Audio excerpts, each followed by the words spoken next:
How's it going? Can you hear me? Calling everyone who can hear me. Are ye there? Chiming in over here. How we doing? Good to go? Good to go. Waiting on the reply that we are good to go.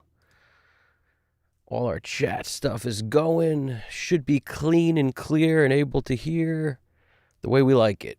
So what we got right now, it looks like we're good to go over here. We've got a song in the mix. I'm going to throw this over here so you can see the screen.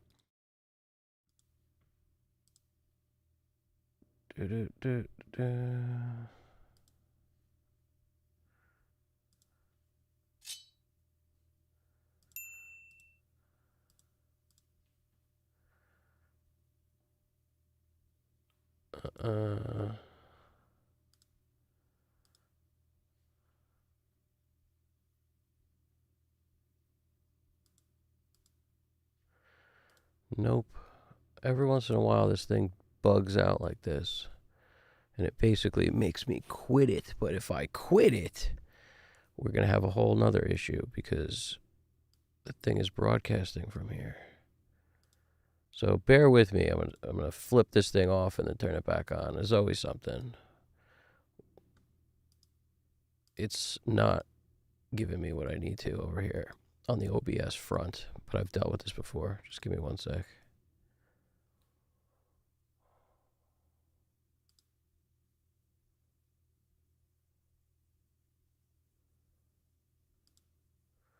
Nope, it's not. I can't even do that. Great. Perfect. We will get there.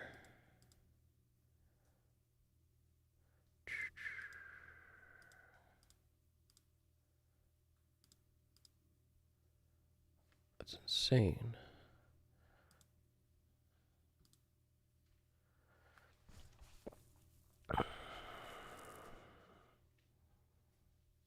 It is being ridiculous right now. Come on, OBS.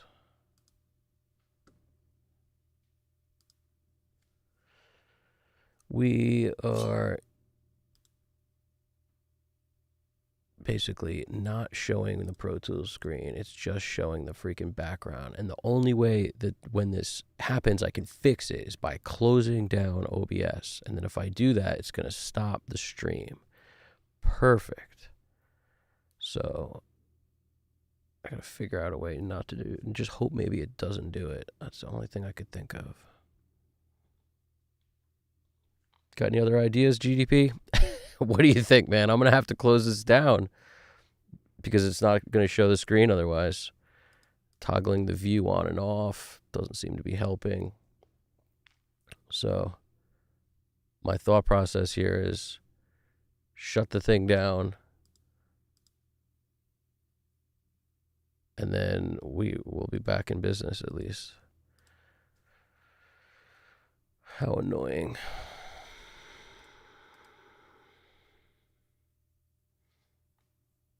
I knew this glitch in OBS was going to come back to bite me sooner or later.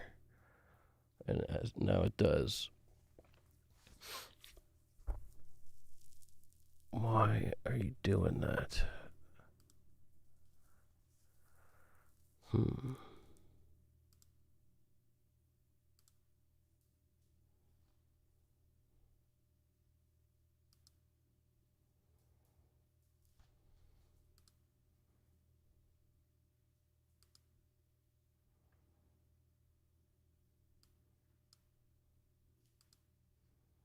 Well, I think I just figured out a workaround.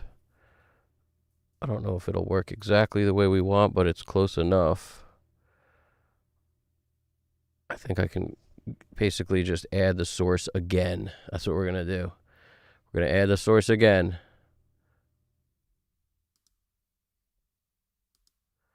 And then with this new one, I'm going to make the other one inactive. And that should do it.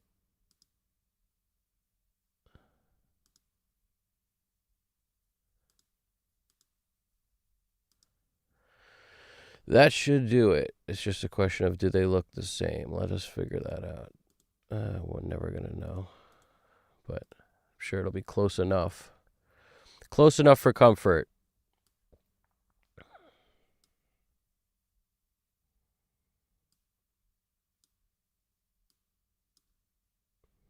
Close enough for comfort indeed. All right, at least now I don't have to shut the thing down. So we're good to go.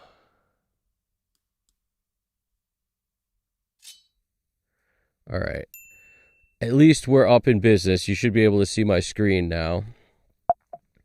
Until the next disaster, we may have crisis averted our situation just now, so at least we're okay. At least we're okay. All right, you could see me. You could see me. We've done, what is this, the 11th one. We've done 10 of these and haven't had that problem. But luckily, we found a solution and a workaround. So we should be good to go at this point.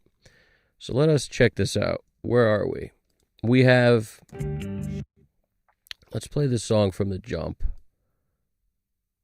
I'm glad you bared with us, anybody who was checking it out. So let's see what happens.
Okay.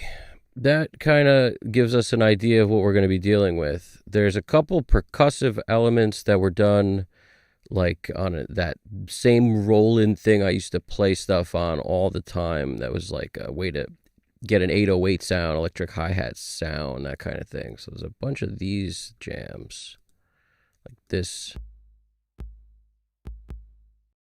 that sound. They got this weird, it says snare loop, it's an electric hi-hat. And this bell sound.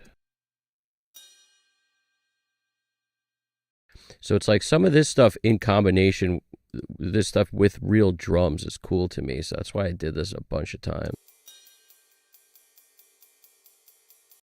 I felt like playing that thing, you could give it like a human feel. And when you combine that with real drums, in my opinion, sounds pretty cool. So we have real drums recorded in a real room and cymbal tracks on completely separate tracks, just like the last song we did. This is from that similar batch of stuff that we recorded at one time, which we basically, all our like cymbals are by themselves here. Got these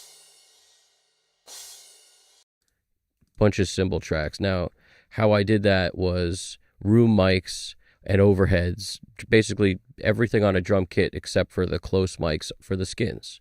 Gets you your room sound. And one of these was focused on the ride. That's this one here. So I'm going to pan that over where the ride would be on the kit. Kind of, if the floor tom you picture is like, usually I do like 50 right for the floor tom and 50 left for the rack tom. The ride I'll usually put somewhere inside that a little bit. Doesn't have to be much, 38, 35, something like that. And if it doesn't sound good there, I'll move it later. But these two are the rooms, so we'll pan those rooms for the crash cymbals. Sometimes even harder out than I'll do the drums. Like I'll do the rooms here 80-80. Sometimes I go 100-100 with it as far as all the way left, all the way right. And overhead sometimes a little more stuck in like 73-73 or 68-68, something like that. But I like for the cymbals, get them out even wider. It doesn't usually hurt. And if it does, I'll bring them back in a little bit. But for the moment, we'll start with those super wide. And we'll start with our, our overheads around the same, like 70 something. Wherever the dial lands is good for me for now when I kind of get a sense and listen to this thing. I ain't never gonna let you down.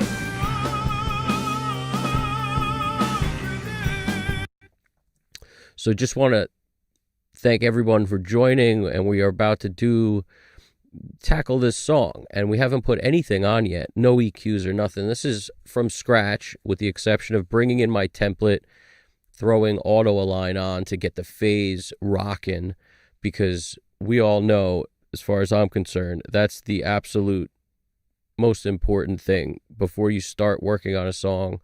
Don't EQ anything, don't compress, don't do nothing until you got the phase lined up, so that you get some EQ for free. A little love for free is very helpful. Meaning, why EQ the kick drum when if you just got the kick in phase with the rest of the kit, all of a sudden you have more kick drum.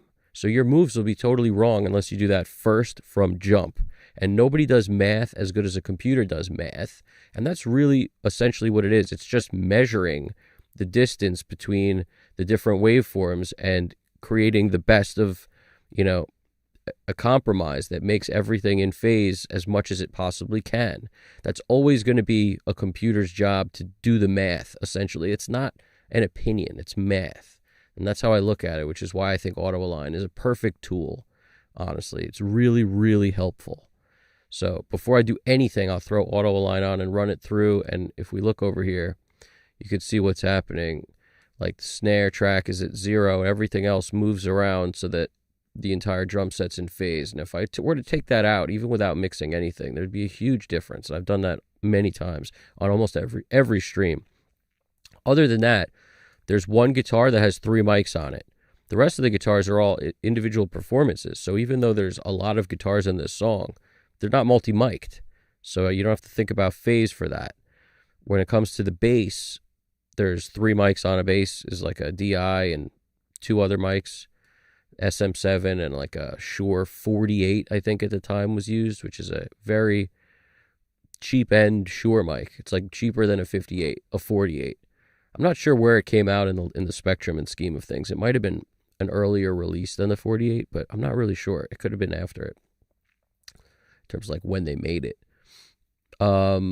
This right here, this audio 1920-21, that's this is basically a combination of two different bass performances.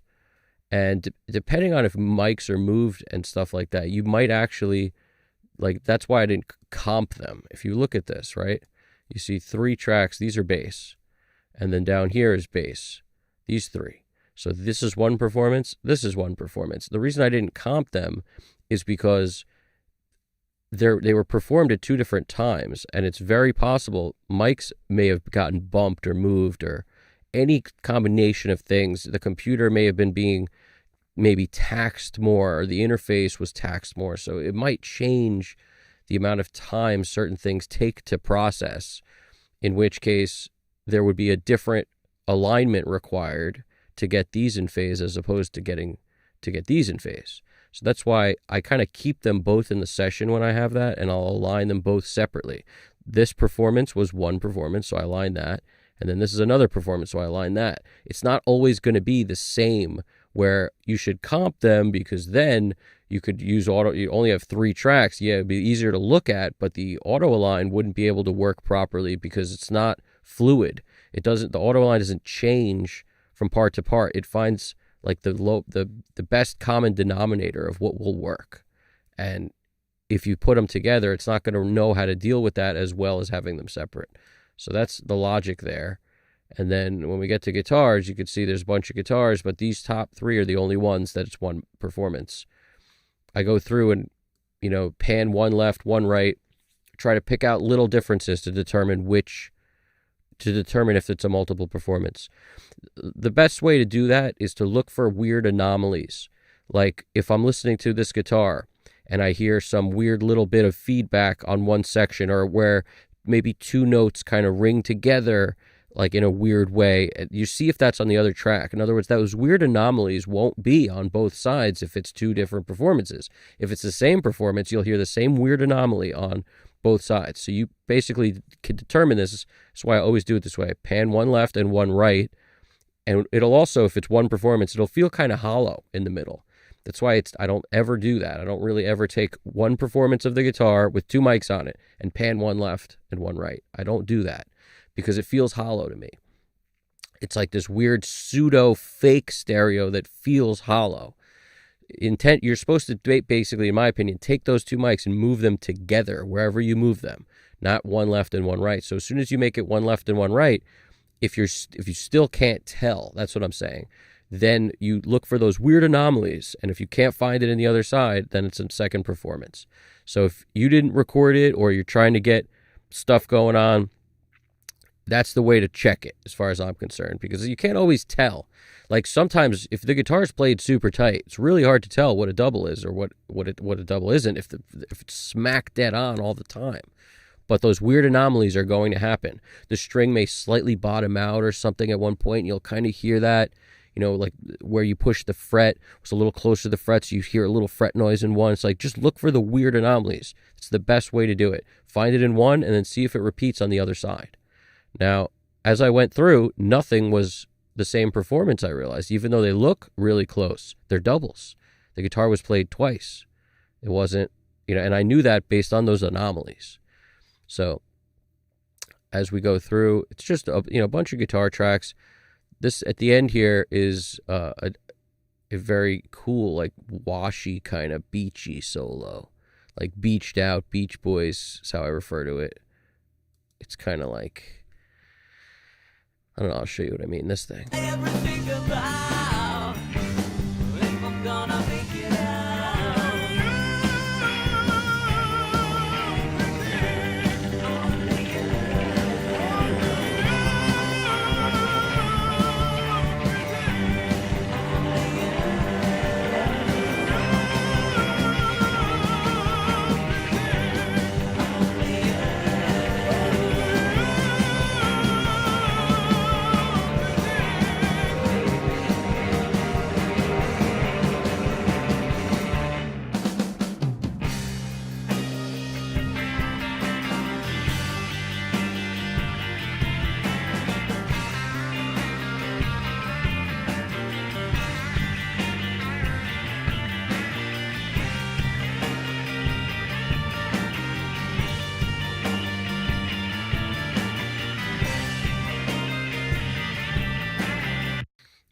I love the way that solo sounds. Love the way that solo sounds. It's really kind of, I don't know how to describe it. I just love it. It's just a totally different thing than your typical, like, dirty guitar solo. It's got all these double stops in it. It's got just so much personality. And then when you combine that with that weird, like, Pulp Fiction, I call it, that Pulp Fiction sound thing. The movie Pulp Fiction starts that. It's got that kind of feel to this part before the solo, and then it just breaks into that part. I just love that. I think it's very cool. And this guitar solo was done by a buddy of mine. His name is Nick. He was in one of the other bands that, like, me and this other band used to. We played like a college together. We used to play the same bars together, like our band and his band, and they were awesome. And this dude had a very, like, unique take. So, like, on the guitar, his whole feel was very cool. I had a bunch of these, like, my friends come to the studio, record, and just kind of wanted different. Some people worked well on certain songs. That's the thing. Like that one I did with that other vocalist.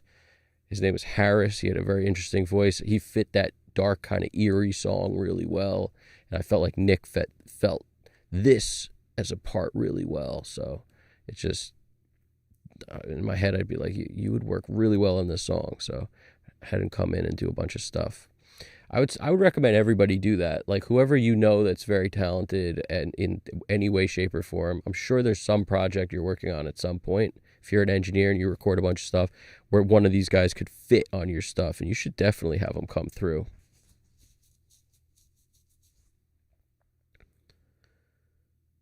That's what I would do. I would have them come through and record stuff.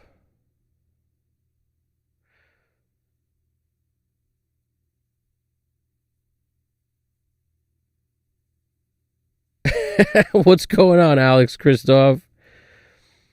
Yeah, I haven't figured out.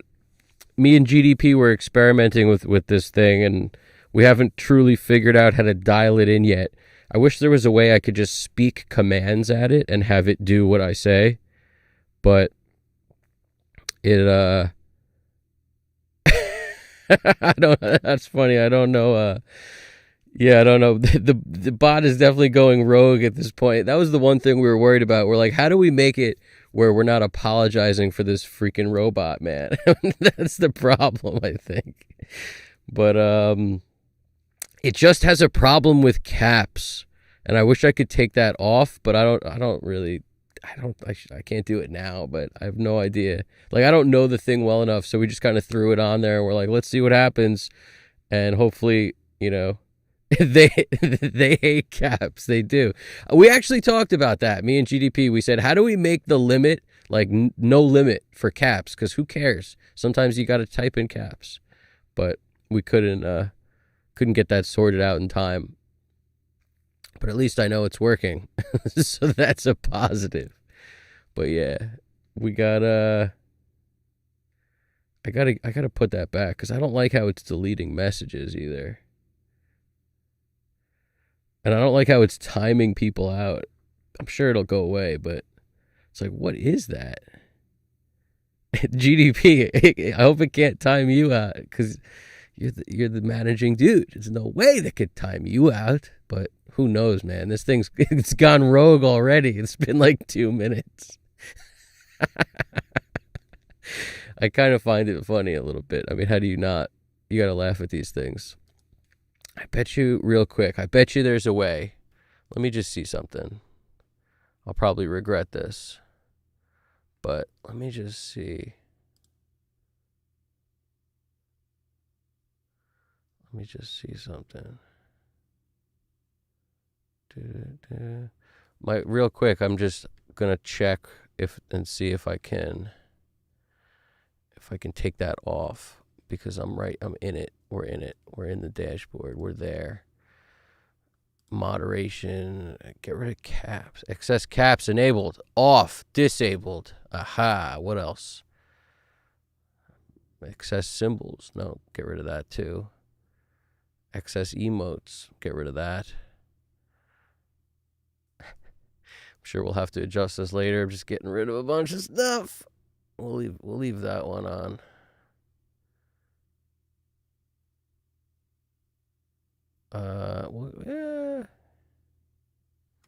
We'll leave that on, see how it works. If it doesn't, I'm one click away. Getting comfortable here, guys. That crazy situation in the beginning was nuts. Rage Against the Machine is right. Evan, stretch your back, then your ears and eyes and nose. I've stretched my ears, eyes, and nose, and maybe not my back really just yet. Yeah.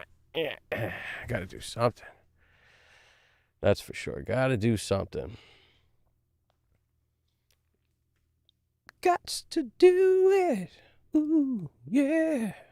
Can't, what is going on with this other thing? It's like, I don't know what the deal is with that, but when I had to add that thing, we ran into a couple weird issues that I'm not familiar with yet, how to deal with exactly. But I know there's a way to put this freaking thing behind me. Like, how do you hide the OBS window so it doesn't show up? I really want to know that.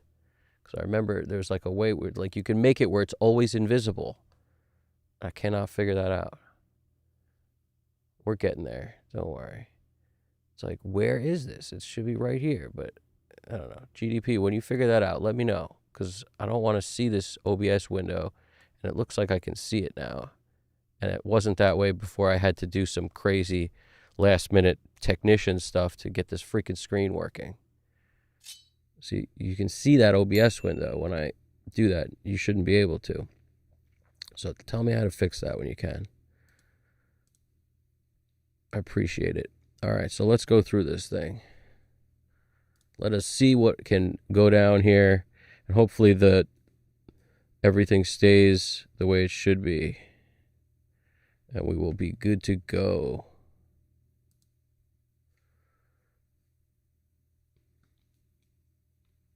Anybody checking this out, I appreciate it. We're fighting Skynet. That's exactly right. We are exactly right. Fighting Skynet indeed. And I think it saved everything. Now that I think about it, I'm not sure. Let's just make sure. Don't worry. This is actually part of the fun. You want to see a train wreck? Don't worry. I got you. I got you on the train wreck. Yep, it looks good. Okay. We're good to go. Back in business. Fighting Skynet. And we're losing, to be honest. We're losing against Skynet, but it's okay. So what goes on these tracks? Somebody shouted something last time. They're like, and they shouted it from the rooftops. What'd they say? They said, and it's typically not, I haven't used it yet. What was it? It was Metric Halo channel strip. They're like, mix a song using the Metric Halo. I said, okay, we can do anything. So maybe we do that. So I'm going to just basically select every track in sight. Wow, there's the guitars, I think, is the most tracks. So why don't I just start there?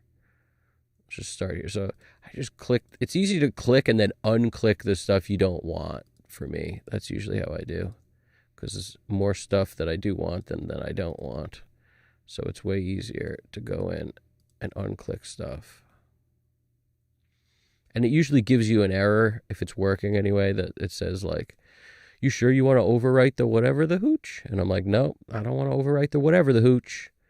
So it gives me that warning. Okay, good. We got all these in town. And now let's just select the extra couple vocals. It's not many vocals. It's like one track and then a double on a couple words. And then there's like this is a flavor kind of thing that was there already. And the same thing here. That's it with the vocal tracks. Two different singers. This is my buddy Adam, the opera singer. The dude is talented beyond belief. I mean, with what he can do. What crazy, like, I mean, the notes the dude can hit in terms of range. It's insane. It's absolutely insane.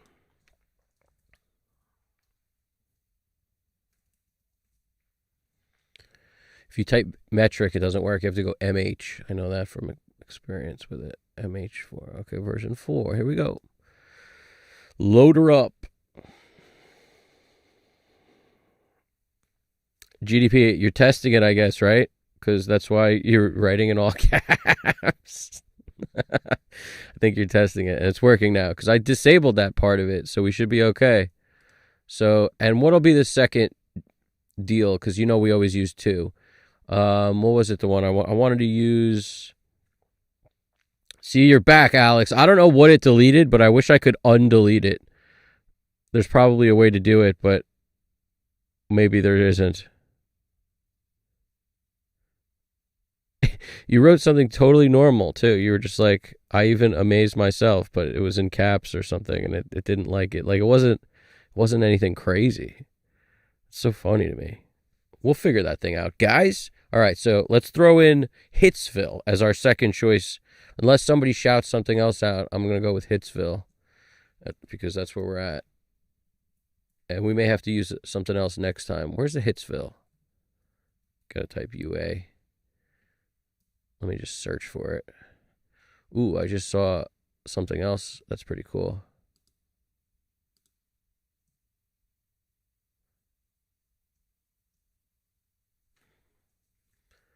Here we go. Hitsville EQ. Oh, nice. This is what I see. They have the native versions now. They didn't always have the native version of everything. It's kind of nice to not need to eat up a bunch of chips. Yes. If you're not familiar with this is that old school Detroit sound. And I don't, what does that mean to me? It means a lot of those amazing sounding Motown records were done in Detroit. They were using something that obviously emulates what this plugin's trying to do. I mean, this plugin emulates what that gear did.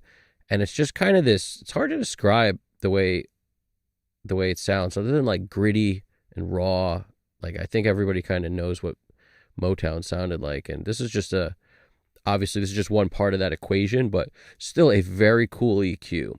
One that I like a lot. I like it's kind of nice how it has just basic choices already in there, and then you just can boost and cut. The mastering EQ is particularly special because it allows you to adjust both sides differently, or you can link them, so you could do kind of a mid-side thing, or you could do, a left and right thing. It's nice. It's a really nice EQ. It's one of my favorites. When I started using UD stuff, that's where I haven't used it, honestly, much since around then, but I just remember really liking it. So we might as well use that. So that'll be our color and flavor, and then the metric halo will be the thing that does, surgical work that we need. I'll probably use a little bit of both on these. So let us kind of dial in here. Let us dial in. Yeah, GDP, if I remember there was a way where you could be like always like don't show OBS window. Like I can't, it was just an option at some point where I could click that, and I don't remember where it was exactly. I don't know if it was in a menu. I doubt it was in a menu. I thought it was like more accessible than that, somewhere on the screen even, but I can't seem to find it. So don't worry about it. But if you figure it out, let me know. Because it made it nice where you could always pull up OBS and nobody knows that you're running a TV studio on the other end. It's pretty cool. Whereas as soon as I pull that up, it looks so weird. But it is what it is. This, I'm happy the stream's going because Skynet almost had us there. Here we go. Should I listen? Should I listen? No. You never know who to trust.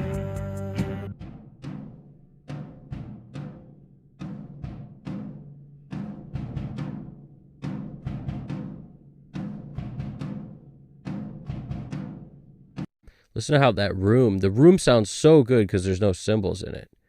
Like there's just no cymbals at all. So we could really start using these parallels pretty aggressively too. Like 75, 76 is our decapitator parallel with the punish knobs not in, but if I'm not mistaken, we're up here like 9.5 on the drive. And we got a bunch of high cut happening too. We probably don't need the high cut now that there's no cymbals. Probably put some of it back, but I like a dark distortion, and we'll probably dial that in some way. And we also have this distressor crush.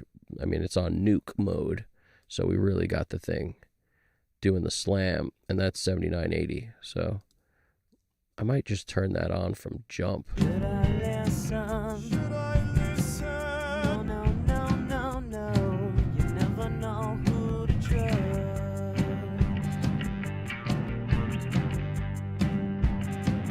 Should I listen? Should I listen? 'Cause I see your gun, and that is why I listen. Yeah, that is why I listen.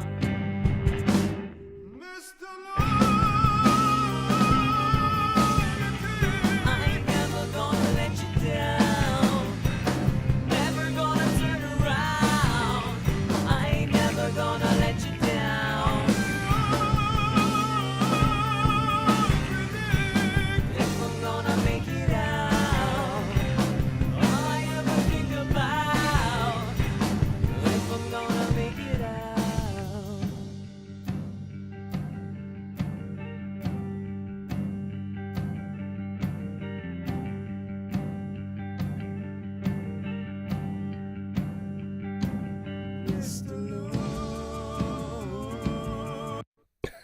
Alex, you're on fire tonight, dude.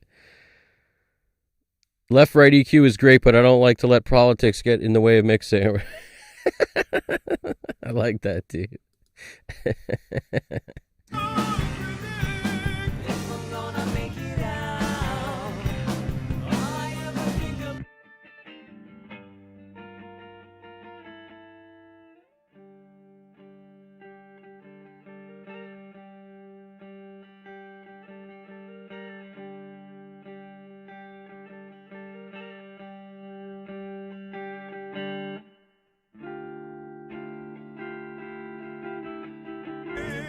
Says everybody hold your hand, close your eyes. Mr.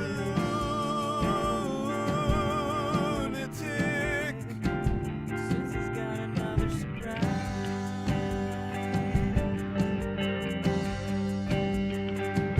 Should I listen? Should I listen? No, no, no, no. You never know who to trust.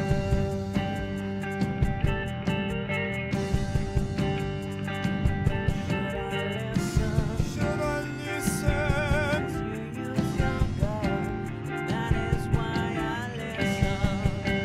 That is why I listen. Mr. Lunatic, I ain't never gonna let you down. Never gonna pull you out. I ain't never gonna let you down.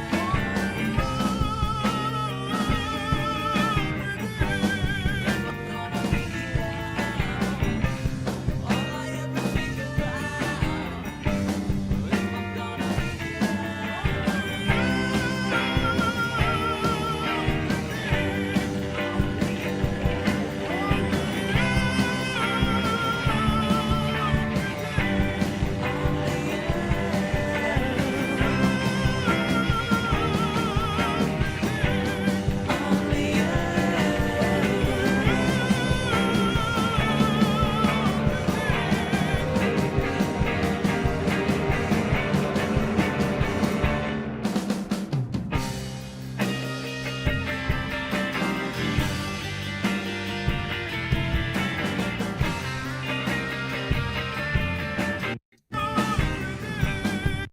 So getting a balance with everything playing is, of course, the answer, in my opinion. No need to solo stuff.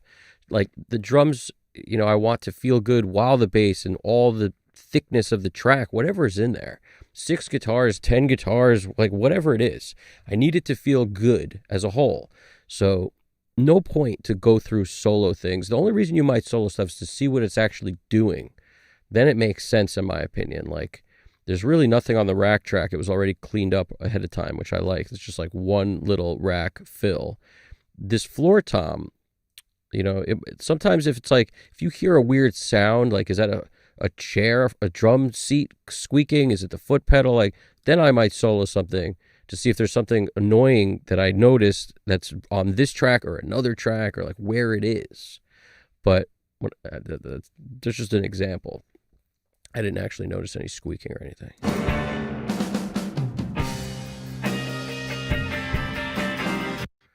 And I want to keep these triggers off for the most part until I just can't get away with it. Like that's the thing. So even though they're here, I'll make them inactive because I don't want them accidentally getting unmuted and then just now they're part of the sound and there's nothing we can do.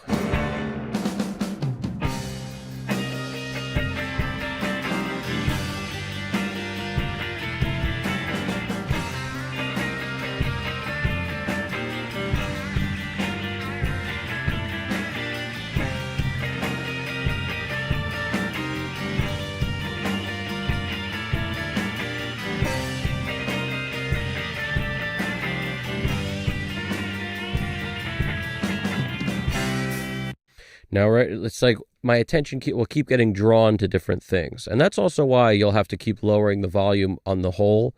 Because as your attention moves to different things, okay, I'll make the bass louder. I'll get maybe that to punch through a little more. And now what? Now the drums and bass feel loud. Everything else feels low. So I make the vocals louder. Or all of a sudden now everything's too loud. You got to pull it back. But what I think a lot of people do is they think that by doing that, you're actually messing up, but you're not. What you're really doing is fine-tuning what this mix is going to sound like. Because every time you pull it back down, you're just resetting so you're not clipping into your master and going into whatever winds up being next in the chain too loud. Because you're just going to mess with your perspective. Like if you have everything way too loud, you can't pull it down later. So you might as well be pulling it down while you go.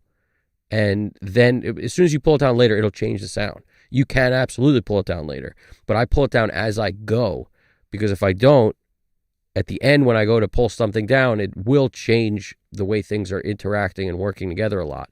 So go through and pull things down, and that will include what you're sending into other things. Like if I put on the everything bus and pull everything down, that changes the amount of bass that gets sent into the bass bus, which has compressors on it. So everything that, and saturation on it. So depending on how hard I hit this stuff changes how things sound. These aren't clean, the 1176 and the 2A. So coming into these things kind of hot is also going to sound different than if you come in a little less hot. So I just like to kind of fine tune as I go, little by little. And it's obvious that that's what you should be doing. I'm just keeping an eye on the thing on the desk. And this is why it's helpful to not have to open a plugin all the time or take up screen real estate with something, but have a loudness thing, which is on judging from it's the very last plugin on my mix bus. And on my mix bus, there's nothing else right now. So if I go down here, look at mix bus, nothing except for the Clarity M. That's what I'm talking about. That sits on the desk. And then Source Nexus feeds the audio to you. Got to make sure that stereo imager's off. I don't want that on. So nothing else is in town, right? When I look over here, I can tell if the master's clipping because the red light on the stereo, mix bus thing pops up on me. So that tells me, okay, I'm clipping my mix bus because I'm coming in too hot to everything. And I don't want to lower it here yet. There's moments where I definitely will lower it here. But prior to getting to that point, I don't want to lower it here. I want to lower it on all the individual tracks. And keep finding the right balance. As I bring things up, eventually bring some stuff down a bit. Then you bring other things up, so you're changing the balance every time. Then you bring the whole down a little bit. And then you're finding the sweet spot of where everything should sit.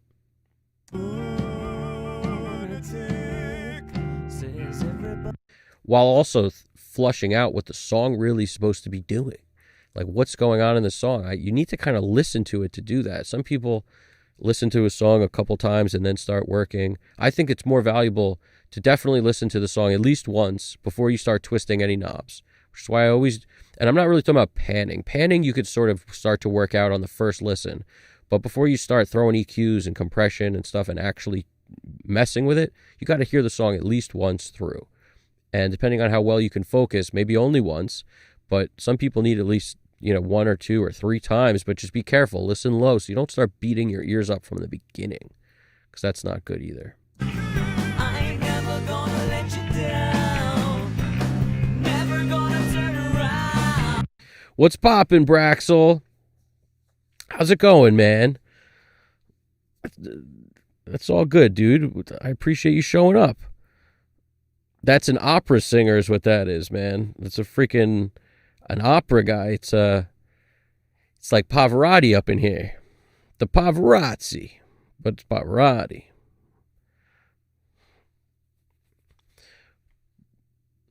Holy, that's not me singing. It's my buddy Adam. That dude is awesome with that Pavarotti jam. His range is absolutely incredible. CXQ5, what's going on, man? We had a bit of a train wreck in the beginning. Danny Lyrica, what's going on? How you doing over there? We had a bit of a crazy Skynet train wreck in the beginning, but it was okay. We solved it, and we didn't have to go belly up. We almost went belly up on the stream because the freaking thing just wouldn't show my screen. Like, it just that's welcome to the world of electronics. You know, the day you have an important mix to do, guaranteed, that's when your converters go down, the power supply on the console blows up. It's always like that. You know, the freaking every plugin you have needs to be updated. Pro Tools won't open, you know, or Reaper, I guess, always opens no matter what. Freaking, it could be under a tidal wave. Reaper is always going to open. I think everybody knows that. I don't use Reaper, but I've heard the stories. And when I'm sitting here, I'm looking at this stuff, and I noticed I couldn't see my screen, so I had to come up with another way. I just added the screen as a source again, and I took out the other source, and hopefully I didn't need to resize anything, because that's the one thing I didn't do, was resize anything, and I'm not sure I did that anyway, so I think we may be okay. Full screen is full screen. How much more full screen does one need? I don't know. We'll figure it out as we get there. But, yep, love Reaper. Exactly. That's what's up. So let's go. We're working from jump, and what we basically are doing is lowering stuff as it gets too loud, but I'm just sort of honing the balance as we go. And I haven't done anything except throw on, by popular demand, the Metric Halo channel strip as the first EQ in our chain today, and then Hitsville EQ. And if you guys know me by now, you already know. If you don't know me by now, you already know that I like to use different EQs every time I mix. I cannot help it because I get bored. I love mixing, but I also get bored of using the same things over and over again. And that's the best part about using plugins. We have so many. We could throw one on every track. You might as well use new stuff. So Hitsville in the house for that Detroit flavor. And it's another one of my go-tos. Haven't used it in a while, but at one point it was a go-to. As soon as I got UAD stuff, I investigated what I had. And I was like, ooh, Hitsville, eh? And channel strip. So let's see what happens. Let's start dialing. I haven't twisted an EQ knob yet. Just sort of still volume working. Should I listen? 'Cause I see your gun, and that is why I listen. Yeah, that is why I listen.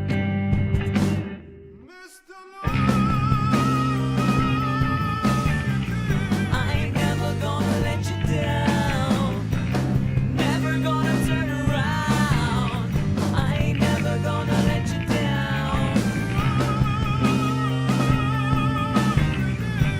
If I'm gonna make it out, all I ever think about is if I'm gonna make it out.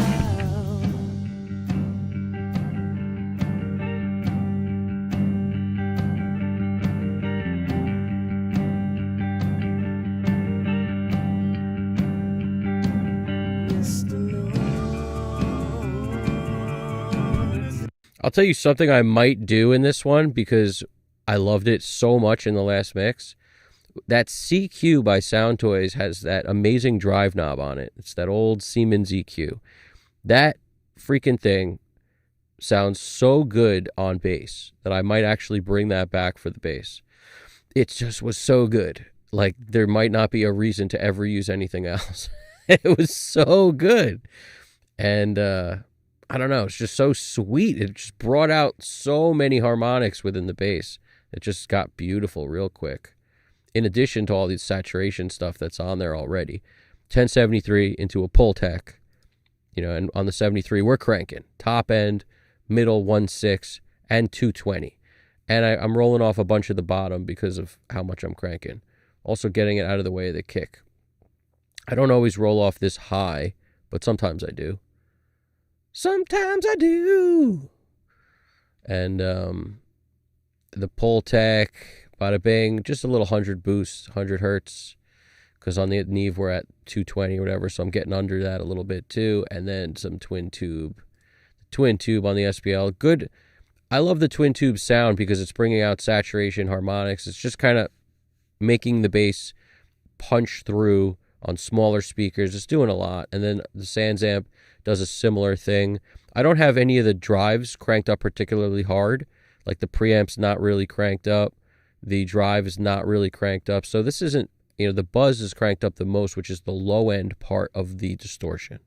The low end is where if you crank buzz, you get that kind of like farty low end that's really kind of cool. I say farty, but as far as I'm concerned, all great bass sounds have a bit of that distortion in the low end. And some people like a super, super clean bottom of the bass, so they don't do that, but works really good in rock. Depends what kind of music you're doing, but I really like the Sans amp as a color. It's a nice flavor. And then the Spectre, which is additive saturation style EQ, like where you pick a section, decide tube, diode, rectify. You can kind of do so much with the choices. And then I keep it in the same zone all the time, usually 540, to 1K. Just that's the area I want to saturate the most, as opposed to saturating like 80 hertz. I kind of leave that to the buzz on the Sans amp to give me a little bit of love down there in terms of where the saturation is. The Sans amp's doing the low end part of it. Spectre's doing the mid range and top end because I like the way the tube sound on here is when you select this to tube. I like that. And the LA2A grabs it, and then the 76 is like a final limiter. And then this is just in case. This is our like kind of, it's like a wide bus for the bass. Decapitator, some Echo Boy for flavor. It's a short 32 millisecond. And then the Galaxy. And it just gives you like a little, if you don't, maybe just in choruses, you might need it there, something like Never gonna turn around. I ain't never gonna.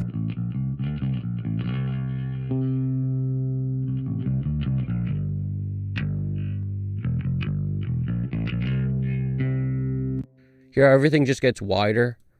If you've ever used, if you've ever used like the Yamaha, the Andy Wallace thing he always used, like you can do it with Valhalla, has a plugin, has a symphonic preset on it that emulated pretty close to it. It's like a chorusy kind of bass sound. This is like my version of that, essentially, by using a Galaxy Tape Echo and that Echo Boy together at the same time. And I just sort of stumbled into that and I liked it, but it started from a place of let's add a little bit of space to the bass, a little bit of reverb, a little bit of extra width. Sometimes just in choruses it can be helpful. Never gonna turn around. I ain't never gonna let you down. If I'm gonna make it out, all I ever think about is if I'm gonna make it out. Never gonna turn around. I ain't never gonna let you down. If I'm gonna make it out, all I ever think about. Let's make sure this isn't a duplicate. I mean, I think it's a double, but let's see. Mr. Lunatic. That does sound like a duplicate. Mr. Lunatic. Yeah, this sounds like I don't need both of these. Only I predict. As good as this dude is, I don't think he could double himself that flawlessly. I'm just confused as to why it's there. Mr. Lou, Mr. Lou. Let's just flip the phase and see if it goes away completely. Do do do do do do boo. Do do do do do boo. Mr. Lunatic. Huh. Mr. Lunatic. That's probably could just be a volume thing.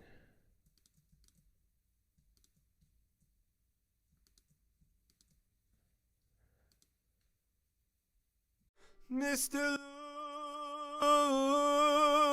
Lunatic. That's definitely the same performance. It's got to be the same performance. There would be a slight difference in starts. Something. They're deadlocked. Yeah, that's deadlocked. Look at that. No way. No shot. So even this part's tricking me because it was like, oh, it must have been a double because it's not actually a word there, but this is too perfect. It ain't no double. Predict.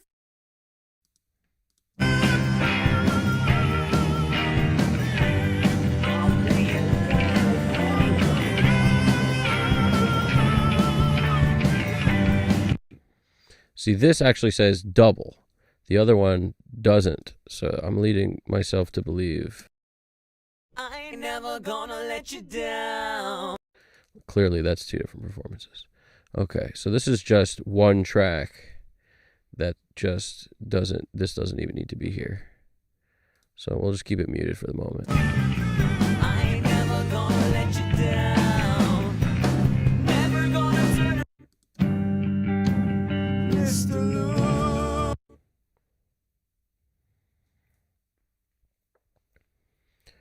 Thanks, CXQ5. Yeah, anybody who has questions about any of the stuff that I put on, let me know. It's happy to answer. As far as I'm concerned, there are no secrets. There are no secrets. What we do takes, it takes an accumulation of knowledge combined with, practical use of it to actually be able to know when something's good or when it needs to be changed and tweaked. It's no matter how many secrets, you really don't ever have the secrets until you've done it enough. No matter how many, you could divulge every single thing. So, and to me, that's the fun part, is like just sharing the information. I love that about what we do here. And that's how everybody learns. You learn from people sharing information. So, I'm going to be honest, the guitars, this is another one of those tracks where the guitars, the sounds were clearly dialed, which makes it easy because you don't have to do a whole lot. If you do anything, you're EQing later once everything is the right, making you feel happy volume wise. And then you just need a little more of one guitar, maybe somewhere. But other than that, it's like there's no reason to EQ guitars that sound good. There's just no reason to do it. There's only a reason to do it when it's not working with the rest of the mix the way it's built, and you got to somehow make it fit. But I don't see a point of dialing in EQs now on the guitars at all. The bass bus I bring in has stuff on it where I'm already kind of getting sort of happy with the bass sound. If I do anything, I'll drop a CQ on these things, crank that drive knob if I needed to punch through more. But right now it seems to be okay. And what else? There's a bunch of cymbal tracks, so why don't we group these? Because the cymbals are played separately, recorded by themselves. And these things, maybe we need some panning on this stuff. Let's go to a place where it's kind of, where some stuff's going. To the electric hi-hat. I like to think about it like where the stuff is too. Like hi-hat, I typically put on the left because it's drummer perspective for me. Ride kind of on the right, tom on the right, floor tom, rack tom on a little bit on the left. So it's all drummer perspective. And that's a personal taste thing. I know Clear Mountain mixes audience perspective, but a lot of guys prefer drummer perspective, and there's mixers that do it all ways. So don't feel like you could do any of them. Lunatic, says everybody on the bus.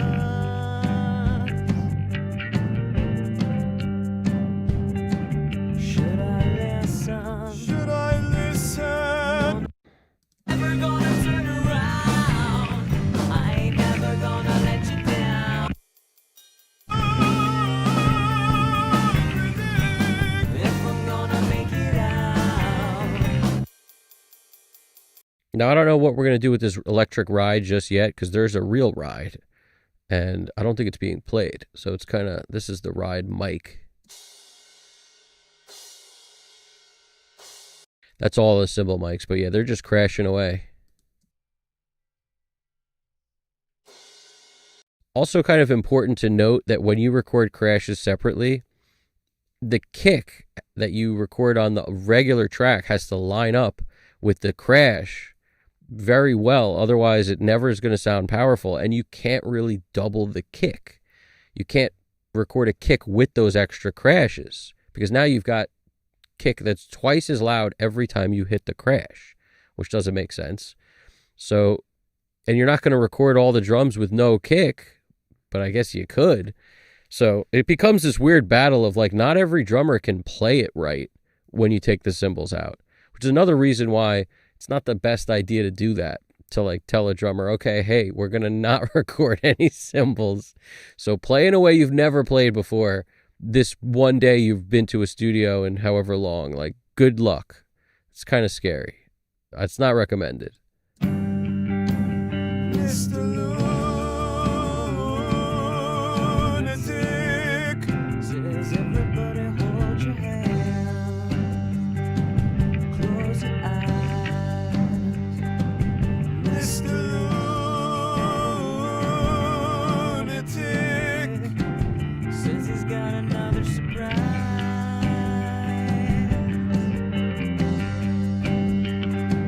Should I listen? should I listen?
You hear the boxiness in the 300 zone? Listen.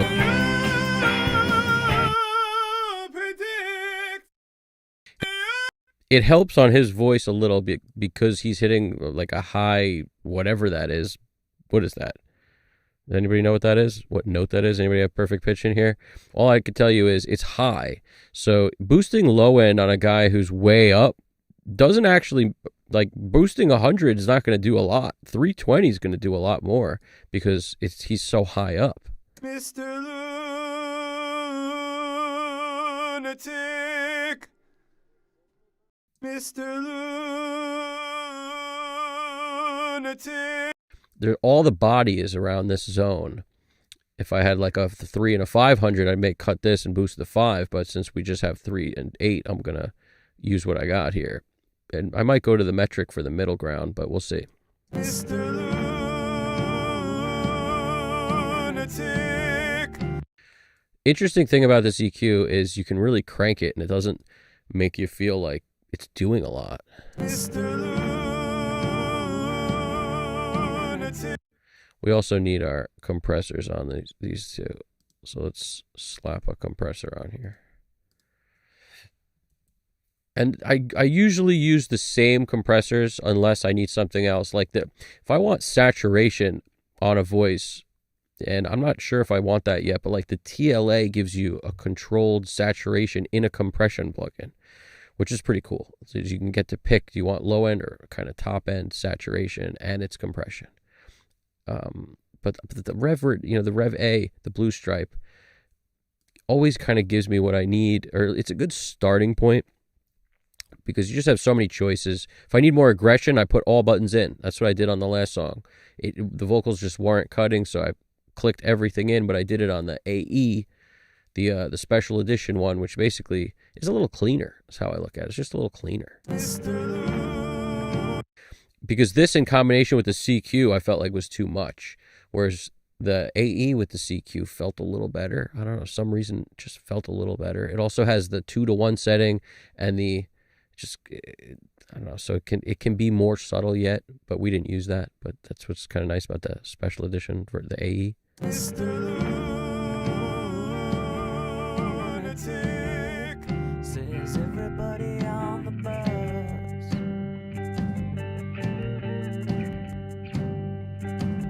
Mr. Lunatic. Says everybody on the bus.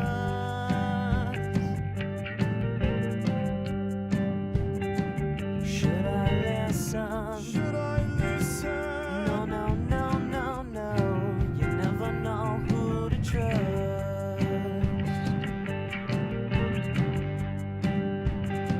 Should I listen? Should I listen? Cause I see your gut.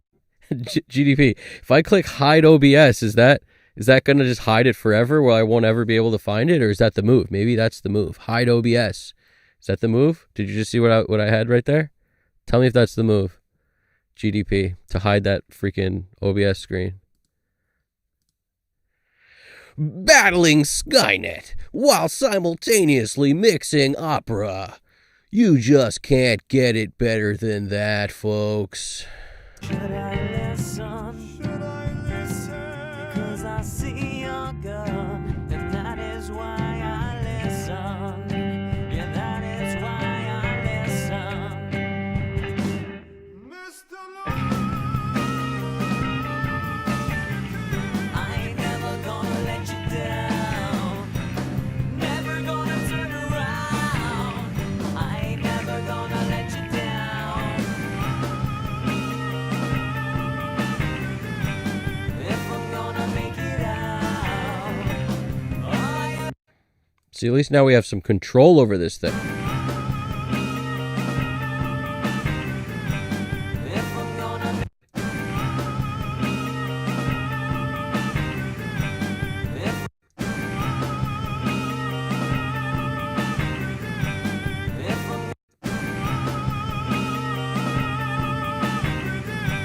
if I'm gonna make it out.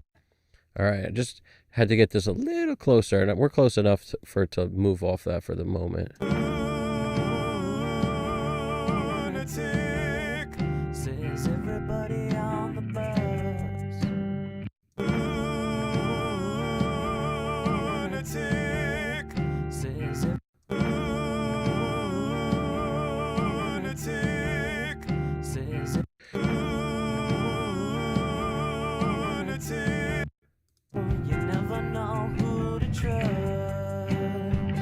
That's the best part about this. You just click and move it. It's like, oh, you must want to filter. Oh, you want to tighten the cue because it has those two awesome things to, pull in the cue right next to the jam. As soon as you move this, it's like, oh, tighten it. It's just so functional. Whoever built this thing deserves awards. And I think they've gotten them. But that's the point. It's just so functional. You never know who, Super functional. you never know who to trust. You never know who to trust. You never know who to trust.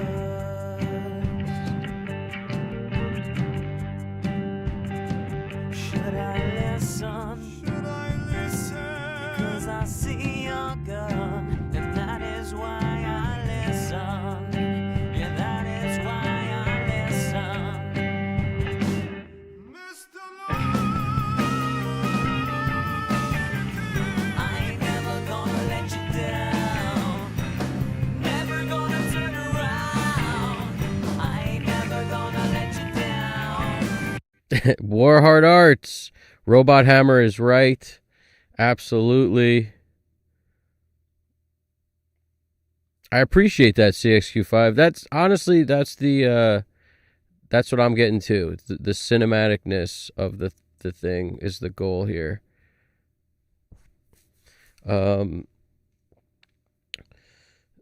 Alex Christoph, judging based off my tinnitus. That's a C. That's so cool. If you could do that, that's truly a superpower. You've basically taken your, fall into the vat of toxic ooze and you've turned it into a superpower. That's pretty amazing. Yeah, Braxel, we're working on it. We have. I think I just touched a knob for the first time on any EQ just now. So give us a break. The note the singer was singing is a C, by the way. Oh, so you're pretty close, Christoph. You're pretty close. Pretty close. According to GDP, that's a C. Braxel, I wonder what it was like for the people having to record and mix Yoko Ono's voice. They may have had to take tranquilizers. Well, the Chuck Berry, the Chuck Berry, that thing with him and Lennon where they were where she's like going nuts on stage was interesting. That video is a great video where you see the look on Chuck's face as he's playing. He's like, I don't know about that. I don't know about that. I just had a brain fart. Is it Chuck? Obviously, the dude's a guitar legend. Berry. Yeah. Chuck. No, see, I'm confusing Buck Cherry, Chuck Berry. Yeah, that makes sense. I think I said Barry the first time. And then my brain just went into one of those blue screen modes. I kind of want to hear more Strawberry. I appreciate that, dude. Danny wrote, the opera vocal reminds me of that rock song called Toxicity. System of a Down's awesome. System of a Down is awesome. Strawberry trees forever.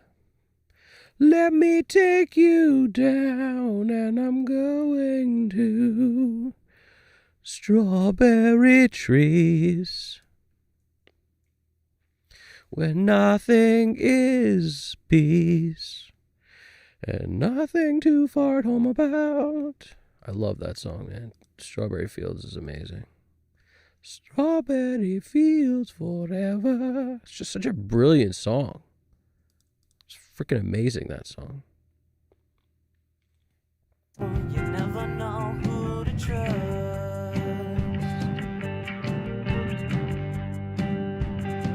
Should I listen? Should I listen? 'Cause I see your gun, and Let's go. Let's figure out what these guitars are doing here.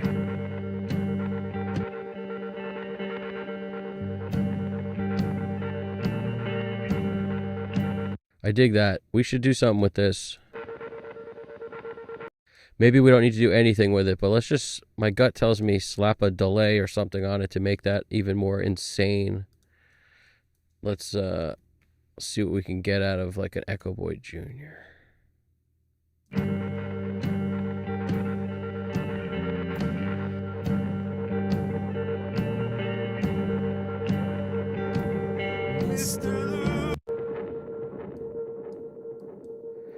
Let's not just do all Echo Boy Juniors. Let's get a Galaxy in here.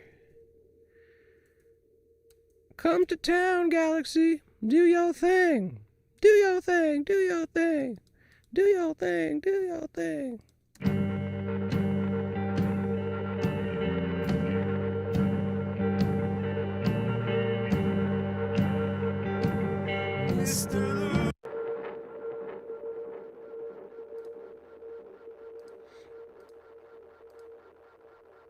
What should we put here? Let's put a let's put one of the plugins that I'm not quite familiar with what it does yet, like this one.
Says everybody on the bus.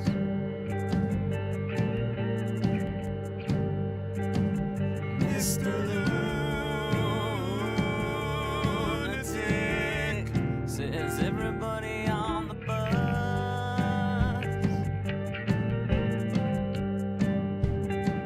Should I listen? Should I listen?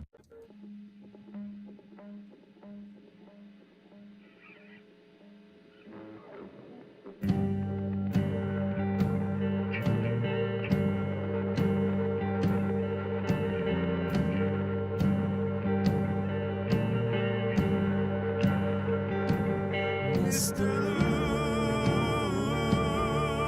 Lunatic Says everybody on the bus.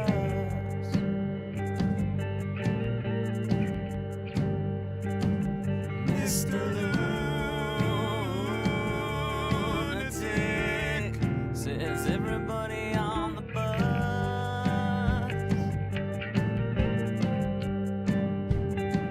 Should I listen? Should I listen? No, no, no, no, no. You never know who to trust.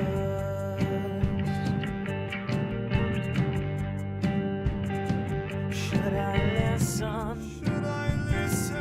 'Cause I see your gun, and that is why I listen.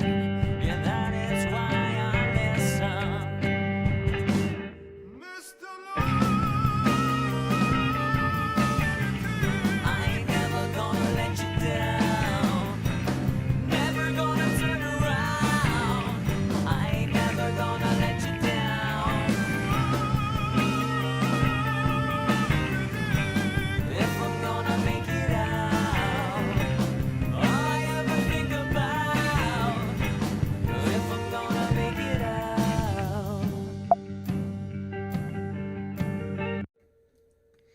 I don't see it. I don't see the hide OBS button, dude. I don't see it. It might have been there. I didn't see it. I didn't see it. I ain't never gonna let you down. If I'm gonna make it out, all I ever think about. We want these Jimi Hendrix guitars to be super clear. Where are these jimmies? These jimmies, right? Where's the jimmies? That's what I call the jimmies, right here. I ain't never gonna let you down. Never gonna turn around. I ain't never gonna let you down. If I'm gonna We got to make this more Jimmy. We need some swirling stuff, like a deja vibe kind of thing. We need some stuff. Filter freak. Filter freak. Filter freak. She's filter freaky.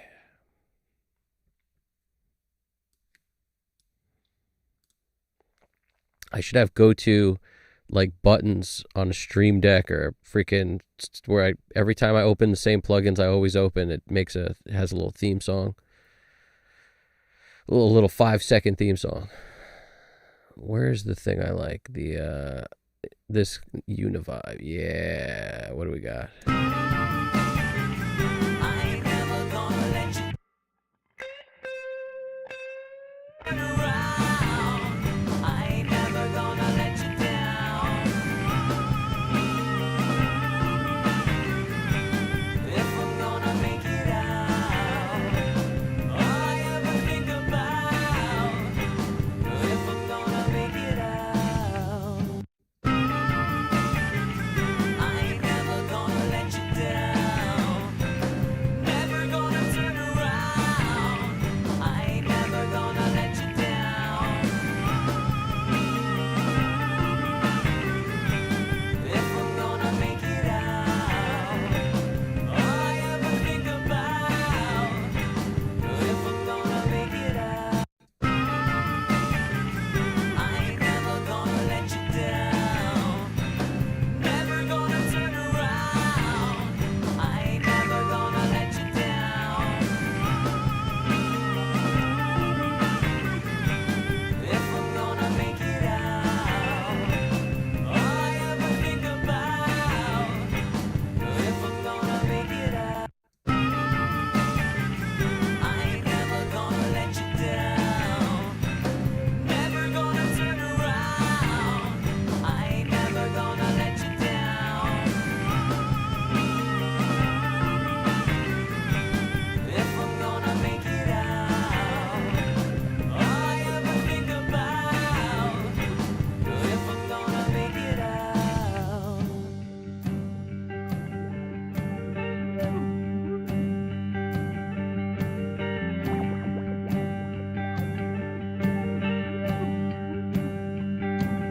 Mr.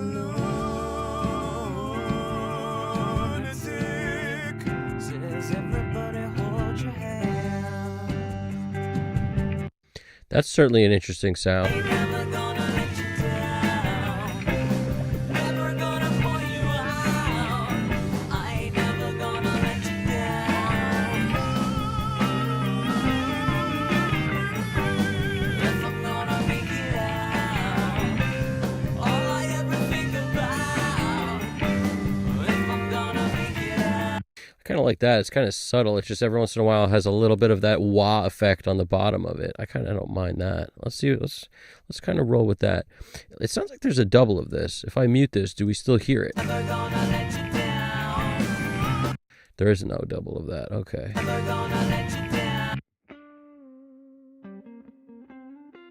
That's what I was hearing. I knew there was something here. Never gonna let you down.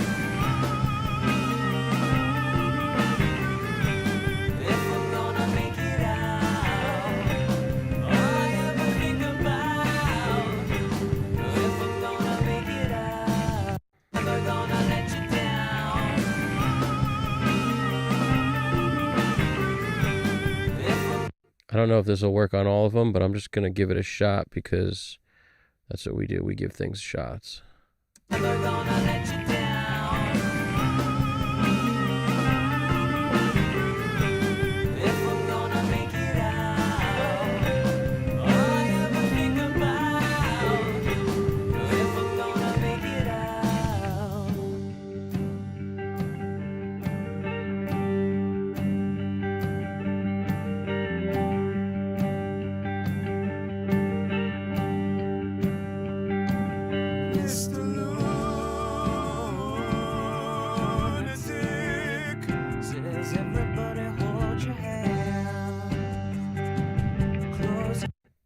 Okay, I think we've achieved it.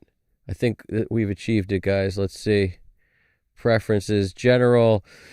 That's so weird, GDP. It doesn't show on mine the same thing you're looking at. It's like, I saw what you just sent me, and that's not it. So, I mean, just because I don't have that option. I don't have the, it doesn't say hide the whatever. It doesn't say hide the gooch right here. None of that. No gooch. Hide cursor. That's so crazy. Hide overflow. What is that? What is it? What does half of this stuff even mean? This reminds me of Total Mix. Total Mix is hilarious because literally somebody who built that goes, okay, I give you all the controls. It's like, yeah, but can you just like the ones we need and like not the ones we'll never use? Like, no. You get all the controls. You do what you want. It's like, thanks. Perfect. It's the worst accent ever for German, but still. It's I think they're a German company, but it's just impossible to navigate that thing. I mean, it's a brilliant interface. It's just like, I don't know. Every time I need to mess with something on it, I do have a moment where I'm just like, oh man, dealing with this thing again. But it's great. Works, does a lot of stuff. Way more than anyone could ever need or want, probably. But it's awesome. Says he's got another surprise.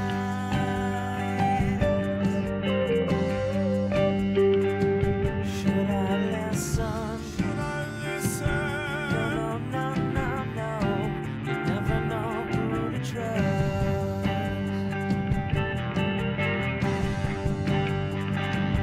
Should I listen? Should I listen? As you use your gun, and that is why I listen. That is why I listen. Mr. I ain't never gonna let you down. Never gonna point you out. I ain't never gonna let you down.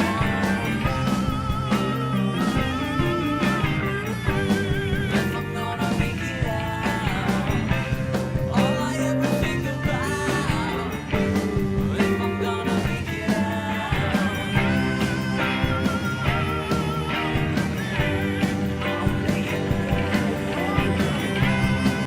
Says he's got another surprise.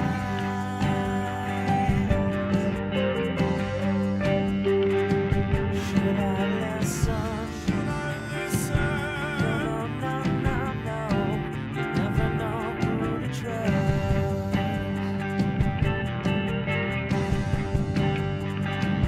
Should I listen? Should I listen? As you use your gun, and that is why I listen. That is why I listen.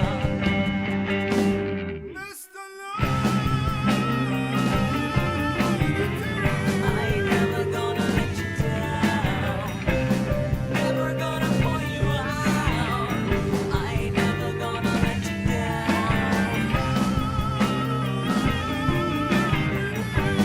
If I'm gonna make it out, all I ever think about. If I'm gonna make it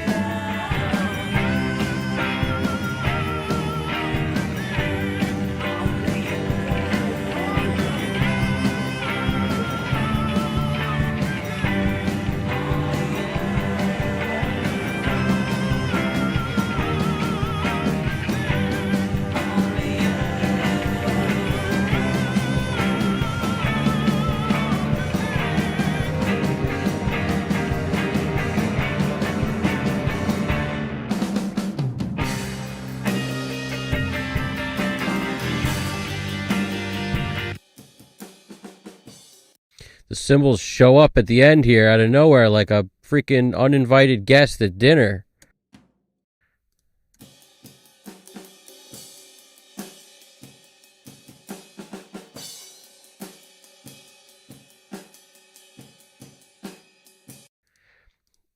So our sound that we will have built that sounds great. Now all of a sudden cymbals come in, kiss that goodbye. It's important to understand the architecture. I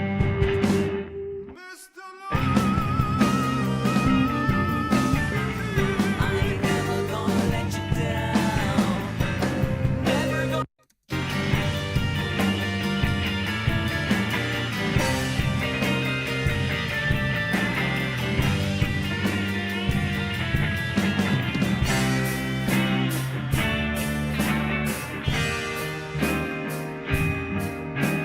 I'll just go easier on the parallel stuff.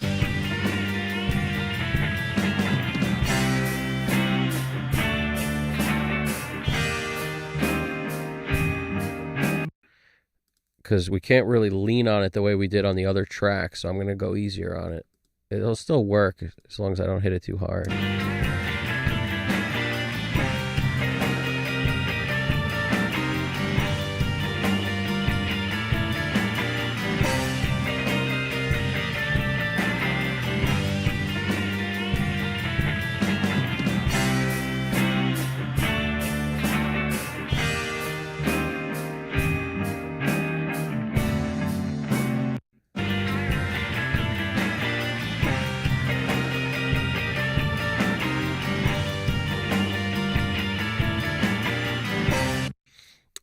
Braxel's writing what do we got?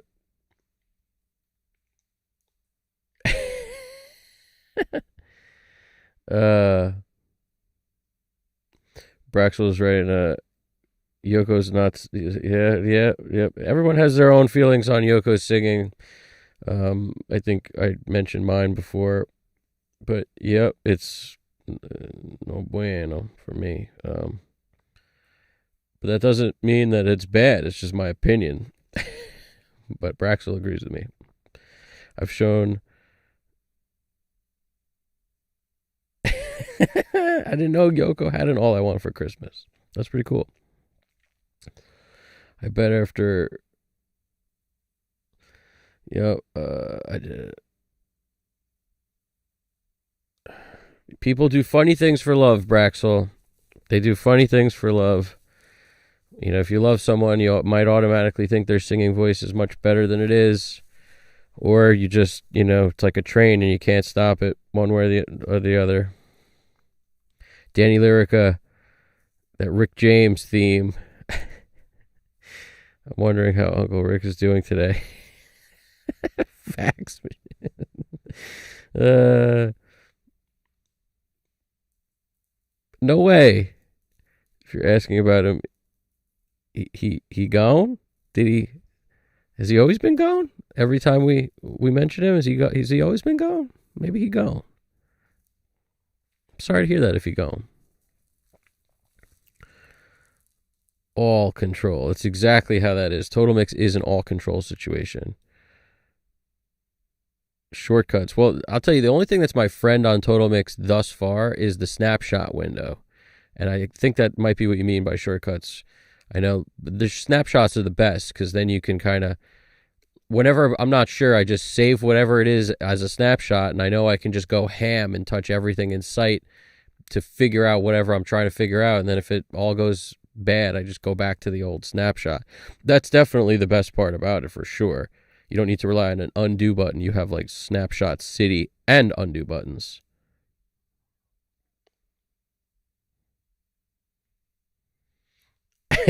Yeah, that's true. It's a good update, GDP. The rogue, we have a rogue robot running around that went rogue on Alex Kristoff, but Alex defeated it, and now we're back in business. It's probably our fault. We didn't lock the cage tight enough. It's our bad on that one. But me and GTP have handled it, so we're okay. Just had to leash that thing up. You know, control your dog. I understand completely, but we didn't. It's actually my fault. It's completely my fault. that's no blame there going to anybody but me. I definitely messed that one up. I thought I could just initiate the thing without like checking what it was going to do, but giant disaster. Rick James. I thought we're talking about Uncle Rick. We're talking about Uncle Rick. You know, Basement Uncle Rick.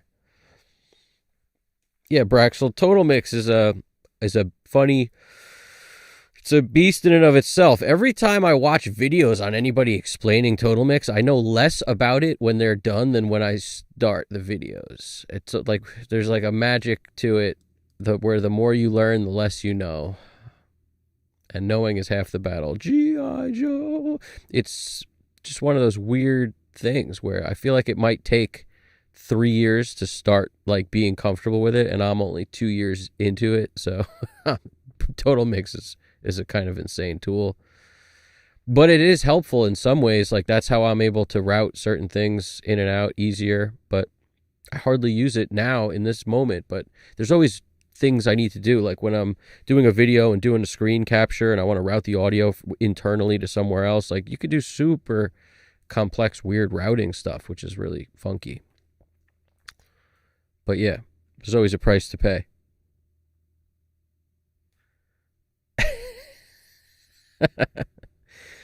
Yeah, we're talking about Uncle Rick. Never know who to trust. No way. Braxel wants me to do one that's in another language. Can you do one with Total Mix? That would be, I would have to speak German to be able to do that. I would have to have graduated from I don't know. To be honest with you, it's like that dude Barry has a bunch of Total Mix videos, but like that's what I mean. I know the guy's explaining it probably very well, but just I just can't sit through them. It's very difficult to sit through them and like figure out what it is. I don't know. It's I don't know. The dude's doing a great job explaining it, I'm sure. It's just I know it's my fault and I'm having issues, but at the same time, I learn how to do the thing I need to do and then I just abandon it rather than sitting there and really trying to learn like why, you know, certain things trip me up. I've used matrix mixers kind of, you know, not that many times, but a few times, like in live situations specifically. Matrix mixers are kind of the way to go. You know, you have to click a button that goes to the freaking monitor one, and that's everybody's mix, and you click it. That's the idea. It's a matrix mixer, which is not, you know, not how Pro Tools works. Like Pro Tools isn't like that. So, and if you've worked on a DAW for most of the time you ever worked in music, you know, matrix mixers aren't intuitive in the same way. But once you kind of wrap your head around, oh, you just click the thing, then you get a whole new set of stuff to mix. Like when you click each output or each input, or like you can route everything to everything. The actual output means nothing. You could send it to another one. They're just like names are all pretty much interchangeable at that point. It's just like you could route output 3 to 6. And it's like, okay, now it's like it's a patch bay without a patch bay. There's a lot of stuff there. I just find it's also, you know, very daunting to look at. So after a certain amount of time, I just get like a headache looking at the freaking thing. And that's the same experience I have when I try to watch tutorials on it. I get a freaking headache watching the tutorials. And the dude, like Barry's great at it. I'm sure it's not him, it's me. It's just having that thing in the freaking background just bugs me out. That, you know, it's a complicated interface. It just doesn't look the way I want it to look, but who cares how I want it to look? I'm sure it does the purpose. It serves it's a great tool. I just got to eventually, you know, I got to put more years in to learn the thing. I think it's like that. I think you just have to do your time. You know, you got to do your 5 to 7 or whatever. And then on the 7th year, it clicks. I don't know. Lunatic, says everybody on the bus. But yeah, I doubt I'll ever do a video on it though, Braxel, because I don't know. I have to know it to do a video. Like I have to know it well. I don't want to just kind of know it. I have to know it well. And I am so far from knowing that thing well, it's not even funny.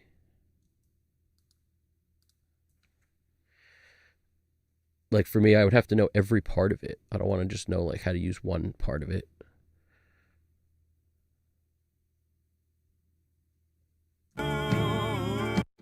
Let's just group all these so I don't have to. Did I do that already? No, I didn't do that. That's what I should do. Group. globally. So when I go up here, globals are always enacted for me for the first A, B, C, D, E, F. So it makes it easy for me to know A, B, C, D, E, and I get one more where I'm globally locked up.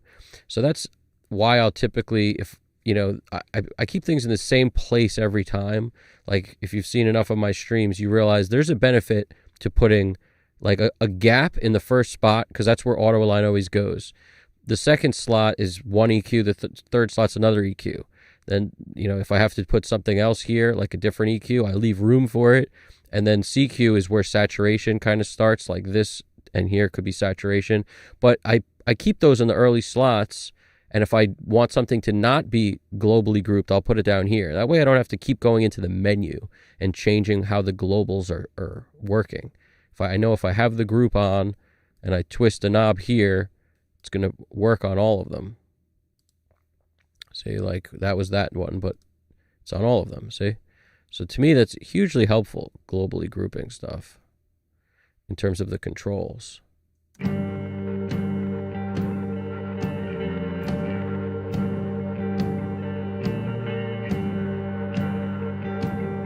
Mr.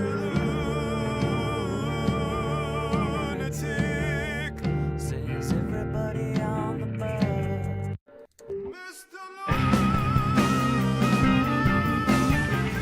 I ain't never gonna let you down. Never gonna turn around. I ain't never gonna let you down. If we're gonna make it out, all I ever think about. If we're gonna Mr. I ain't never gonna let you down. Never gonna turn around. I ain't never gonna let you down. If we're gonna make it out, all I ever think about. Mr. I ain't never gonna let you down. Turn around. I ain't never. Mr. I ain't never gonna let you down. Never gonna turn around. Let you down. If we're gonna make it out, all I ever think about. If we're gonna make it out. Mr. I ain't never gonna let you down. I ain't never gonna let you down. If we're gonna make it out, all I ever think about. If we're gonna make it out. Yeah, Braxel, there's a ton of uses with Total Mix. 100%. That's what's cool about it. But it's not for me to make a tutorial on that, I'll tell you right now. One day, maybe. For sure. It might be 5 years from now, but it might happen. Definitely. I should do a video where I say, oh, guys, I'm going to learn Total Mix, and then I cut and I replace myself with some AI version that has like a gray Gandalf beard down to here, and I'm all disheveled and scraggly, and it's like, I finally learned Total Mix. That would be a good advertisement probably for Total Mix. I ain't never gonna let you down. Never gonna turn around. I ain't never gonna let you down. If we're gonna make it out, all I ever think about. If we're gonna make it out. So I made the volume much lower to kind of keep resetting my head also. Every time you see me reach over here, it's just volume control because I'm not using any gear. It's all in the box. But the volume knob on my interface is so conveniently located next to my right arm that I'll just keep reaching over there. I did a test and I was like, is this more annoying or is this? Well, turns out this is more annoying for a volume knob that I constantly reach for. Mr. I ain't never gonna let you down. Never gonna turn around. I ain't never gonna let you down. If I'm gonna make it out, all I ever think about. I love that guitar sound. It is a little dry, though, and I don't mind it. This thing, it's just kind of dry, but I like it.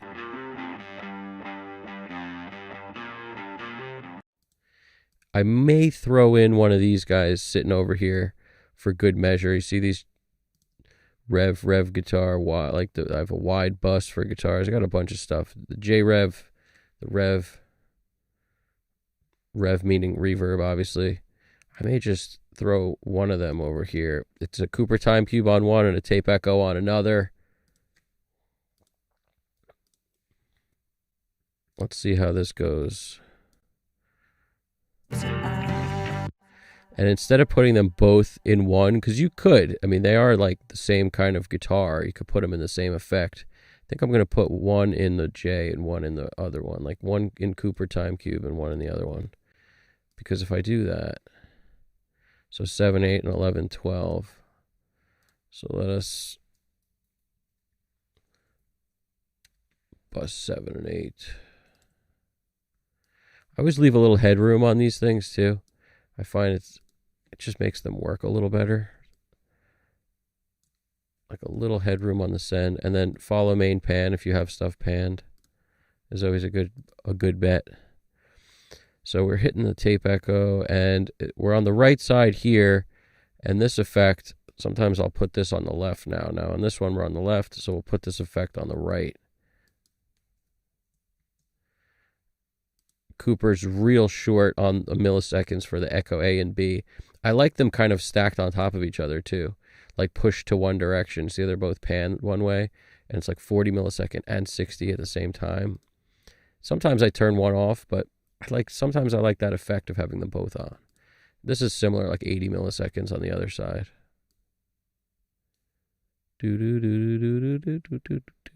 And I could pan this echo with it too, but sometimes I don't. But let's see.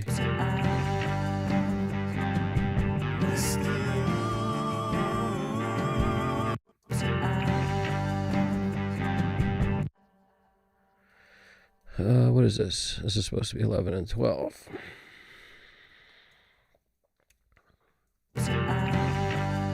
By the way, this is something also that I just saw it and I want to mention it. Something pretty cool that I don't know if you guys know, but you might. If you've mixed enough stuff, you might. If you just, like you see how these things have 3 sends on all the channels on drums.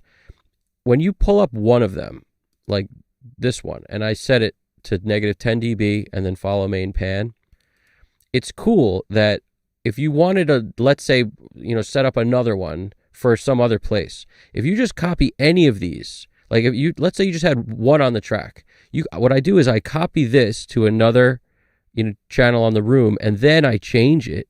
And by just changing it after you've copied it, it keeps the settings. So it'll keep negative 10.2 and follow main pan, and you won't have to dial it in again. So in other words, you could change this to anything just by coming up here and typing, pick a bus, any bus.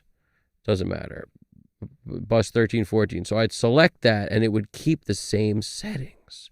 That's what I'm saying. I mean, it's just, in that way, that was a really smart design, which just allows you to not have to dial in, like every time you pull up a new send, negative 10.2, follow main pan, then copy it. So it saves you just that extra step of dialing in the 10.2, the hitting clicking follow main pan, which doesn't sound like a lot, but when you're setting up a lot of mixes over time, you'll save yourself a lot of time. Probably, over enough mixes, you'll save yourself a lot of time, I would say, because I always found that was really smart. And I don't know if I've ever shared it, so I think it's cool. And if you don't know what I'm talking about, it's like, this is what I mean. The first time you pull up a send, let's say we're going to use, this is a bus called Cactus Jack, right? If I were to, I got to dial this in. You notice it starts here at 0, and then this is there. So you have to click follow main pan. You have to move this to wherever you want. Once you've done that, now you can copy it to other tracks. And this is actually, quicker than if you just throw it in on all the tracks. I guess you could potentially also globally group the send part of it, and then you can probably do that also. But to me, this has always been the quicker way and easier way. Next time you want to add an insert, I'm saying you copy this again. You come in here, you type in whatever you want now, bus 1314, and now look, it's already wherever it was.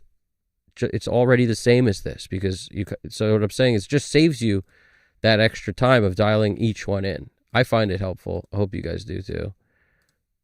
It's one of those weird, like, little Pro Tools kind of hacky, weird things. It's a hacky sack. I think we all know it. It's a hacky sack. Mr.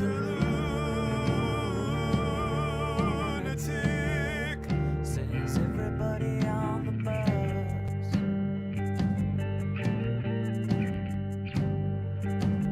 Mr. Lunatic, Says everybody on the bus.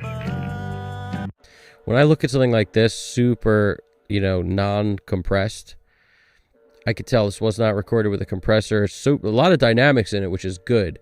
But every once in a while, you might want to smush that down a bit more. And you could use several things to do it. The 2A is one of my favorites for bass. But if I wasn't going to use a 2A, you could use, I don't know if anybody has this, the TLA 100. This is that plugin I was talking about earlier, so I figure I'll use this to talk about it too. You can dial in saturation, and you can do it, high saturation, normal, or clean. If I'm not mistaken, let's mess with this. The low cut on here is also pretty funky, but basically a 2A with saturation control. And it's more than a 2A because you've got your choices fast and slow on attack and release. So for bass, maybe we'll do fast attack to chomp down on those transients. Release, maybe we'll go slow to make it super warm and gooey. But fast release probably be okay. It lets go quicker, so you wind up with more spikes, whereas the other way, it'll grab them and then it'll hold them there longer. So you get that more, consistent kind of a sound, which works cool on bass if you like that gooey bass. Depends on the speed of the song and everything. A song kind of this slow in nature might work with a nice slow release and a fast attack. Mr. Lunatic, Says everybody on the bus. And just like any 2A style, you've got your basically where you want this thing to start working. So it's your threshold set essentially, and the more you crank it, the more it'll work. And this is your output, but they put it on the left side. That's just how they do. Mr. Lunatic, Says everybody on the bus.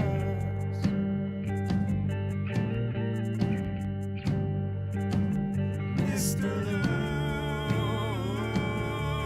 Lunatic, Says everybody on the bus.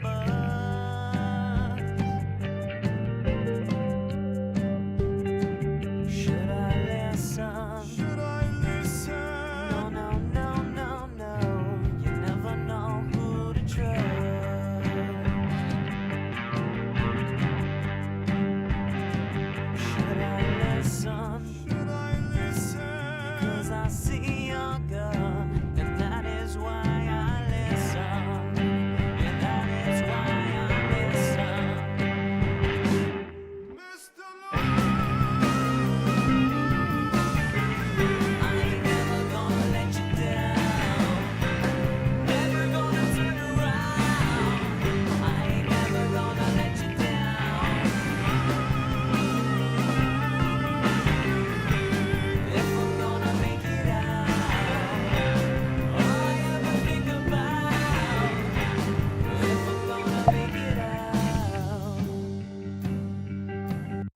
3101 on the OBS front. That's the version. Mr. Lunatic. Braxel wrote, I went back to look at Chuck Berry's face as Yoko sang, that look says it all. That's what I'm saying. There's a little short on that I found pretty on point. He did his best to bounce out of it fast. Yeah, he didn't, nobody, it's never like it's not nice. It doesn't feel good for anybody to rag on somebody who you don't think is good. Like, it doesn't feel good for the person doing it, you know, and I think the people who do that, I don't know. It's like I don't know. I don't think anybody gets joy out of it. If you get joy out of telling somebody they're not good, then there's probably something wrong with you. So it's like, nobody wants to say that. And in that moment on that video, it's pretty strange. It's an awkward moment. You could kind of tell. You also know, most likely, the way that went down was, you know, Chuck agreed to play with John, and John agreed to play with Chuck. Nobody said anything about anything else happening, being a part of it, and maybe taking away from everything that was going on. That really wasn't said. And you know that's how it played out based on the freaking recording that exists. So, interesting. You know, but I could picture that being upsetting to anyone.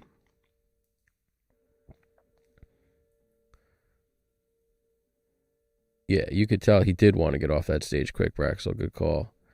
And that's definitely a tough spot to be in. It's a very tough spot. It's like being in a band with someone and, you know, they decide their girlfriend's also in the band, and it's like, we do, like, what? Out of nowhere? Like, how is that okay? You know, unless she's a world beater, in which case everyone's like, yeah. It's when the people aren't good is the problem, and, you know, that's the issue.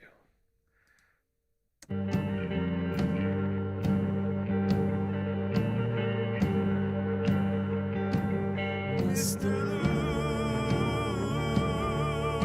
Lunatic. Says everybody on the bus.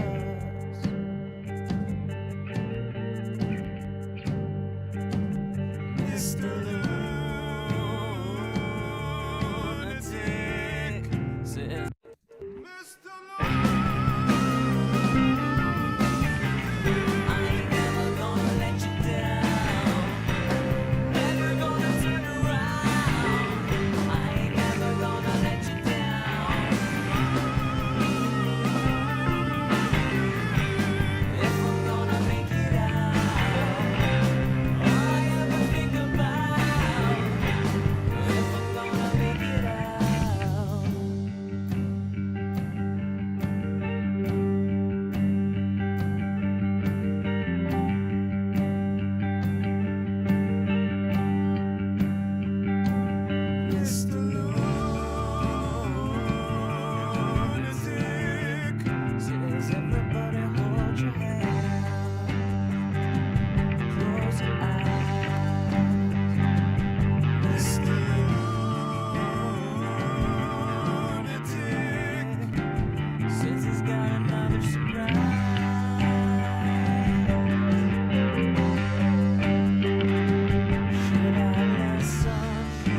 Braxel, I'm just reading your comments. You're hilarious, dude. I feel you, Braxel. It's true. I'm glad the lead vocal's starting to grow on you too, man. That's cool. We're still working here, you know. That's the thing with a mix. It's like things start to sound good once everything sounds good. That's why I have such a hard time. Like, you know, could I do shorter 4-hour streams? Probably, and then I'd have to do a part 1 and a part 2 because to be able to mix and talk and hang and do the stuff, I don't want to leave the thing not sounding done. Because nobody has an imagination. Like, you should never send your mix out to anyone until it's finished. Because no one can picture it being good. All they can do is picture what it is. And if it sounds like crap, it sounds like crap. No one cares that you have a part 2 coming.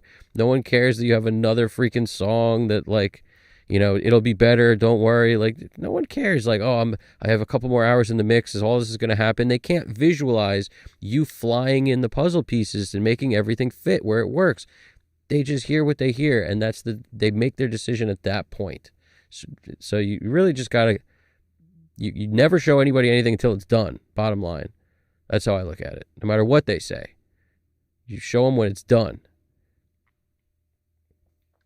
I've worked with a couple of people who are a bit, you know, no matter how many times they work with me, they'll always ask that. Like, you know, I know you're still working on it, but can I hear where it's at or whatever? It's like, no, it's not finished. You cannot hear it. Because I know better at this point. So no, you just say no, bottom line. You can hear when it's done. No, no, no, no, no. You never know who to trust.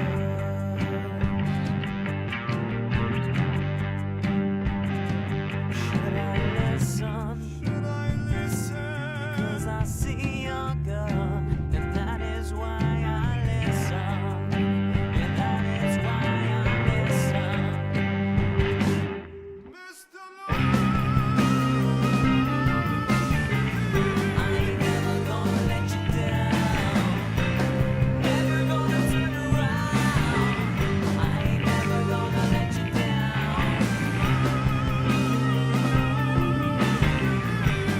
If we're gonna make it out, all I ever think about. Mr. I ain't never gonna let you down. Mr. I ain't never gonna let you down. Never gonna turn around. I ain't never gonna let you down. If we're gonna make it out, all I ever think about. If we're gonna make it out.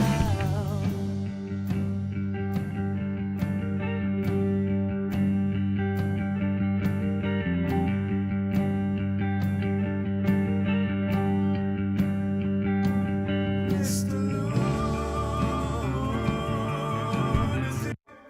Let you down.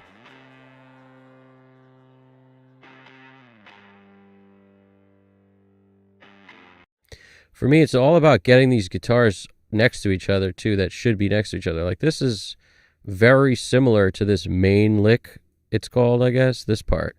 Like, it's distorted, it's the same part. Listen. So you got to kind of know, you got that one on the right, you got this one on the left, then you've got this little extra guy. So what are we going to do? We're going to beef down the center, Barisi style. Boom, center beef.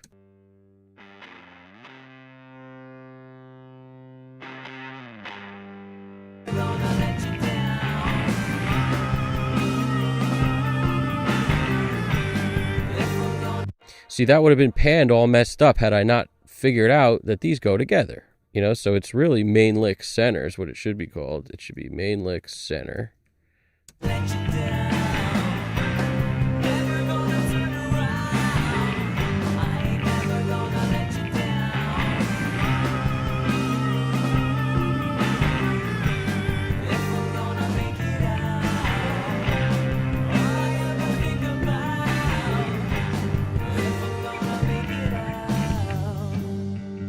Does add a lot. let you down. Never gonna turn around. I ain't never gonna let you down. If I'm gonna make it out. So when it's a little loud, it does add a lot. I'm going to leave it a little lower. Clearly it's adding volume, but it's just putting thick, distorted guitar in the middle too. I like that. Let you down.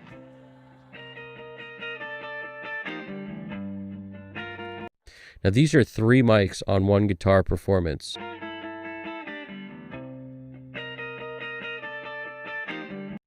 And it sounded like the guitar that was doing this on the Deja vibe, because of all the modulation happening on that Deja vibe, it sounds like it's drifting in and out of, tuning. But I was actually inclined to want to bury that a little because of that, but it gives it the vibe. Like, it's just part of it. It's because of that effect that's on there, which is also, what is it? I'm talking about these, what is it? These Dejas, these things.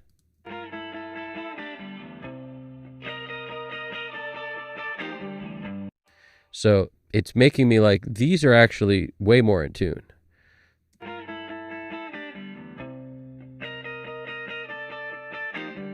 They don't have that effect on them. So I'm going to make these louder and make those other ones a little lower. Let you down. Never gonna turn around. I ain't never gonna let you down. If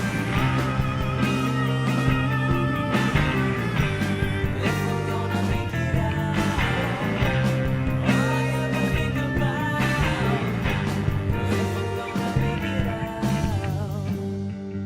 let you down. Gonna let you down.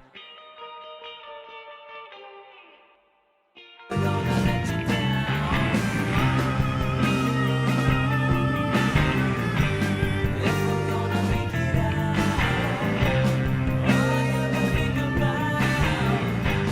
If I'm gonna make it out. Lean into the problems. I was like, oh, the pitch is weird. Well, let's make it more pitch weirdy by adding some micro shift. Let you down. Never gonna turn around. I ain't never gonna let you down. If I'm gonna make it out, all I ever think about. If I'm gonna make it out. Get our panning back. Once you add a stereo effect, your panning goes out the window. So just get it back. I ain't never gonna let you down. Never gonna pull you out. I ain't never gonna let you down. If I'm gonna make it out, all I ever think about. If I'm gonna make it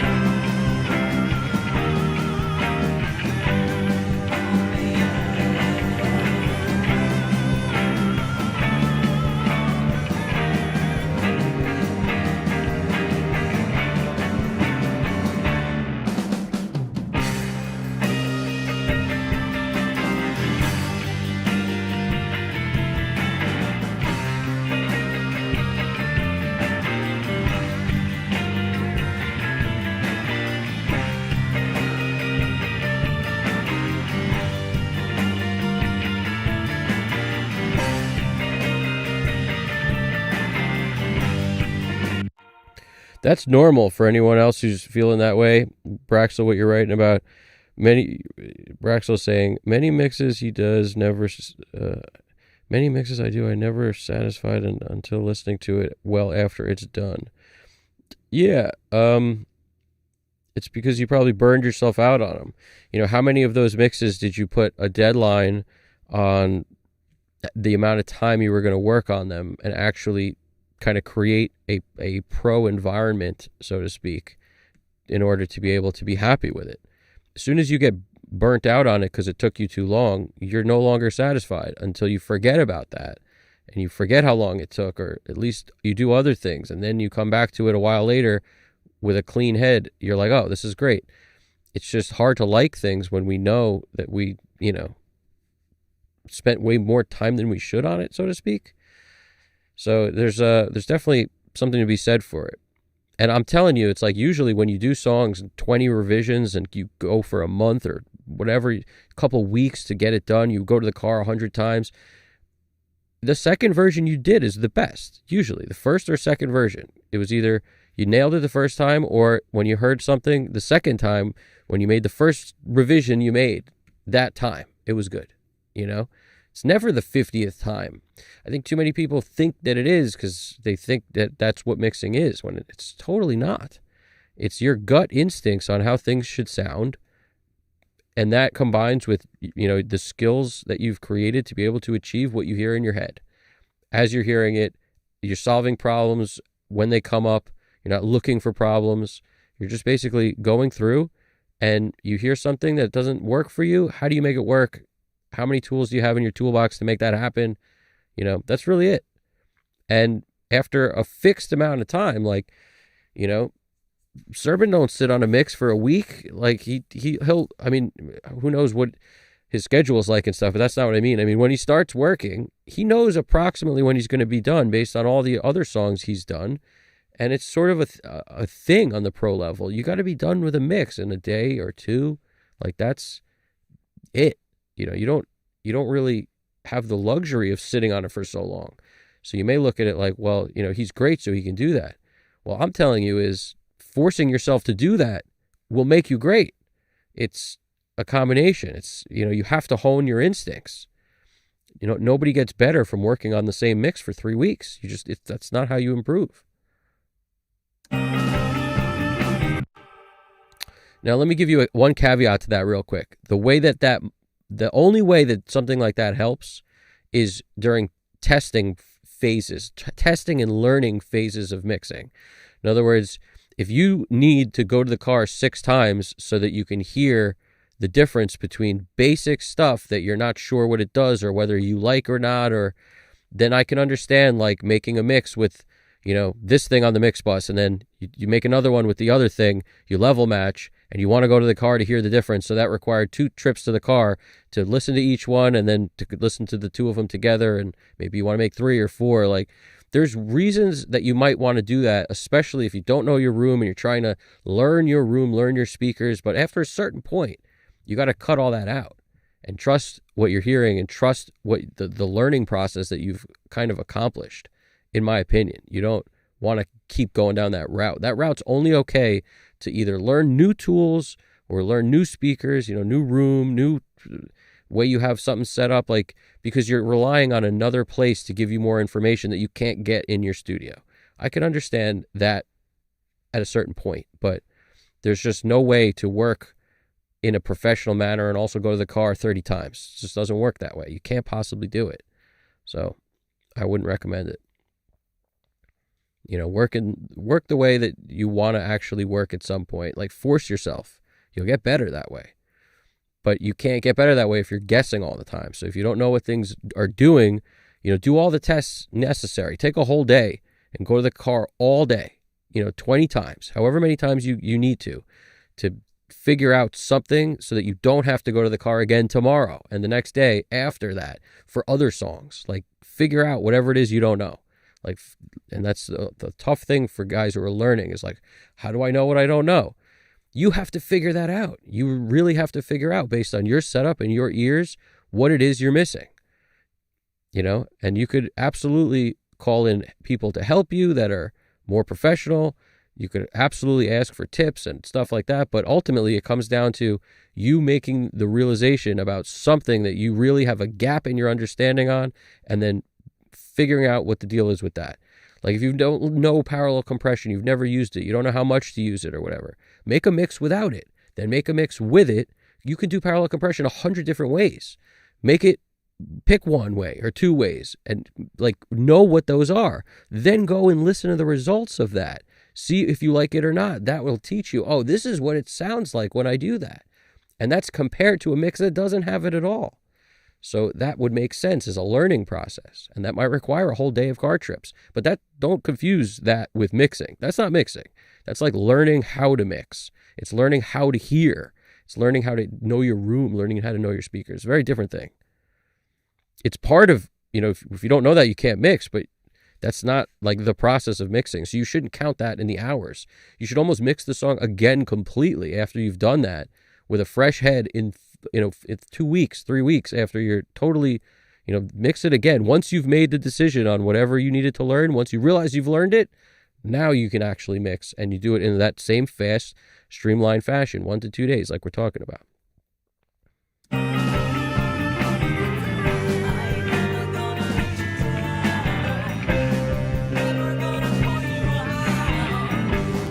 Shigiono, what's popping over there? How we doing in Africa? I guess it rains down in Africa. I picked the wrong key to start that song in. I guess it rains down in Africa. Good morning, all. I hope everyone's doing well. Shigiono wrote, I will pop in a bit later today as I'm still surfacing. I hear you. You gotta do your surfacing. Surface up. Surface up. And that we rocking it indeed. We rocking it indeed. And it's a good point, Braxel. Years later, you'll realize what you did in the past was great, or you'll learn from the stuff you did in the past. It's so interesting, and that's the circular pattern of mixing. Is like when you start out mixing, everyone is actually, thinks they understand stuff, and then the more you know, the less you understand, and you realize, oh man, there's this whole world in there that I got to figure out. And then you go through this process of like, you were probably doing less when you started because you were scared to do stuff, and if you guess all the time, you're never going to be right all the time. So guessing is the worst thing you could be doing. But there's like a weird aspect where when you're early mixing, you're just instincts and nothing else. So you're often better than once you're in that middle ground of like learning stuff. You don't really know how to use stuff. You saw a couple things somebody did once, so you're trying to use that. You can't get it to work for you. So that middle ground is rough. And then when you come out of the middle ground, it gets way better than it did in the beginning. But, that middle ground is a long period for a lot of people where they got to figure out a ton of stuff and their ears and their room. And, they're not just relying on just their instincts in the beginning and no knowledge. And it's possible. You can come out of it. It's very possible. But that's definitely, make no mistake, that's the gooey part in the center. It's like quicksand, and it's like a pie with quicksand in the middle. And you can't get out of that middle for a minute until you learn all the stuff you're trying to figure out. Until you make sense of it, where logically you understand it rather than just you're guessing, and that's why it worked. Mr. Lunatic says everybody on the bus.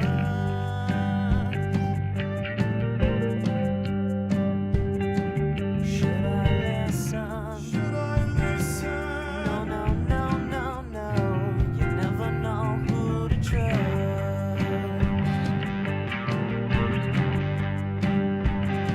Should I listen? Should I listen? 'Cause I see your gun, and that is why I listen. Yeah, that is why I listen. Mr. I ain't never gonna let you down. Never gonna. Mr. Lunatic. Says everybody hold your hand. Close your eyes. Mr. I don't like this hi-hat in one place the whole time. And I don't know if this is a good idea or a bad idea, but I want to move it. Maybe auto pan or pan man. I want to move it around a bit. Mr. Lunatic. Says everybody hold your hand. Close your eyes.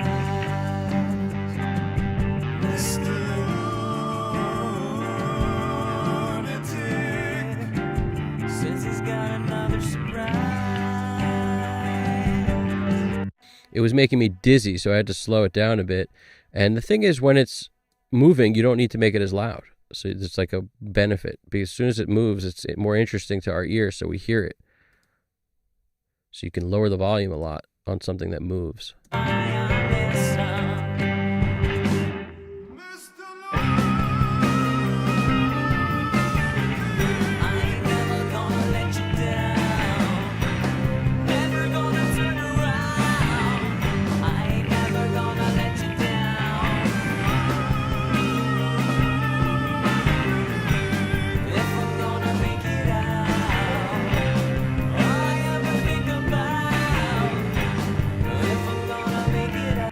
I haven't even EQ'd the freaking kick yet. All right, let's start working a little bit here. Let's start with the color.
Because I had the freaking drums grouped, I gotta do a drums, no kick for the global part of it, so that I can just literally come in here and reset all of them with one click, or a couple clicks, but now at least we're reset. Now I'll just take that off, never to be touched again. At least everything's reset now, except for the kick, which is good. I'll take it. You solve one problem, then you solve another. And if you solve enough problems, you get to come home. The Martian. It's a great movie. Makes total sense. That's what NASA is. You solve problems.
get that guitar on the solo end.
Keep in mind that those pokey, annoying frequencies to me are like 1.5, 2K and up. Sometimes 1.5 is still okay, but like 2K, 2.5, 3K is where it starts bugging a little.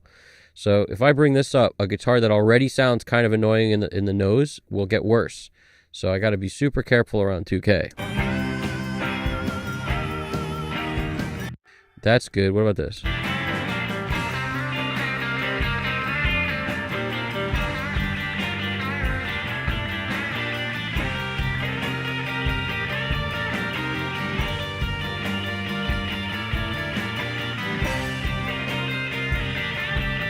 There's not a whole lot of information up there, but sometimes by bringing up way above, like your maybe annoying part, it's maybe better than bringing up the annoying part. But in this case, this kind of just made it punch through a bit. I can make it volume a little lower now.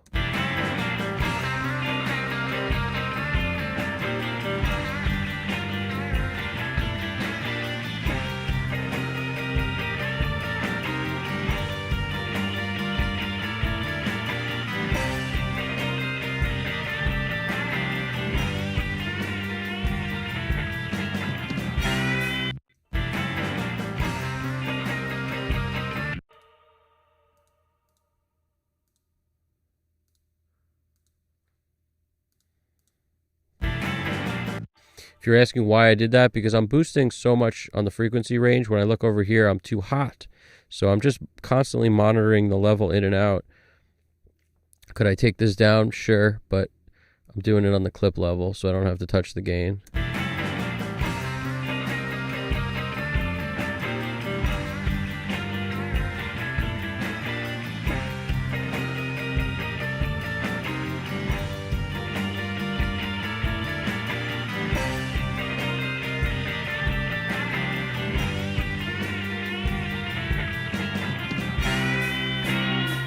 There's really no 300 hertz in this super high up guitar, but I'm boosting as much as I can anyway, because it's, even though there's nothing much there, it's bringing up such a wide kind of cued out bottom that it should be giving us, 500, 650, something in there.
AIM AI Energy.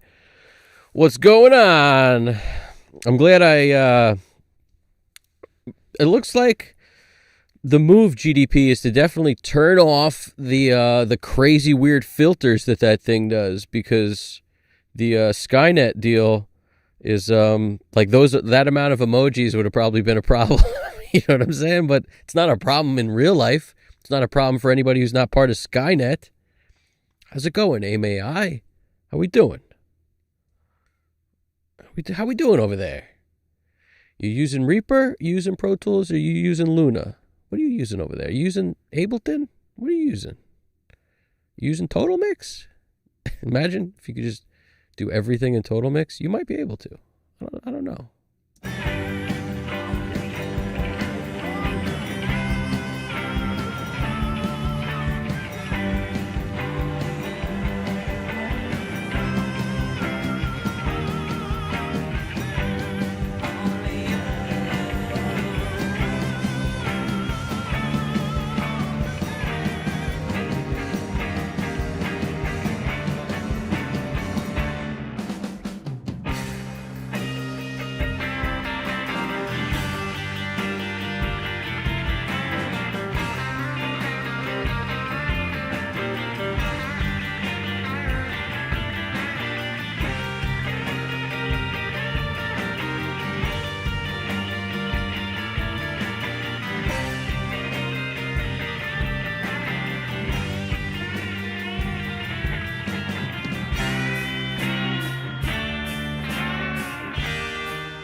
Some cool harmony thing. Listen to this.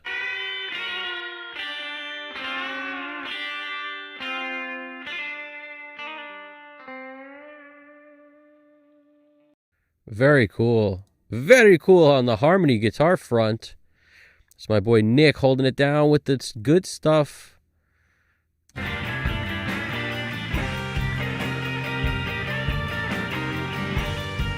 Actually, I have a couple friends named Nick. That's Nick Okudo, for the record.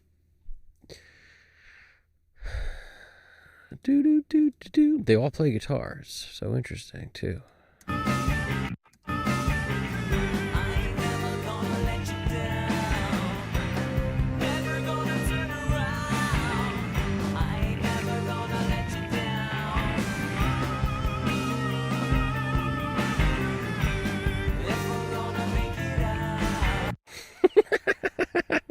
I wish we could post pictures in the chat. I wish we could. We got to figure out a way for you to beam me pictures so I can put them up on screen, GDP, because that's a pretty quality picture, I think. There's a running thing where I always talk about how GDP flies it, and you know he keeps the plane in the air. So he just sent me this hilarious picture of him flying a plane that says, I fly it, you land it. I wish I could share that. We got to be sharing stuff. But yeah, what do we got over here? Snare time. Snare time, and what's going on with these things? What's with this 808? Like, what is with this thing? It's like all huff and no puff with this thing. Where's the rest of it? Let's turn it up. Says everybody on the bus.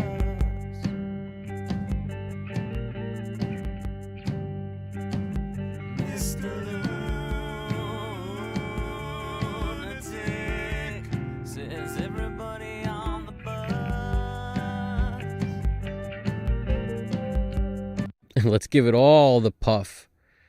A little more of that puff and less huff. Says everybody on the bus.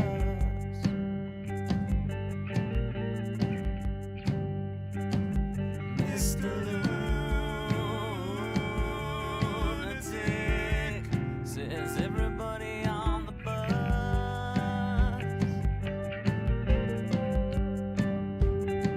Should I listen? Should I listen? No, no, no, no, no. You never know who to trust.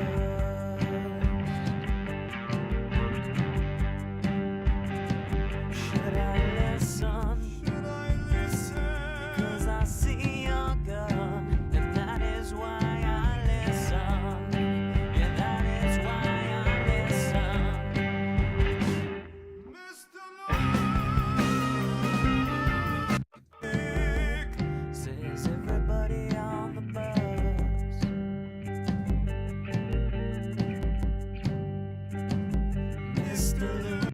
Now we're rattling the windows. Had this running joke with my bass player whenever we'd play somewhere. There was a time back in the day.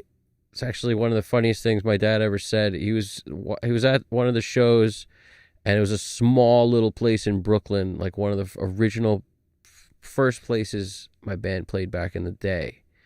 And Paulie T from B on bass, of course. And like his whole family was there, my family was there, and it's this place called the Wicked Monk, which might still be there. It's this like freaking landmark in Bay Ridge in Brooklyn, and it's we're playing this it's a little tiny stage thing, a little tiny bar, and his bass amp was so loud. I think that's where it was at that place. My dad walked up to Paulie, goes, "Paulie, your bass, it's rattling the windows." And I think that was kind of a compliment, to be honest with you. I think that was his version of a compliment. but it was hilarious. We laugh about that all the time. We still laugh about that because it's funny. But yeah, it's funny how small places, just the bass frequencies are so big. Somebody asked in a video, they said, like, are you sure that the bass, that the sub bass frequencies are going to be more like audible to neighbors and stuff? The bass frequencies and the sub bass frequencies, are they going to be more audible to neighbors than like, any other part of the spectrum? Like, are you sure? I'm like, I'm positive. I'm absolutely 1,000,000% positive, because bass waves are so big that like walls don't stop bass waves. They just like, clearly they bank around stuff, but you can hear the bass outside of a place that has a bass player with a bass amp playing loud. You might hear some other things. The concussion of a snare is super loud, SPL and stuff. But when we're talking about like through speakers, the bass is the thing you're going to hear. That's the thing that's going to cut, like, and it's going to go outside. I mean, I've always, bass frequencies travel. What's the first thing you hear when you roll up to like if you've ever been to a festival or something? What's the first thing you hear from the parking lot, the furthest away from the stage you could be? Usually the first thing you hear is the subs. Like, you'll hear thudding. That's what you hear. That thump.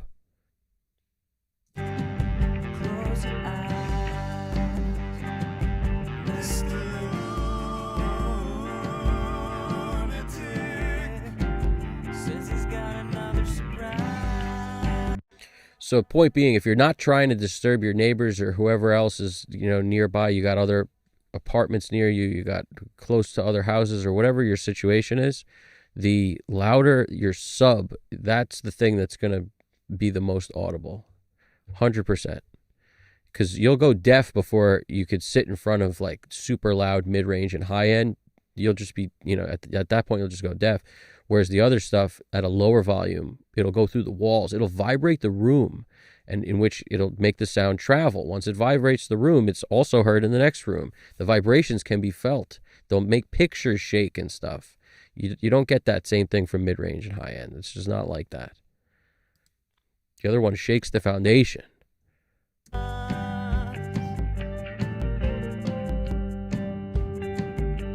I listen? Should I listen? No, no, no, no, no. You never know who to trust.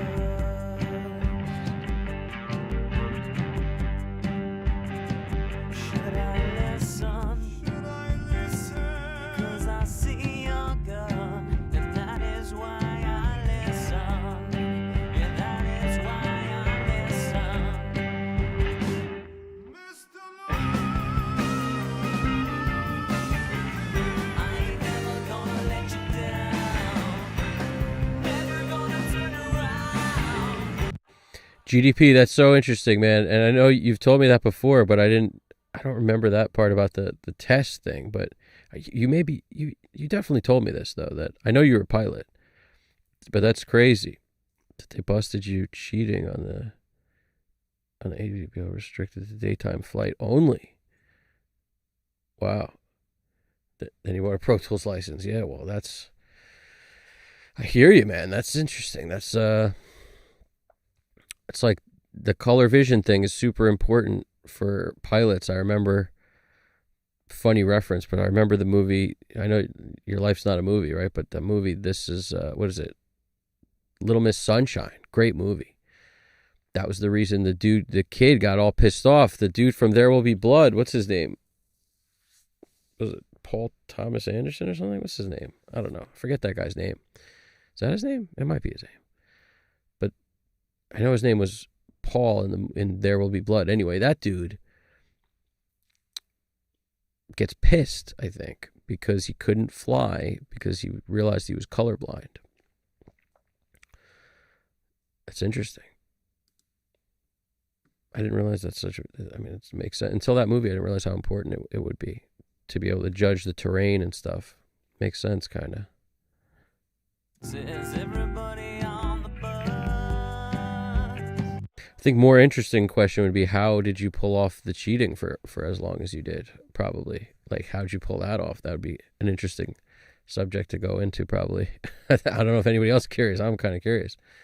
How did that, like, what was the scam? Was it somebody who worked there that you knew or something who hooked you up with the answers ahead of time? Or was it like, I don't know, how'd that go down? That's interesting. Mr. Lunatic. If it's too forward and you don't want to answer, I understand that too. Just, blame it on Skynet. I totally get it. Trust me. They're after us, man, with this freaking Skynet thing. So far, so good, though. Using CXQ5 the man, using Ardor. What's Ardor? I use Windows 95 sound recorder. Nice. Ardor. What's Ardor?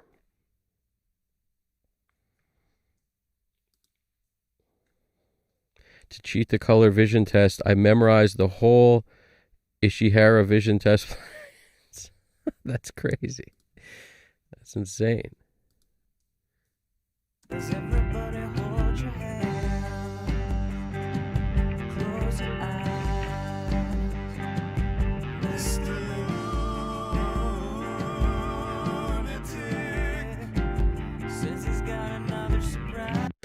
These are actually, now that I can hear how clearly they're, like, I hear them clearly, they're actually kind of getting in the way a little bit with, like, the tom hit or something.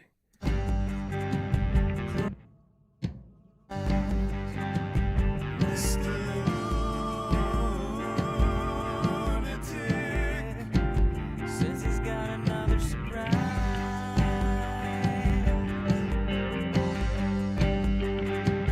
Should I listen? No, no, no, no. You never know who to trust.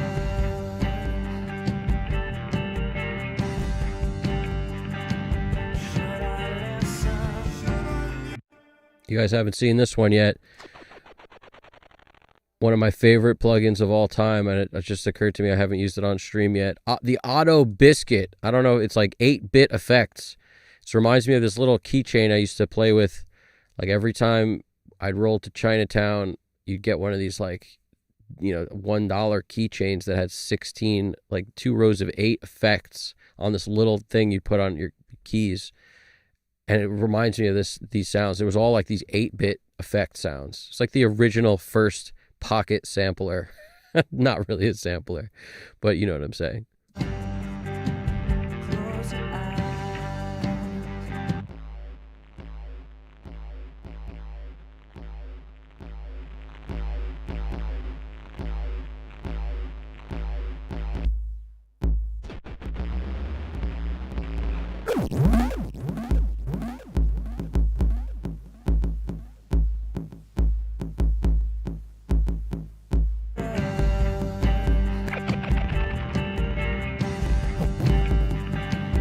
Should I listen? As you use your gun, that is why I listen. That is why I listen.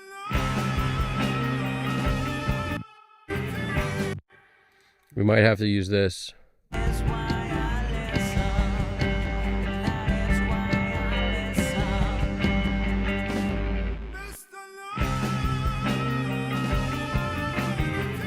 I ain't never gonna let you down. Never gonna pull you out.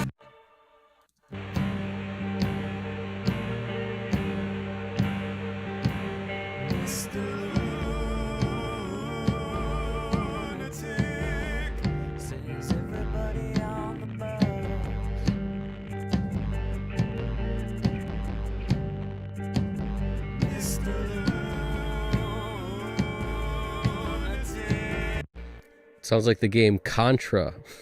we've stumbled into Contra territory, guys. I don't know how we got here, but I'm a fan. Like laser blaster sounds on the keychain. Yeah, exactly. It's exactly right. So Ardor Daw? Ardor Daw. I think, am I being trolled here? I thought I knew many Daws. I didn't realize there's another Daw called Ardor. Ardor. Or is it like Ardois?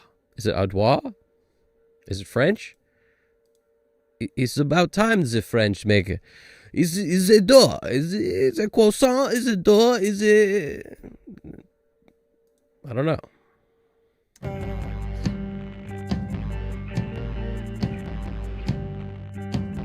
Mr.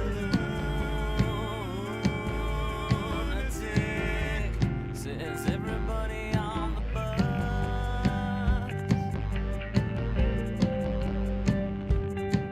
Should I listen? Should I listen? No. You never know who. Danny, you tried Ardor? How's that? How have I never heard of this? Maybe I got to keep my ear to the grindstone. I gotta. Ardor. I ain't never gonna let you down. Never gonna turn around. I ain't never gonna let you down. If I'm gonna make it out, all I ever think about. If I'm gonna make it out.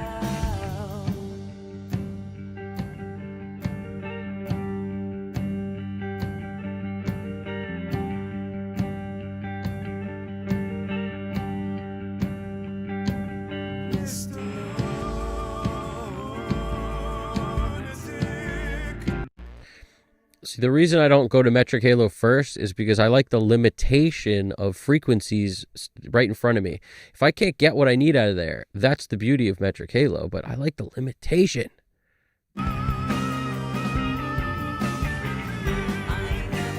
Like, what would I have picked here normally? 200-ish? There ain't no 200, so that means I got to choose between 130 and 320, which is kind of cool.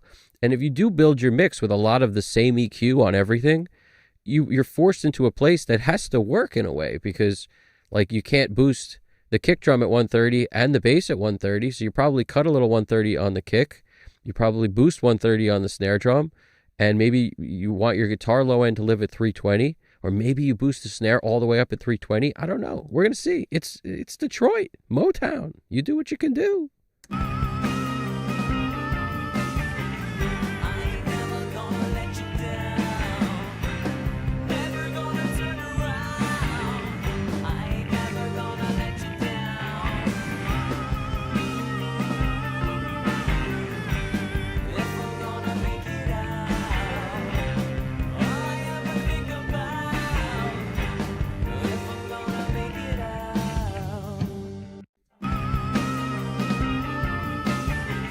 I ain't never gonna let you down. Never gonna turn around.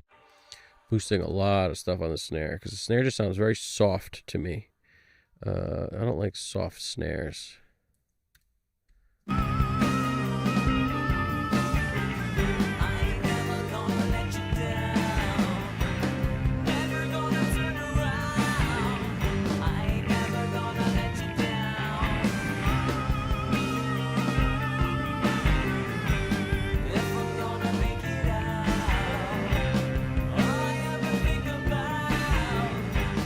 If I'm gonna make it out.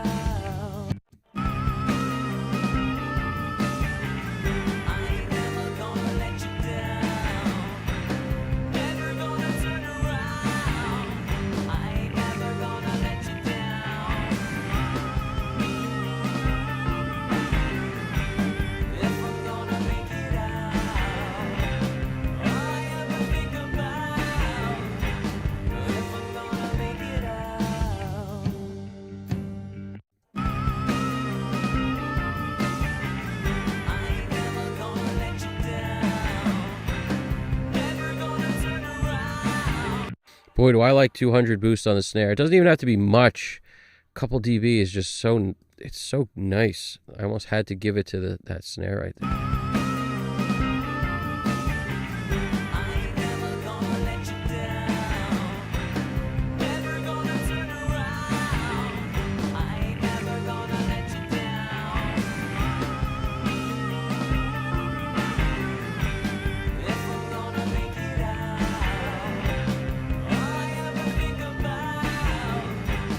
If I'm gonna make it out.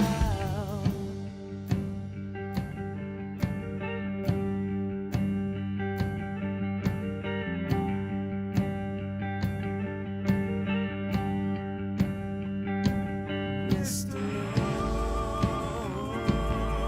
Lunatic, says everybody hold your hand, close your eyes. Mr.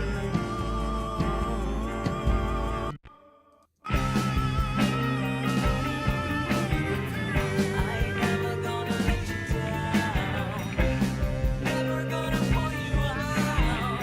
I ain't never gonna let you down. If I'm gonna make it out, all I ever think about. If I'm gonna make it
We may want a little trigger on this thing just for like length. The drums sound very dead.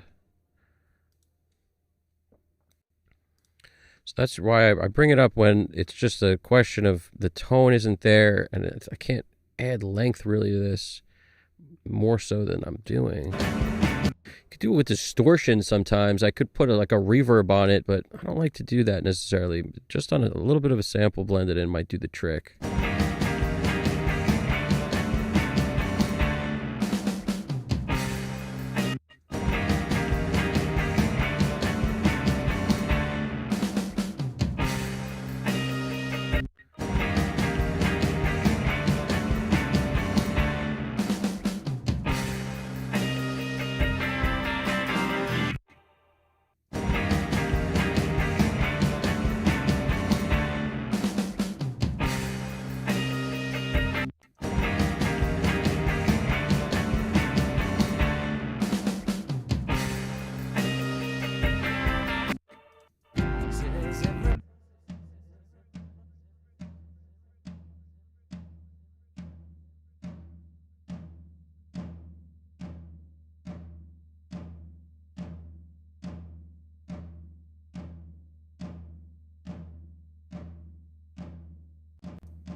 What's poppin', little interesting?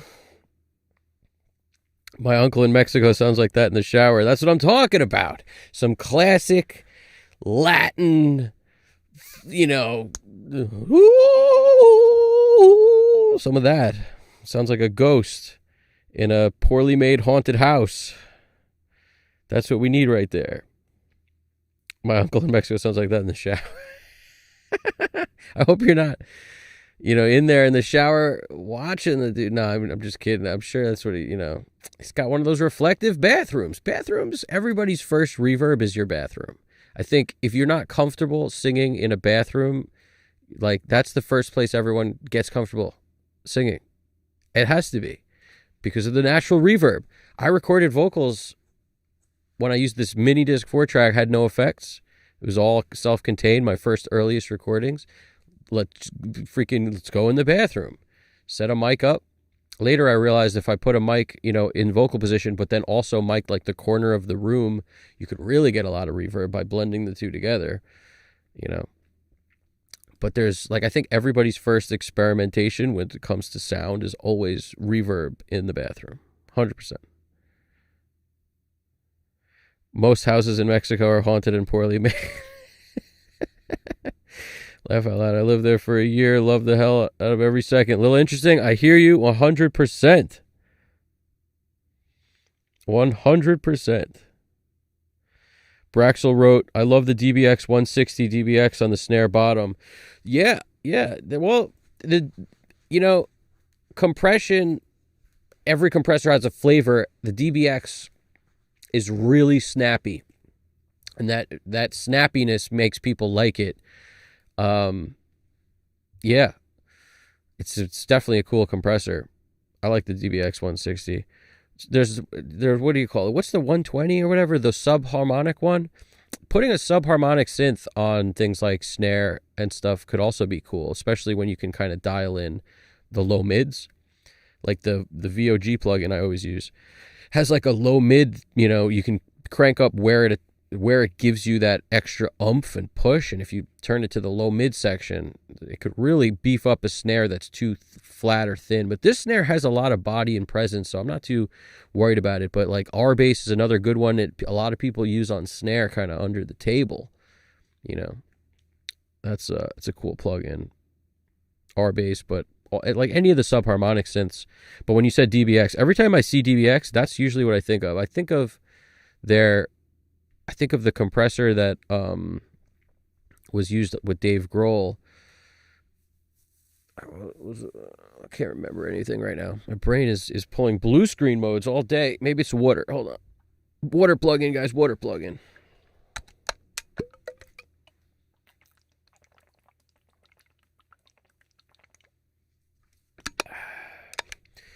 First sip of water, about 3 hours in, Skynet getting to us. But I'll tell you what, GDP, Skynet hasn't showed up in a while. Skynet has not been, is a kind of a non-entity, which is cool, I guess. I think that's the point, right?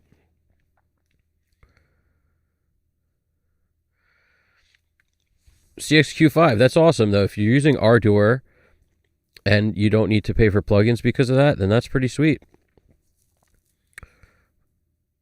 That's pretty amazing. Gold clip, Braxel. We did a whole gold clip thing last time.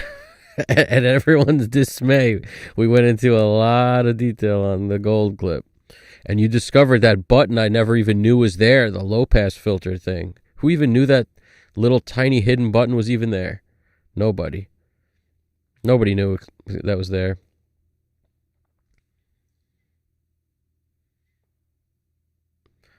Harrison Mixbus is a fork of Ardour. Oh, interesting. And I don't think you mean that in the slang sort of way, like what's that guy's forking problem, I don't think that's what you're talking about. Not the forking. Is gold clip is awesome. I love the buttons too. I love the DBX one. Yeah. So that's Braxel. I'm going down here. And Professor John Smith is back. How you doing, Professor John Smith? Good to see you, buddy. What do we got? Have you heard other Genelec speakers? Have you heard the only Genelecs that I've heard them in other studios. The only one that I've ever had in my own studio, which in my opinion is the only way you can tell anything. Every time I've gone into another studio, I would have no idea what things are supposed to sound like. So you can't really judge a speaker, which is why, in my opinion, it's a manufacturer move what they'd like to do. They'll be like, this studio has it. They're the flagship studio that has it in your area. Go there, listen to them over there. It doesn't even help. It doesn't matter because it'll take you so long to learn that room that you can't possibly then judge the speaker. You can't learn it in a day. A buddy who was using like focals for a long time, every time I'd be in there, I would be like, there's not enough bass to me, like in this song, like the mix needs this, and this. And then he'd be like, go listen to it in a place, like your car, go listen to it. So I would do that and be like, wow, you're totally right. I have no idea that this is actually what's going on in there, but you're used to the room and those speakers, and I wasn't. And that's why you can't really judge speakers in someone else's place. So the short answer is the only Genelecs I've tried are the 8361As. And, they didn't work for me in this room. And the reason I say that, I have to preface it with that, is because every room has its own problems. Some rooms, you have a hard floor, you have carpeted floor. How high is your ceiling? How far away are your walls? How much flexibility do you have to move to face a different way in the room, or go forward or back in the room, or put your speakers closer to the wall? Or, there's so many variables that just because a speaker didn't work for me in my room doesn't mean it won't work for someone else in their room. Because none of the variables I even mentioned just now have anything to do with my ears. Your ears also tell you what will work for you. Not everybody's ears hear the same way. In fact, nobody's do. So because of that, how do you possibly, judge a speaker for someone else? It's really difficult. The only way to do it is to get it, have it in your room, and have a 30-day return policy. So if it doesn't work, you can return it. It's really the only way to test speakers and see if they will work for you. You can't really get information from going to anywhere. Like when I was going to get the keys, it was like, go to Fab DuPont studio in Manhattan, and you could listen to him there. And I literally was like, what good's that going to do me? I don't know how his room's supposed to sound. I can't spend enough time there to actually figure it out. So how does that help? Like, I understand it's a nice offer, but it doesn't exactly help me. And I think the mistake people make is they go somewhere and they go, oh, wow, this sounds great. But how does it sound in your room? How does it sound where you have to put it, where your walls are? Where, how's it going to sound the distance it has to be away from your desk? And, can you move it in enough different places in your room to make it work? And so many variables.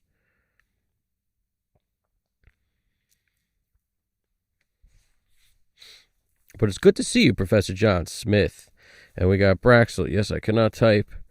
Braxel, you type pretty well, man. What are you talking about? I'm still learning Gold Clip. I am no pro. Yeah, Gold Clip's a solid plugin. And don't be afraid of the hard clip mode. I like hard clip mode a lot. Not usually on the mix bus, but sometimes. It's gold. The hard clip is pretty interesting. On stuff with like super transient heavy stuff, it's the move. When you need it to like kind of go over your entire mix bus, sometimes it's a little too aggressive for me, but speakers sound different in other rooms. It has to be in your room. It has to be in your room 100,000%, Braxel. That's exactly what I'm saying. Yep. And anybody have any questions, feel free to throw it in there. Hit the like button if you dug it. You're watching, you're chilling, you're hanging, you got questions. We're a constant, it's like a hotline. You need to know which bush to burn in Zelda in order to get through and get this magic sword so you can get to the next level. You come here. You ask, not that question, but you ask other questions. Although I think it was the second or third one down from like the corner. But anyway, it was 100 years ago I played that game. But yeah, and we're talking original Super Nintendo. I mean, not Super, the original Nintendo Zelda, by the way. Not like Link or any of these second versions. None of that.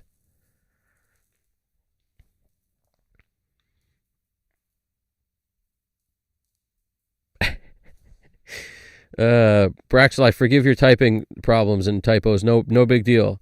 CXQ5, the man roast software fork. Not a fork and fork. When I got the Braxel wrote, when I got the Trinov, I still had to learn my room because I wanted to understand what it was doing before I can trust it, and more typos. Yeah, and the thing about the Trinov is you could really get yourself in a weird place. It's a great tool, but you can also, like on the SD2 Pro, you can do this. So I'm sure you can do it on the new one. You could control how much it makes its adjustments. So the default is only like 5 dB in each direction. You can make it, I think, up to 20 or more dB in each direction, which is a lot. It's like pretty insane how much you can make it. And you can also change what it does. So like you could be like, okay, I understand it's balanced, but I want to mess with that curve, and because I like to have a little more in some frequency than another. So you can really kind of get yourself in a place where you can tweak that thing pretty endlessly until you like what it's giving you. But I also found that I actually got the best results when I turned it off. In this room, when I turned it off, it was way better for me. It was just messing up my speakers, kind of. Like, I'm sure it was helping in some way, but I didn't actually need the help. It was worse. So, whatever way it was helping, it wasn't helping me.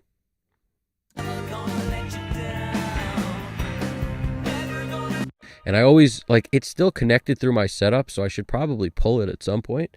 But I haven't, like, I had to make sure it's on bypass all the time. And sometimes I freak out and I go, uh-oh, did I just mix this for a while and it's not on bypass? So I flip. No, it's in bypass. It's always in bypass. But that's something that's part of my list of always checks is like, is that freaking thing in bypass? I should just pull it out of the chain so I don't have to worry about it. But, you know, not quite there yet. It's a ritualistic thing. You got to do a whole ceremony and burn an effigy, and then you can get rid of the thing. You know how it goes.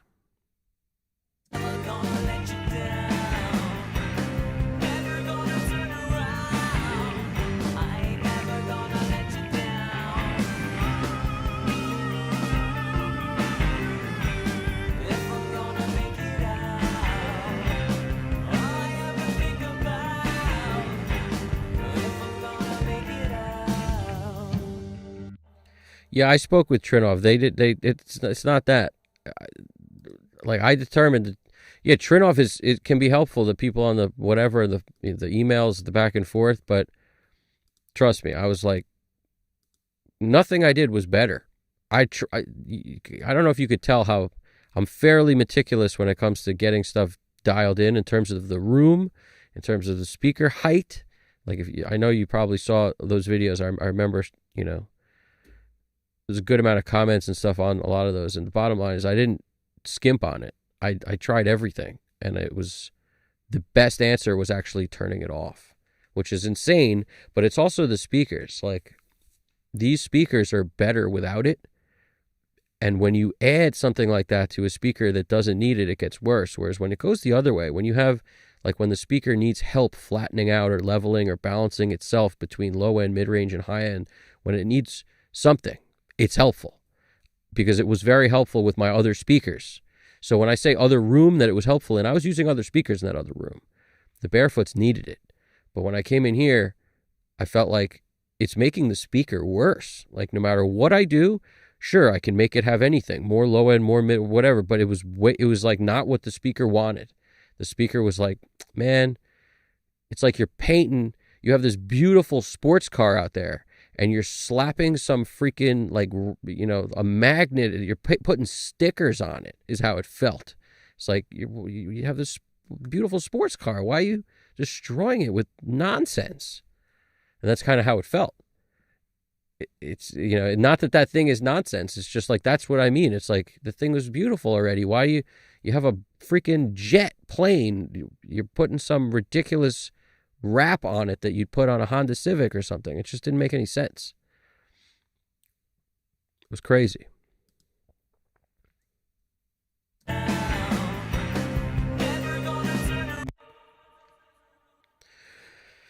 Big old jet airliner, don't carry me too far away.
I don't know if I love those lasers, but it does give me Radiohead vibes, so I'm sort of okay with the lasers.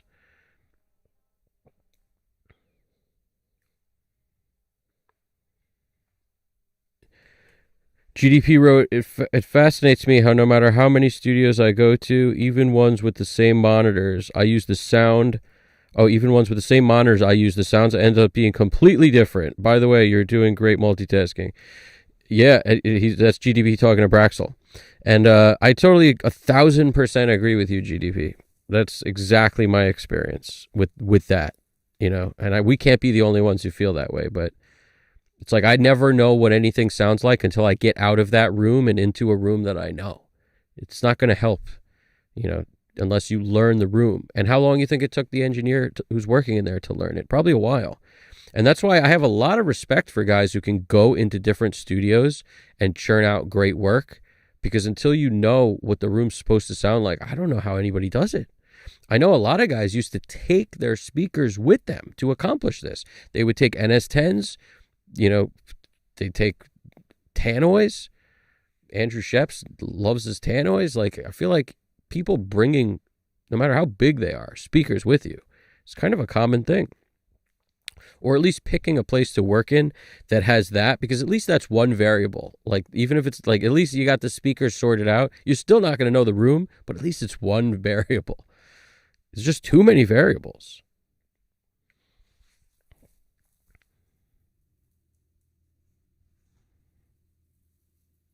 Danny wrote, Braxel, first of all, Braxel, don't be so hard on yourself. Take it easy.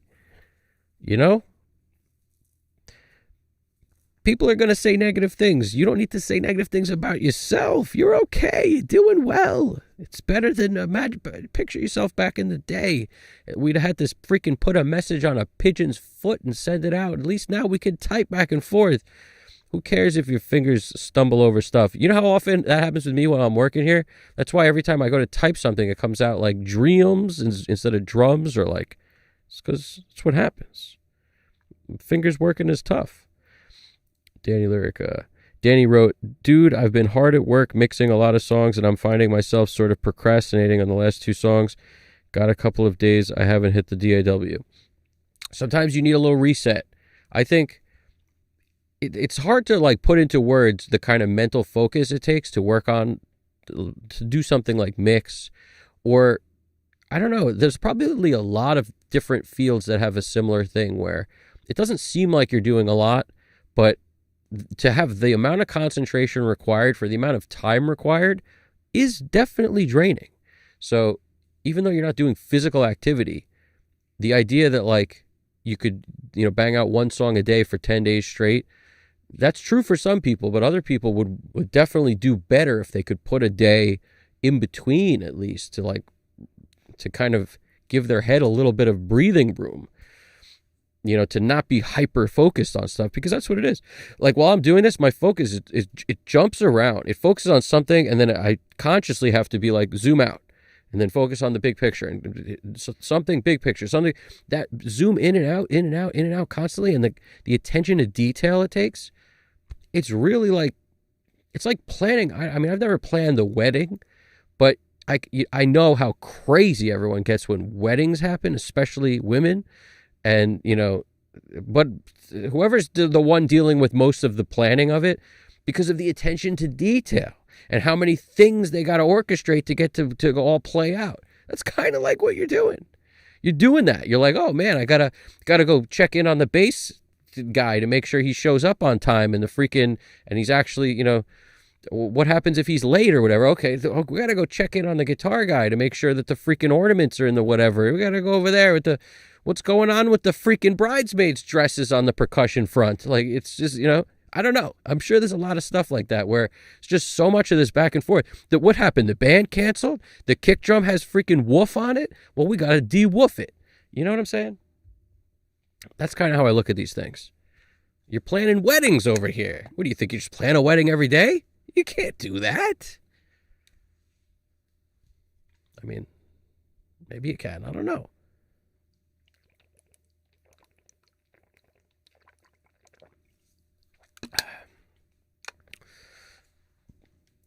You know what I'm saying? You can, as long as at some point there's that rest, and it helps to. That's one of the beautiful things about not needing to recall anything. It always pops up in the box. Like, there's no question, it's a huge lifesaver, because you can just be like, oh man, my head's fried on this. So now you can, instead of whatever, you could set up like the next 3 or 4 or 5 or 6 songs to be mixed, which takes a while. Like, every time I set up a session to be mixed, it's 1 to 2 hours minimum, depending on how intricate and detailed the session is, just to get set up. That's why people hire assistants to do just that, so they don't even have to do that. But that means you set up 4 songs and you're done for the day. You've spent 8 hours working at least, just setting up 4 songs to be mixed. It's not easy, because there's attention to detail that goes along with every step, including that one. And I do have my stuff very streamlined, where I only do what I have to do. Most of it is template import, but there's still a lot to do just to set up.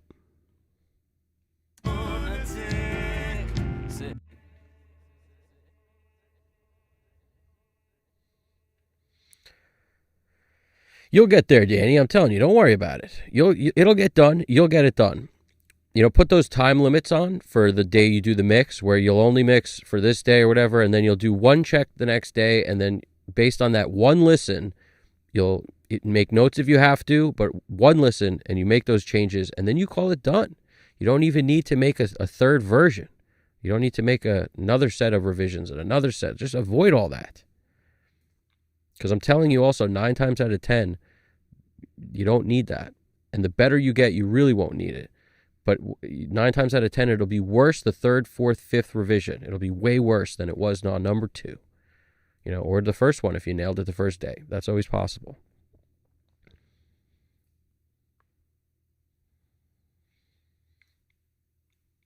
Yeah, GDP wrote, Danny Lyrica, 2 days off and 1 day mixing is better than 2 days mixing and 1 day off. At least to me, it also gives me a good excuse to watch more Boston Legal episodes.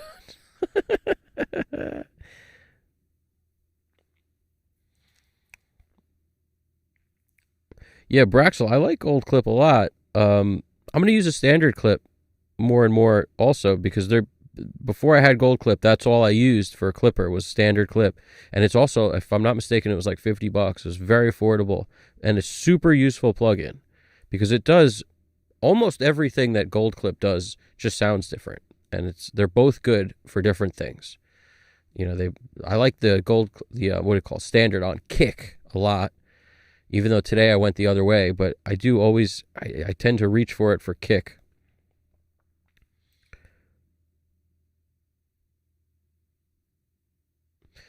Braxel wrote that Braxel did a mix with Gold Clip the other day, and he feels that the mix has a distortion that he cannot put his finger on it. I think I overdid Gold Clip. Sure.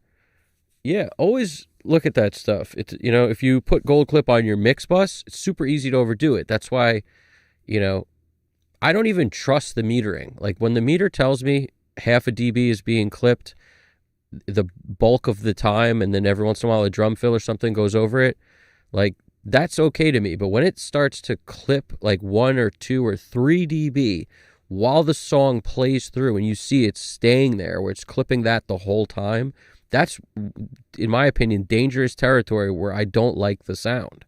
It just becomes something after seeing it enough times, I'm like, I don't like this. I like it when it barely touches this freaking clip line. It sounds better to me, cleaner to me, just less, messed up. So I'm just aware of that. If it's on a mix bus or something, you got to see, is the song riding on that clip line? Because that's where it starts to get hinky. Whereas if it just gets up there every once in a while on the kick or the snare or fill or whatever, it can be okay. Don't overdo the gold knob, which is a big problem people do. Don't overdo the alchemy. That's why you'll notice my settings stay low. Not because I like to foot around and just like, tinkle, tinkle, tinkle. No, it's not because of that. It's because it sounds bad if you crank it. And it won't sound bad right away instantly. It'll sound bad afterwards, tomorrow. Then, like, it's a weird thing where we're tricked by the fact that now it's more saturated. Now it's more, we think it's hitting more, it's whatever. And it's like, nah, we're being fooled by our brain feeling this volume thing, and we're ignoring that thing you hear later, where you just noticed it when you think you overdid the thing. That's really what it is. We're like ignoring that for the sake of it sounds bigger anyway, so let's do this. But it's not. It's not actually that helpful when you do it that way. Err on the side of do less. I'm telling you, that's the move. As little as you can get away with.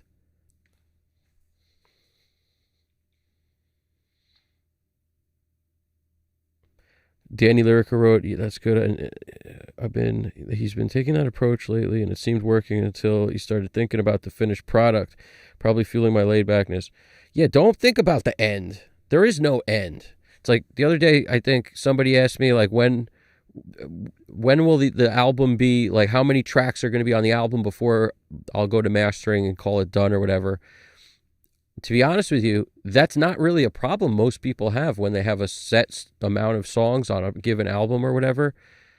For me, that's almost like thinking about the end of the whatever, and I wouldn't even do that. I don't like to think about the end. Like, I feel like I'll get a sign in some way. There'll be a sign. I'll see 3 pigeons fly overhead, or the freaking, my cat will do 3 circles and a somersault.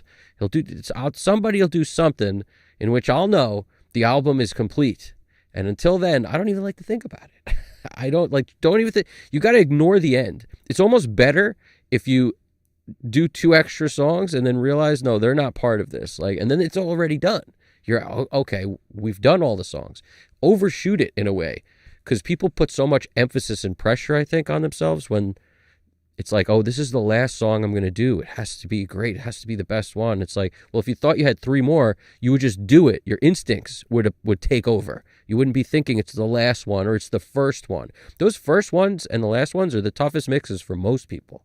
It's not just you. It's everybody, I think. So just ignore those. Like, pretend you've got 5 more, and maybe you do. They don't all have to make the album, but if you treat it that way, where there's like an endless cycle, and you'll pick an end point at some point, it's an endless amount of tracks, like that, I think works better, to be honest. Because the pressure on the given moment to be, this is the last one, it's got to be my best work, like, you don't ever have to think about that, That's how I look at it. Or it's the best song, it's the single. It's like, forget all that. Nobody knows what anybody's going to like or what's going to be good, or nobody knows, man. Nobody knows. So every song's got to be great, like, that you mix. You can't. There's no pressure. There's no best song. Let's talk about that. How many times has that happened to you guys? I'm curious. It's happened to me a ton of times. I would record a set of tracks thinking this is the best song, and I'd think in my head it's number whatever. That song's going to be, that's the best of the bunch. And then when you record all your tracks, how often does that song fall down the list? And something else that you thought wasn't a good song, or you didn't put much thought into, no planning, why does that become better? Why does that one take the lead? It's, in my opinion, because the emphasis that you put on it's got to be right and all this ruins it. That's the truth. The one that you didn't care as much about and you just did based on your instincts shoots to the top. It's interesting how that works. It's happened to me enough times, I'll tell you that, where I was like, why did the one that we were counting on, like, and thinking it was the one, why'd that turn out bad? It's because nobody knows what's going to be good or bad. It's not even up to you. All you could do is be you, which is really not care too much. You got to sort of just the natural you, which is why it worked so well when there was a hired mixer, hired producer, because everyone had their lane, and you couldn't, like, cross over into 100 lanes and then derail and nosedive the thing off the cliff. You controlled your part. So you did that, and then you got to not do the whole thing, and it worked out better because each person cared about everything as long as a person could possibly care before it starts to go bad. When you do everything yourself, it's way easier to care past that point until that no man's land where it starts to go bad, and then you just keep making it worse. It's very easy to do that.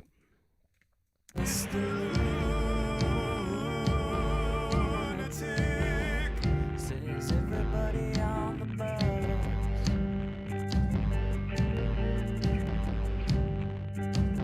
Mr. Lunatic. Says everybody on the bus.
7/9. We'll go 7/2/6. Just got to be more than 400ths of a second. And this is start.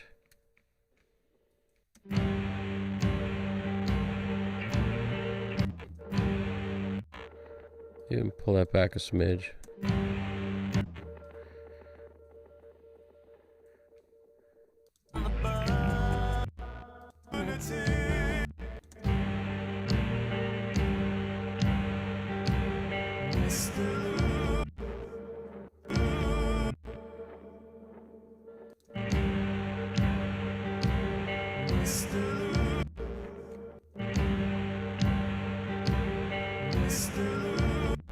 So that's the downbeat of the verse 1. And I don't want it to be 2. You see how I just did that? I don't want 2. I want 3. Because 2's got to be the end of the song. So just so I know 1 and 2 are always the end. Now, what do we got?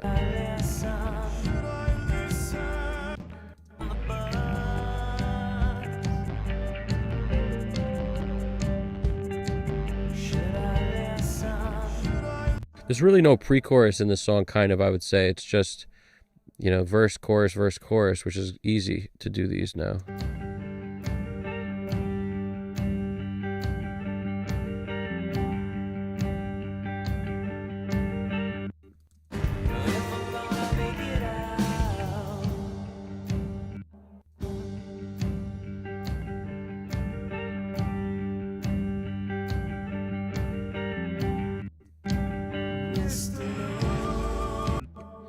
Now this, instead of the downbeat, I want to catch the first word so that I can do the effects on that moment. So that's good enough. I just want to make sure I catch that first word.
So what I want here is, I'll go downbeat with it.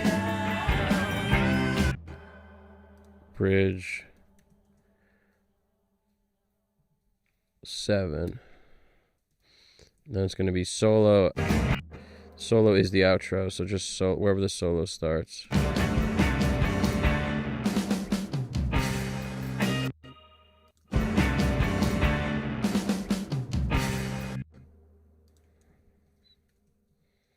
Eight, and then it ends.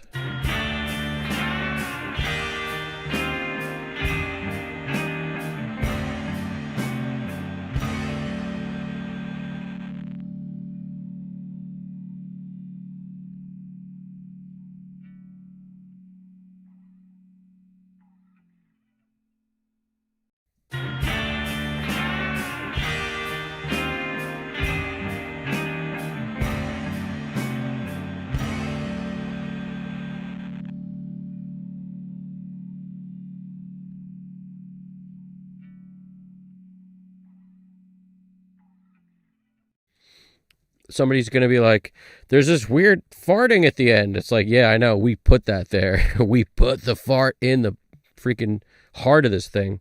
That's that auto 8-bit.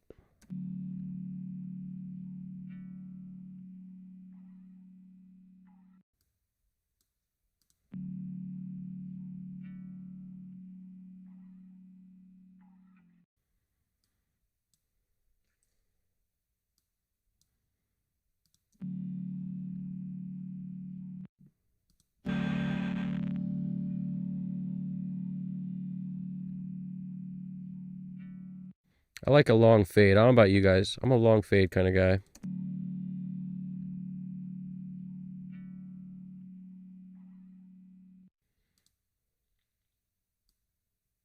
Maybe before the bass farts.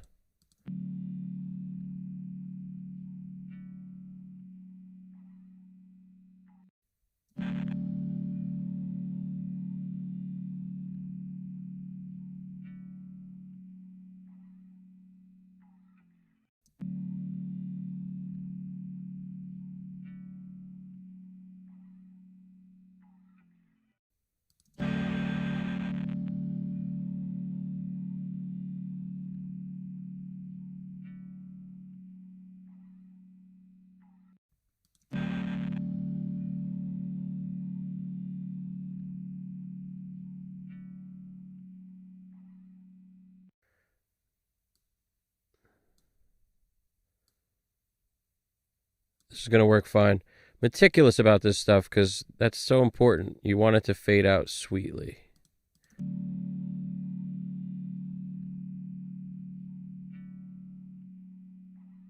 I really don't mind that fart on the bass, and it's just at an awkward position. I'd have to fade it quicker to get rid of it.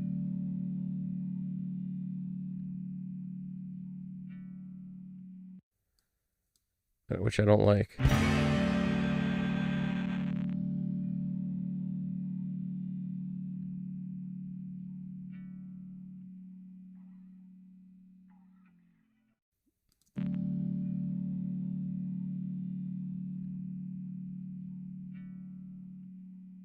I like that. That might be good.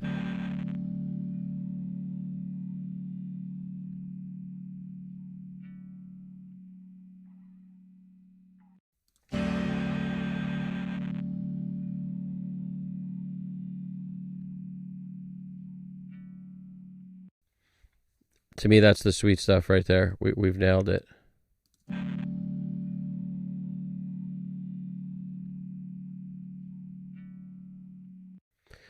I'll take it. Now, anytime after this will work, so we're going to go 400ths of a second or more. Let's see. So that's 3387. So we'll go right here. 9.5 is fine. We can overshoot it. It don't matter.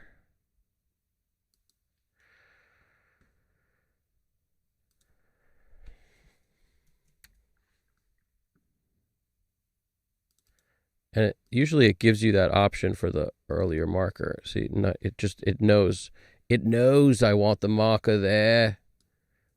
It knows I want the marker.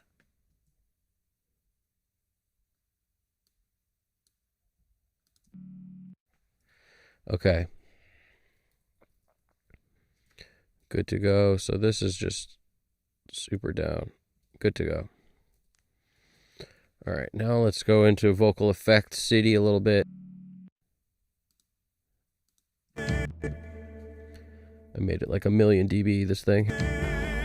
Says everybody on the bus.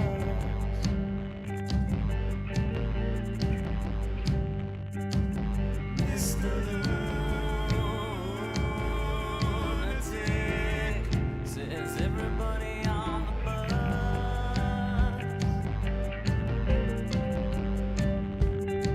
Should I listen? Should I listen? No, no, no, no, no. You never know who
right, let's do our scenes.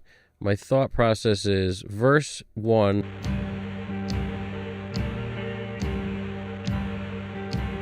Mr. Lunatic, Says everybody on the bus.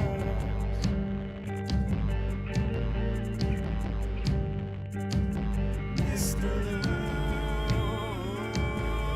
Lunatic, Says everybody on the bus.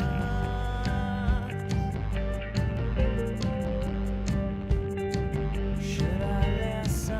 should I listen? No, no, no, no, no. You never know who to trust.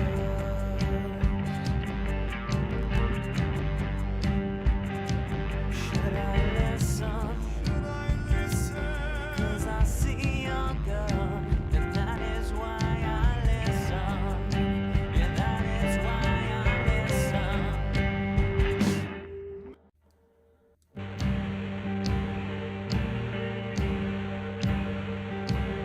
Mr.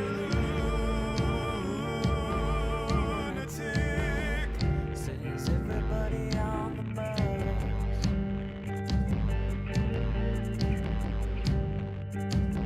Mr. Lunatic, Says everybody on the bus.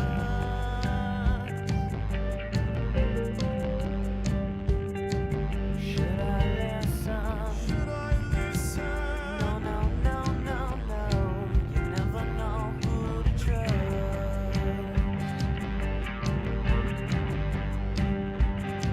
Should I listen? Should I listen? 'Cause I see your gun, and that is why I listen. Yeah, that is why I listen.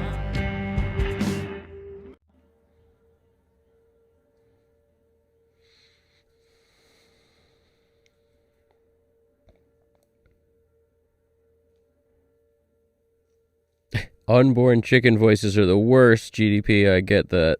100%. Chicken voices.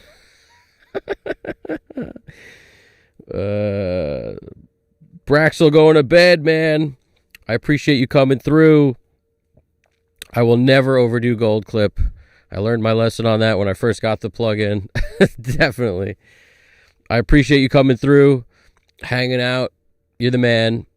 Everybody's welcome to chat, hang, chill, questions, answers, chicken voices, crazy weird sounds in the recordings. What are some crazy weird sounds that you may have experienced in your recordings? When I used to use Ableton, this weird thing used to happen where we called it the ghost in the machine, because out of nowhere, it was almost like the latency would bug out and it would try to catch up with itself, and then it would do this. It would sound, you know, that cell phone sound if you get a cell phone near a speaker and it makes that crazy like interference sound.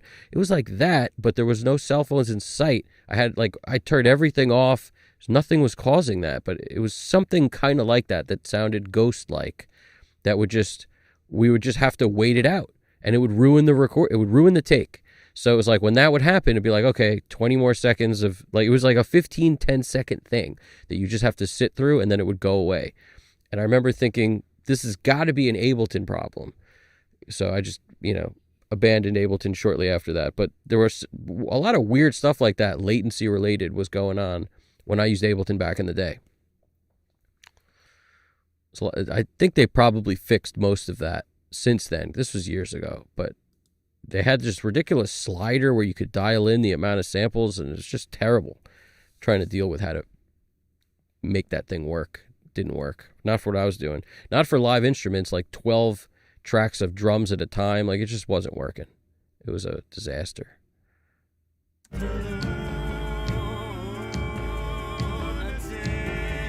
Says everybody on the bus.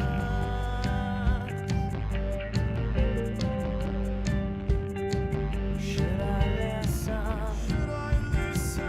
No, no, no, no, no. You never know who to trust.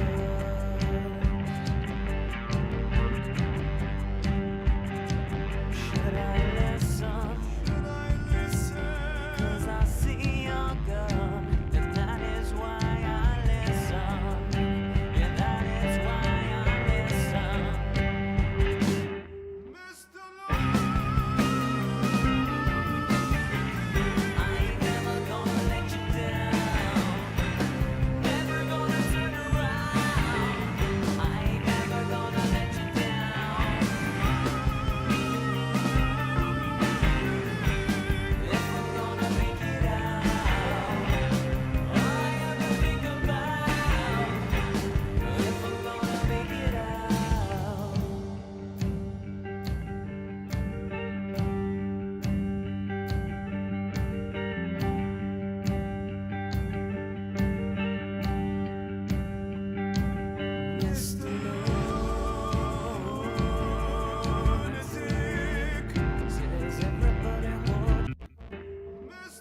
I ain't never gonna let you down. Never gonna turn around. I ain't never gonna let you down. If I'm gonna make it out, all I ever think about. If I'm gonna make it out, never gonna turn around. I ain't never gonna let you down. Never gonna turn around. I ain't never gonna let you down. Never gonna turn around. I ain't never gonna let you down. Never gonna turn around. I ain't never gonna let you down. If I'm gonna make it out, all I ever think about. If I'm gonna make it out,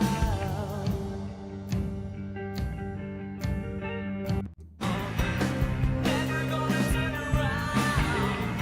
I ain't never gonna let you down. Never gonna turn around. I ain't never gonna let you down. Never gonna turn around. I ain't never gonna let you down. If I'm gonna make it out, all I ever think about. If I'm gonna make it out, never gonna turn around. I ain't never gonna let you down. If I'm gonna make it out, all I ever think about. If I'm gonna make it out. Mr. I ain't never gonna let you down. Never gonna turn around. I ain't never gonna let you down. I ain't never gonna let you down.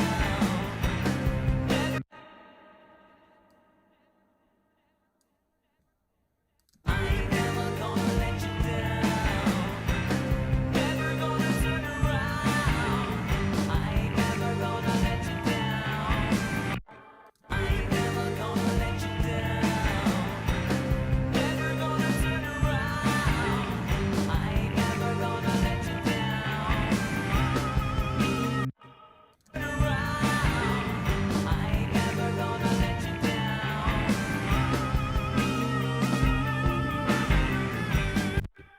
Let you down. Let you down. Let you down.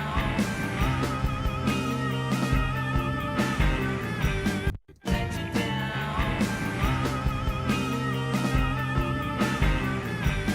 If I'm gonna make it out, all I ever think about. Let you down. If I'm gonna make it out, all I ever think about. If I'm gonna make it out.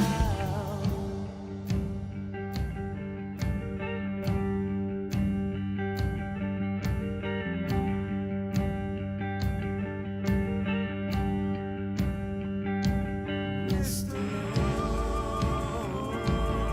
Lunatic. Says everybody hold your hand. We're getting into it.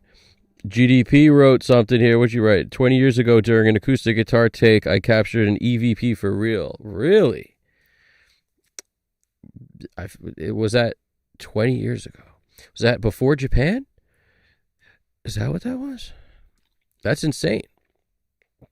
What was on it? What did it sound like? I think the world wants to know. I definitely want to know. What was on there? What'd you get?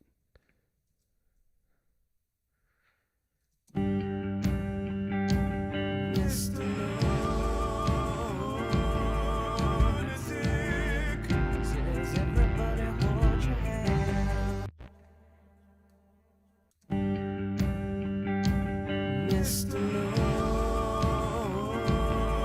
Lunatic says everybody hold your hand, close your eyes. Mr. Lunatic says he's got another surprise.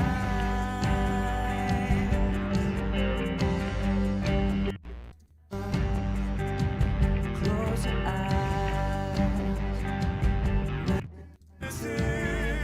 Says everybody hold your hand. Says everybody hold your hand. Close your eyes. Mr. Lunatic says he's got another surprise.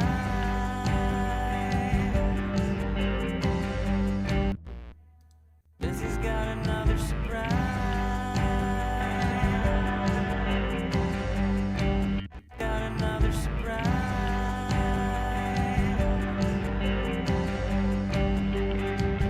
Should I listen? No, no, Mr. Lunatic says everybody hold your hand. Close your eyes. Mr. Close your eyes. Mr. Close your eyes. Close your eyes. Mr. Lunatic says he's got another surprise.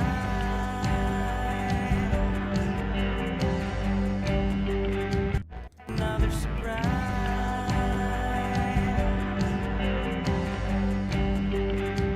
Should I listen? Got another surprise.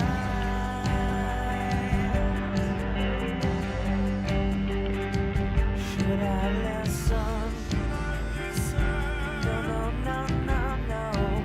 You never know who's got another surprise.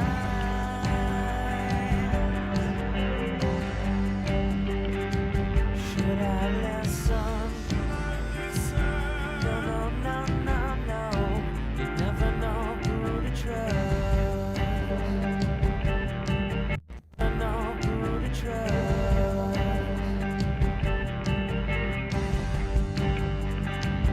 Should I listen? As you use your gun, and that is why I listen. And that is why I listen.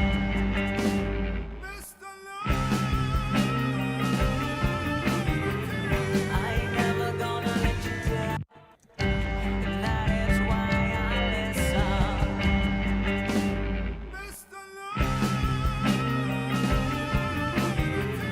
I ain't never gonna let you down. Never gonna pull you out.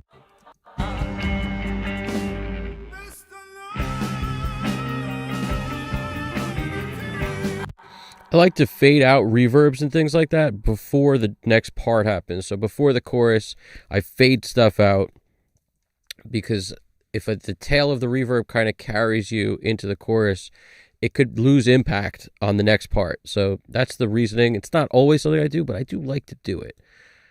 You know, right there, I like the way the reverb kind of swelled around the vocal, but I wanted it gone before the change of part. Listen. And that is why I listen.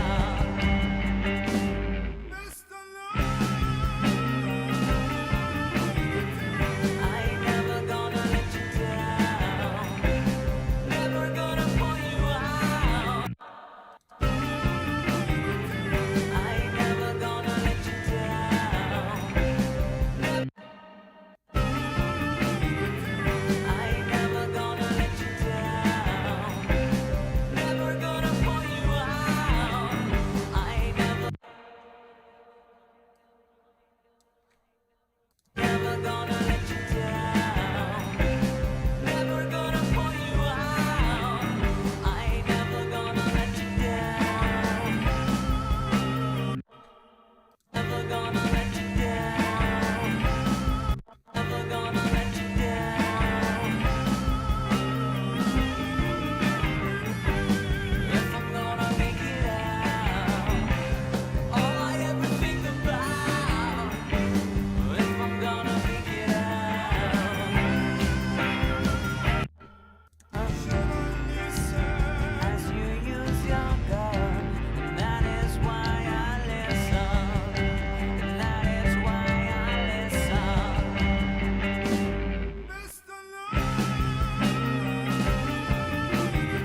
Drum room settings usually perfect on here, and Ocean Way, they're both nice.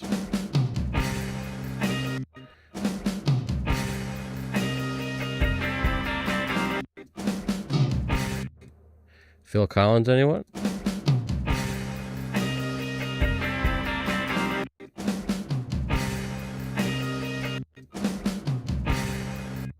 That's starting to sound okay. Where's the floor?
Lunatic, says everybody on the bus.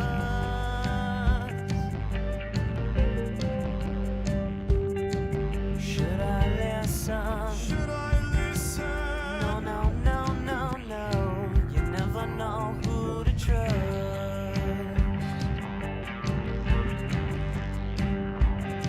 Should I listen? Should I listen? 'Cause I see your gun, and that is why I listen. Yeah, that is why I listen. Mr.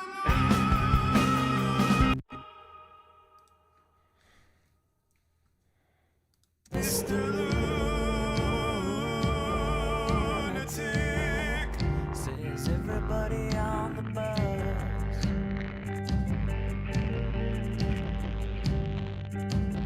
Mr. Lunatic, Says everybody on the bus.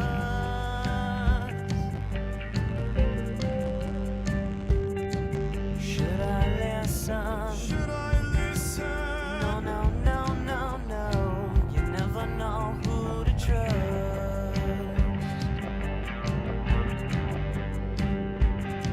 Should I listen? Should I listen? 'Cause I see your gun, and that is why I listen. Yeah, that is why I listen. Mr. Lunatic,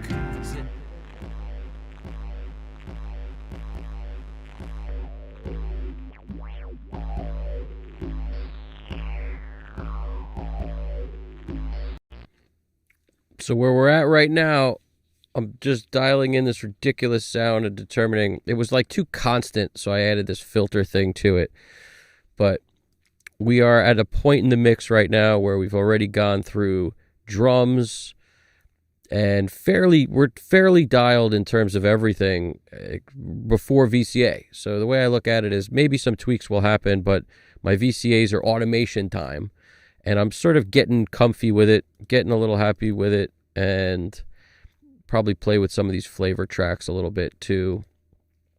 Like, as far as I'm concerned, some vocal stuff, maybe flavor tracks I still want to add, and VCA automation, and then mix bus processing. So those are the steps that remain at the moment. Very little was done on the guitars in terms of EQ or anything. They're just sort of sounding cool, so I'm not messing with them a whole lot. I don't think any of this stuff. Yeah, it's like pretty non-dialed here.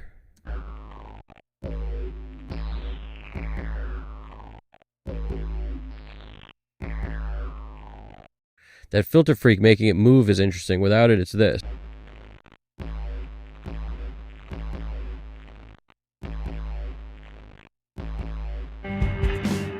And Barry, it sounds weird on its own, but in the song, Lunatic, says everybody on the bus.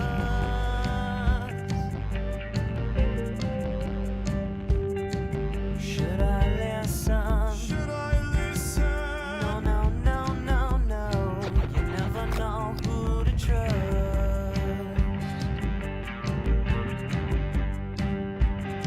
Should I listen? Should I listen? 'Cause I see your gun, and that is why I listen. Yeah, that is why I listen. I kind of like the bouncing eighths now that I hear that. Says everybody on the bus.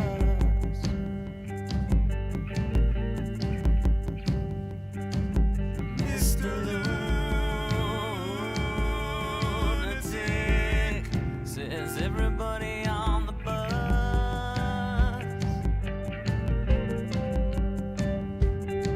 Should I listen? Should I listen? No, no, no, no, no. You never know who to trust.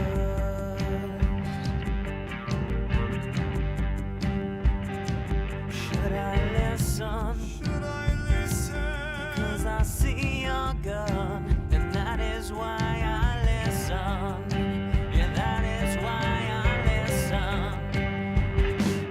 Mr. Says everybody on the bus.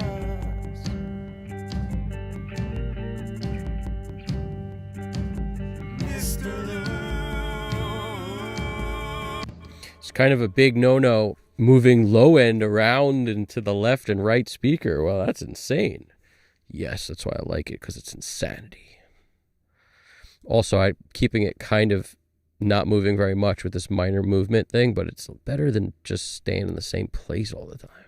I listen. Should I listen? No, no, no, no, no. You never know who to trust.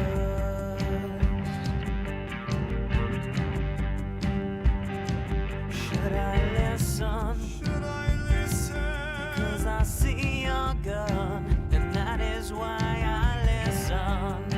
Yeah, that is why I listen. Mr.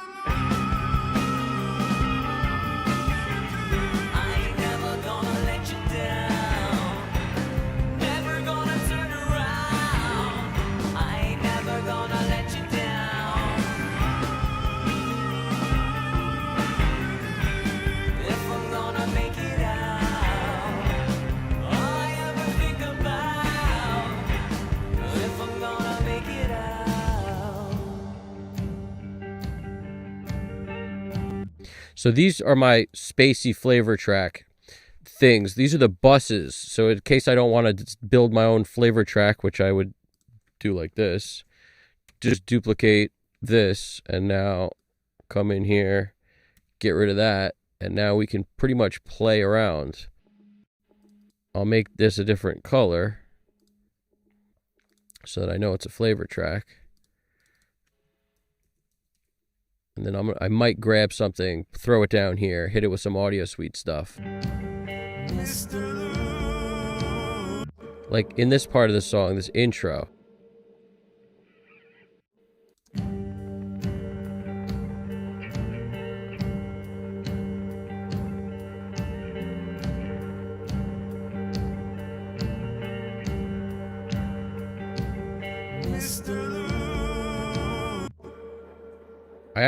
I'm thinking the first two verses might not need this vocal either. I kind of want to surprise them and build it in later. Let's just see what we need for a flavor track, if we need anything. Let's see. I'm holding shift when I open a couple things so that they stay on the screen.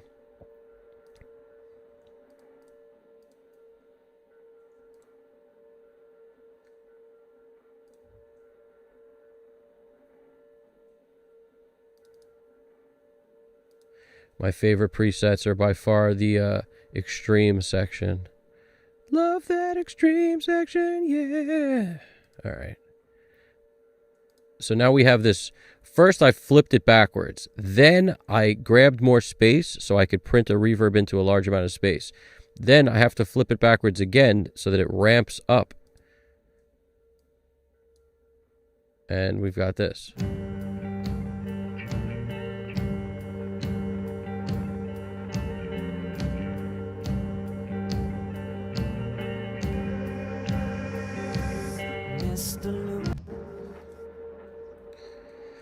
And you want it to kind of end right where the word begins. So that essentially takes a word and puts reverb on the front of it. So it's like reverb before the word. It's like a long kind of, it's like the Mothman Prophecies effect. If you ever seen that movie.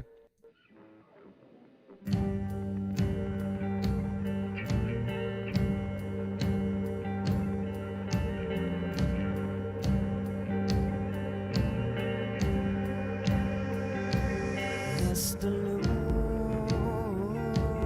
Lunatic says everybody on the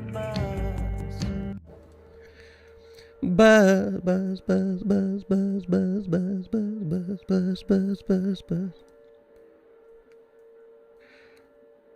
Waiting for the time that I can finally say that this has all been wonderful, but now I'm on my way. Something about me doing buzz, buzz, buzz, buzz, buzz, buzz, buzz, buzz made me think of that.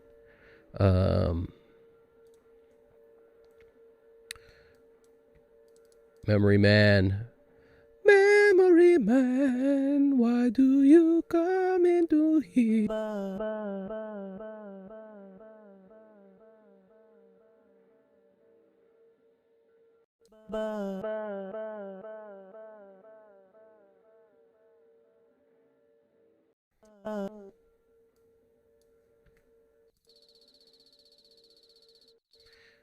Sounds like a bunch of cicadas. This ain't summertime.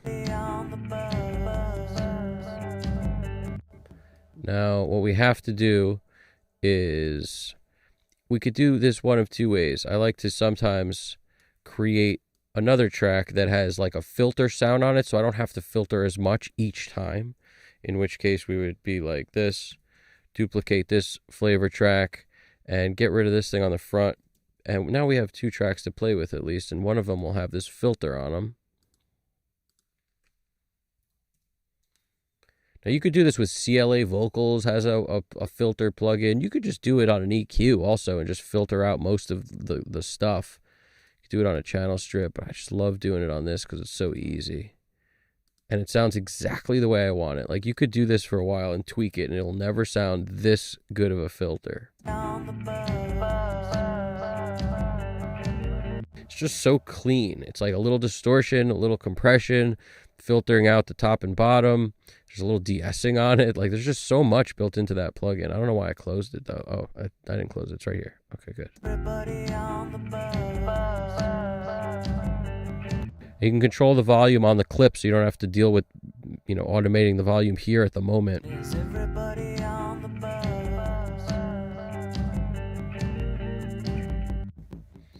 And to be honest, I like it, but I don't love it. I don't love it. So I might open another plugin, Crystallizer.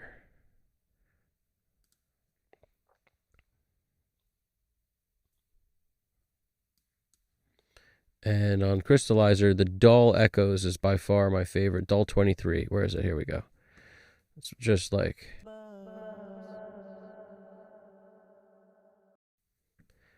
because it'll wreak havoc on whatever else you just created. That's why I like it the most. It's like if I don't like what I have, I hit it with the dull echoes. And sometimes that first one you don't want, so you just get rid of the first repeat and put it in position.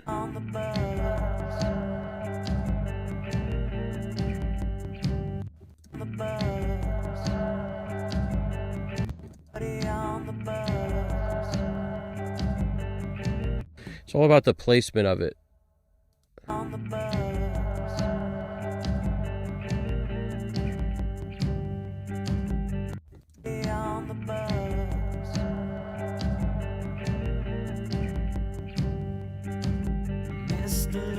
Now I kind of like that. Like, it doesn't have to be a perfect repeat.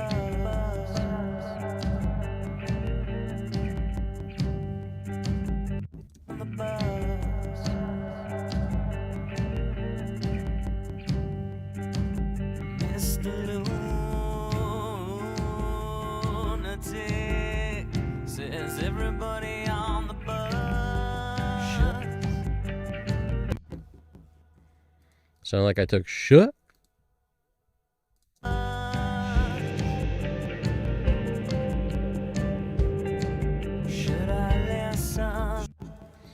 That's the other thing. Notice the randomness of what I pick is actually part of the amazing part of this. It's like so much of what would happen when you would just twist knobs kind of haphazardly when you're, dealing with effects, especially like on tape echoes and things. You would like twist stuff haphazardly to create something that was cool that you could never repeat if you tried.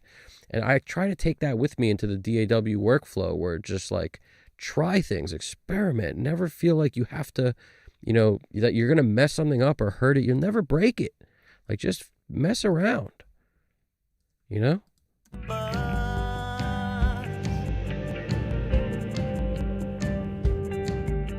I listen? Should I listen? No, no, no, no, no. You never know who to trust. Let's get a little trust happening.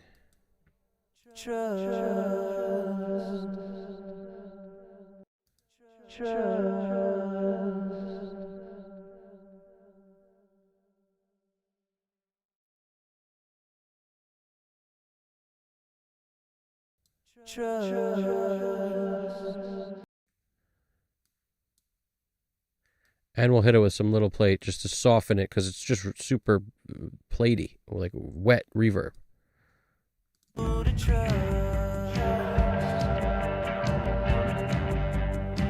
And if you don't want it to have that like filtered sound, you've got another track that doesn't have the filter on it. Bada bing.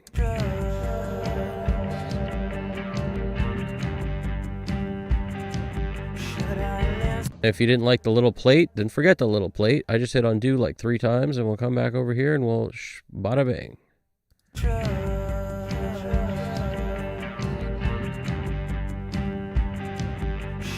And get some context. Should I listen? No, no, no, no, no. You never know who to trust.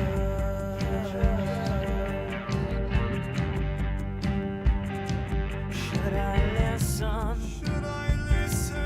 'Cause I see your gun, and that is why I listen. Should I listen? Should I listen?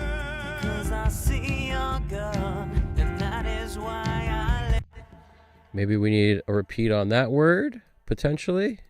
We'll hit it with the reverb first this time, then we'll hit it with the crystallizer. And that is why I listen. Didn't like it. Gonna just undo right there, but let's hit it with reverse first. We'll reverse that thing. Then we'll hit it with the reverb. Then we'll smack it one more time with this thing. Now we'll flip it back. Should I listen? 'Cause I see your gun, and that is why. Nope. Let's flip it back the other way. Let's see if the reverse reverb is actually what we like. We want the whole thing backwards. Let's see. Your gun, and that is why I listen. Yeah, that No. your gun, and that is why Don't like it, so just hit undo until you do like it. Back to where we were here with the gun. and that is a gun, and that is why Maybe this is a bad idea altogether. We shall find out momentarily. Hold on. We could hit it with the Echo Boy instead of Crystallizer. I'm just a big fan of the Crystallizer. and that is why I listen. I think that's the problem. It's not what we need for this. Where's that Echo Boy? I'm going to downsize this just so I can have it nearby, have a couple more things here. That's also what makes so cool, the Sound Toys Jam so cool, is you can resize them easily now, and that means you could have more of them on the page when you're trying to do this kind of stuff.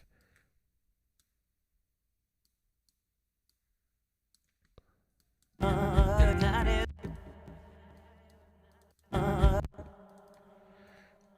gun, And if this doesn't work, I'll go to another word. You don't need to do it all the time. Like, we don't need to do it everywhere. Let's see something. and that is why gun, gun, gun,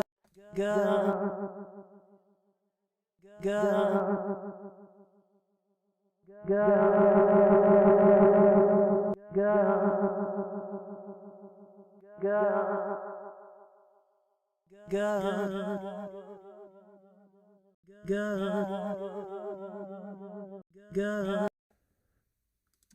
and that is why I listen. Yeah, that is why I gun, and that is why I listen. Bad idea. I don't like it anymore. So we're going to try one other thing. These are flavor tracks. I'm just going to, they're already being sent here. I'm just going to bump the output of whatever this is. It's like Space Delay 1, and it's Galaxy Tape Echoes on it. See your gun, and that is I see your gun. Certainly it looks like it's supposed to be being sent there. Why don't I hear it? Let's see.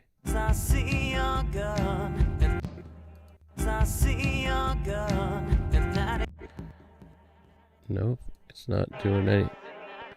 There we go. Let's try this one. see your gun, and that is why I listen. You'll see how much harder it is to do it on sends like this, and rather than just paste the thing in, is why I always do it the other way.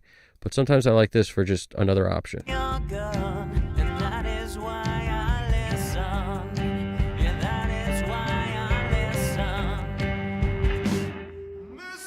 And that is why, 'cause I see your gun, and that is why I listen. Yeah, that is why I listen.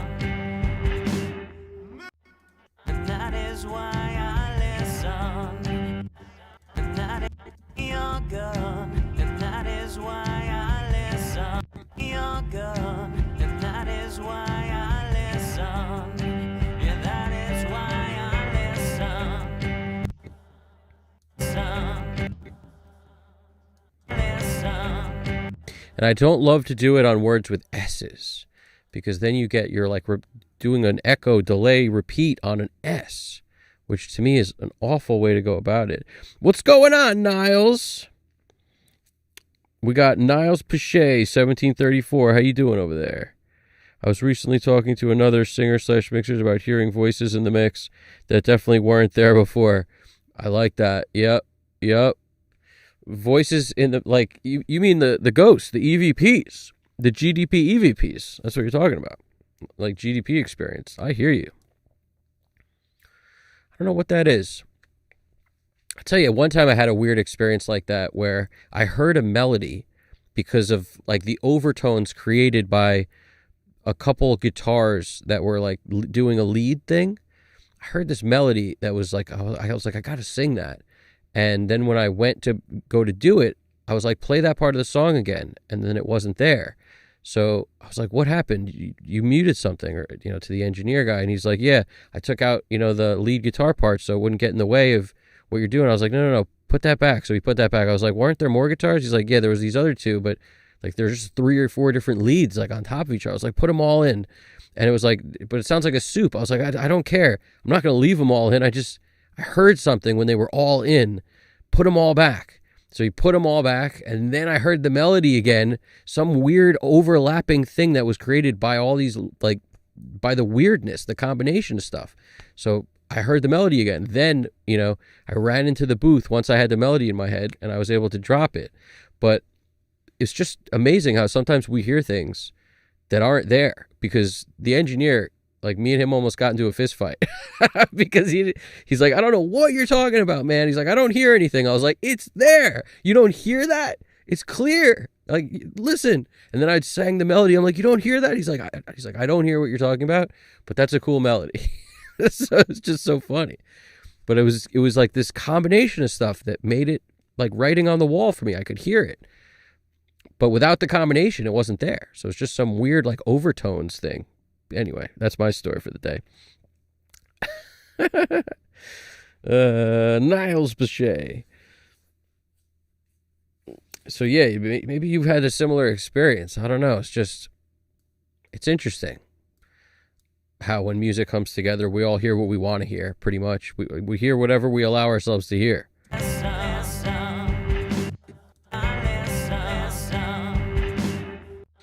Yeah, it doesn't need this, that's for sure. Maybe it needs that. We'll put...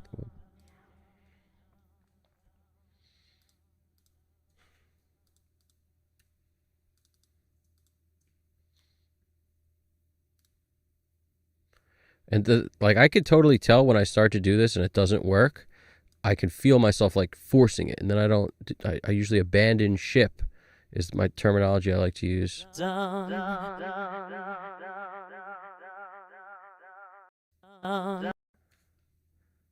I don't want that intro.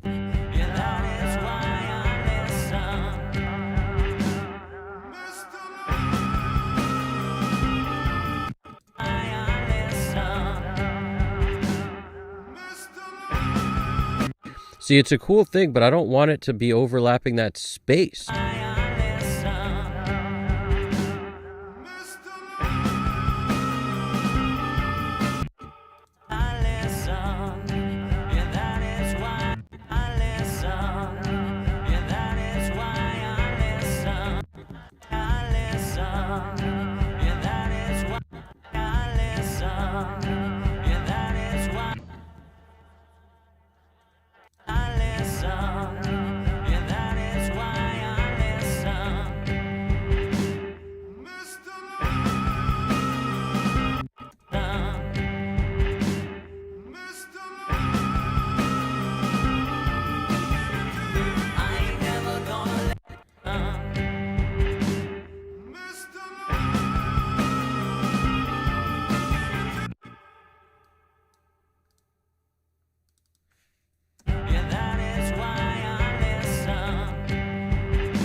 See, look at all the choices that are at my fingertips. That's why I don't know how anybody does any mixing when they don't paint like this. Like, have it ready. Build your template in some way. So at least I know the first one's DB Verb. The second one is little plate with a compressor on it. The third one's the H910. Once I start getting down here, it's less relevant because I use them less. This is probably the micro shift. This is a tape echo of some kind. There's another tape echo. But the point is, without even looking to the left, without even seeing the stuff, I know what's there because I always use the same stuff.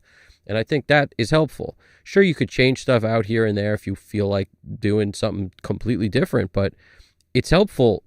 Right now it's like I'm looking for ideas that could work. So I'm going to go to the little plate, which I know exists on the second track for that last word. Cause I see you're good, and that is why I listen. Yeah, that is why I listen. I don't hate that. Let's see this. Hold on. Yeah, that is why Gonna make the reverb ramp in. I listen. Yeah, that is why I listen. That is why I listen. That's why I listen.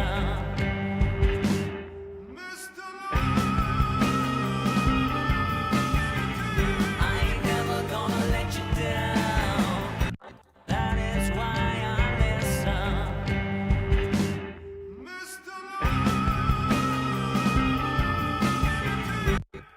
I like that. I'm gonna abandon this idea on the listen thing because I think we're okay now. We don't need like a whole bunch more. Last thing I'll try.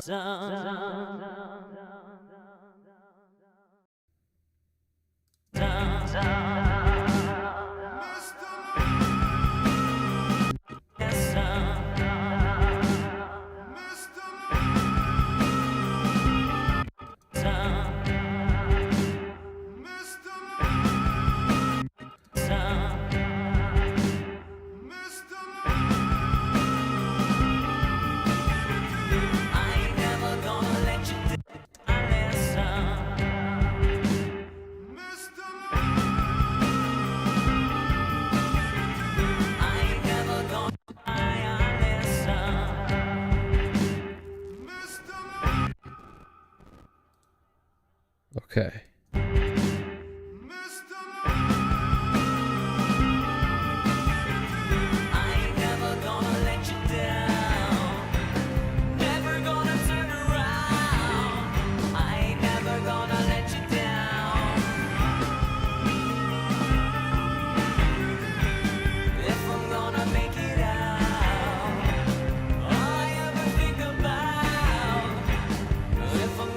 That's very true, Niles. It's not about, it's not, it would be called soloing everything if it was about soloing everything, right? It's about mixing. That's very true. Putting it all together. I like that. Niles wrote, I've recently started using a comp on the master bus, sidechain filter on the fundamental of the kick. Yeah. Compression on the mix bus or master bus, whatever you're referring to. Yep. Gluey game changed for me. Sidechain filter on the phone. Yeah. Sometimes I like that. Depends on the type of music. Sometimes I like to keep the kick out of the detector on the master bus or mix bus compressor.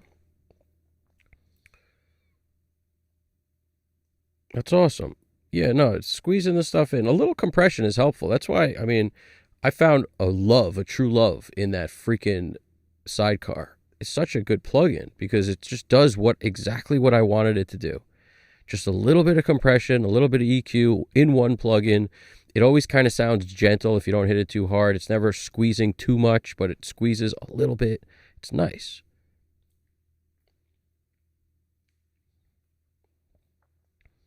GDP wrote once, he's talking to Niles here, once I had a graphic artist on my radio show for an hour. He drew with a permanent marker in the closed booth. And the smell got us both. Yep. That happens.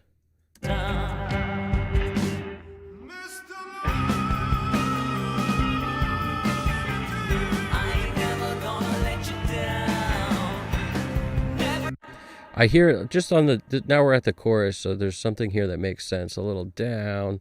We want maybe a double down here.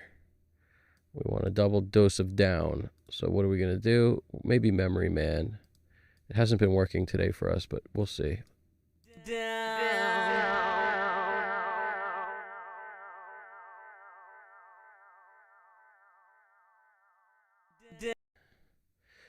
Let's try this.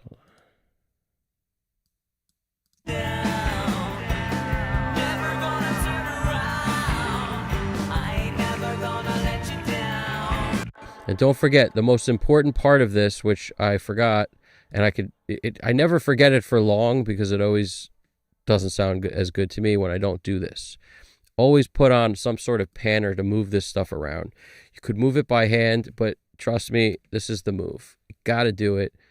It's easier than moving it by hand by a lot, like to sit there and automate each pan move. Yeah, I stick with this one because it just goes left and right in a way that I like. Kind of holds on one of the sides. But when you have this thing set right, it's nice and slow enough. Then it should bounce back the other way. See, bada bing. I like the pendulum pan.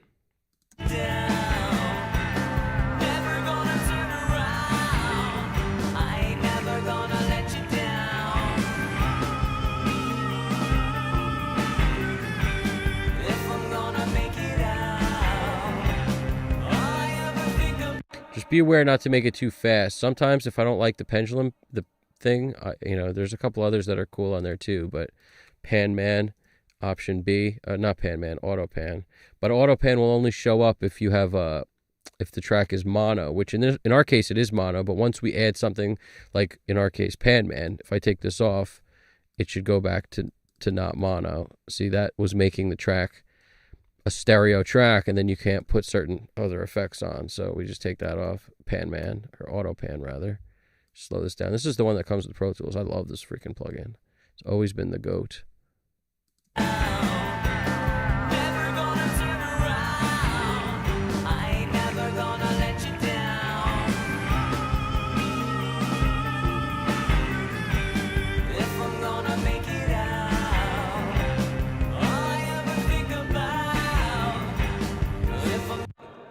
Now, I don't like to always do the same effects. Like, this was what I had dialed in already. It's still here. So I could click it again. It'll probably work again, just like it did a second ago. But I might hit that with a crystallizer or something. But I might not. We'll see how it goes. Let's hear it. And I don't want the make it out part, so I'm just going to get rid of that. So I just heard what I didn't want. Boom. Get rid of it. I just want, out, not make it out.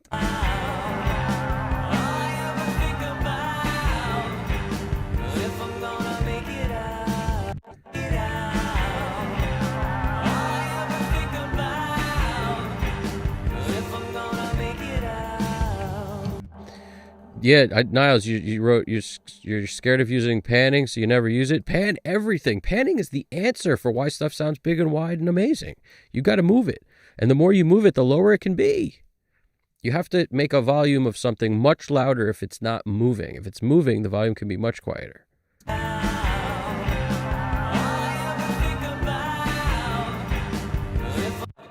Yeah, now we're talking.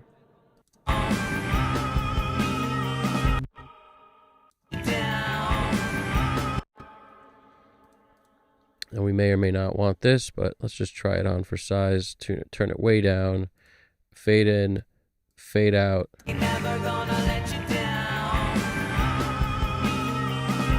Can barely hear it. That's how you know it's perfect. Let's hear it now.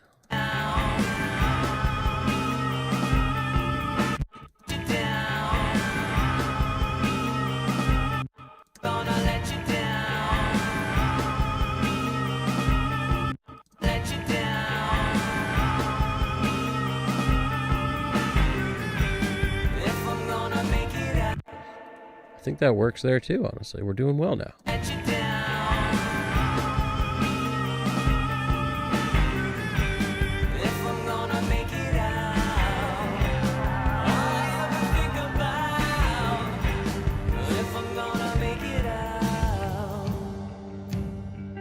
I like how there's something I panned here is helping us on the last word.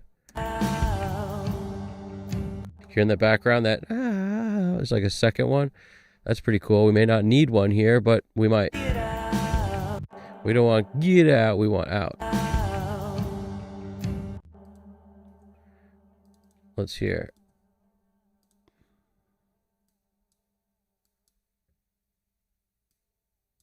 Sometimes I'll put a fade in just to clamp down on this and really bring it down, and then the tail end of this is going to be louder, so.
Any questions, throw them in there.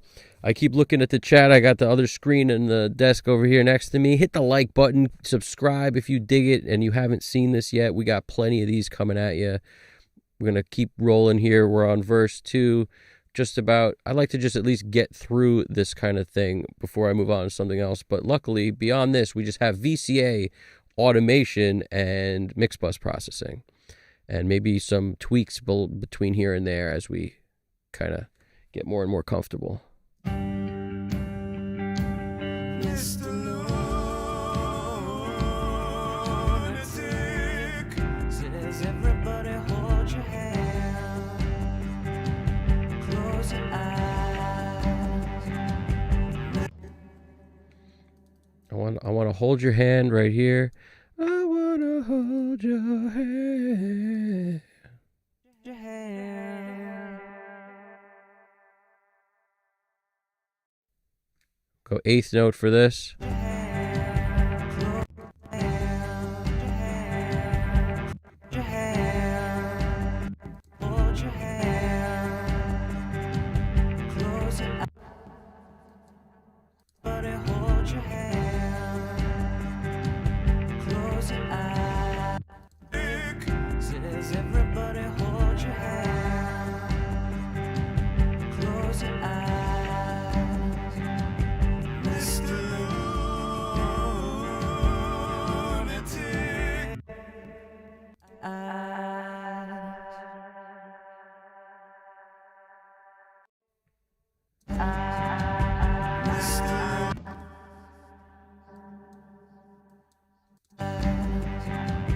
Mr.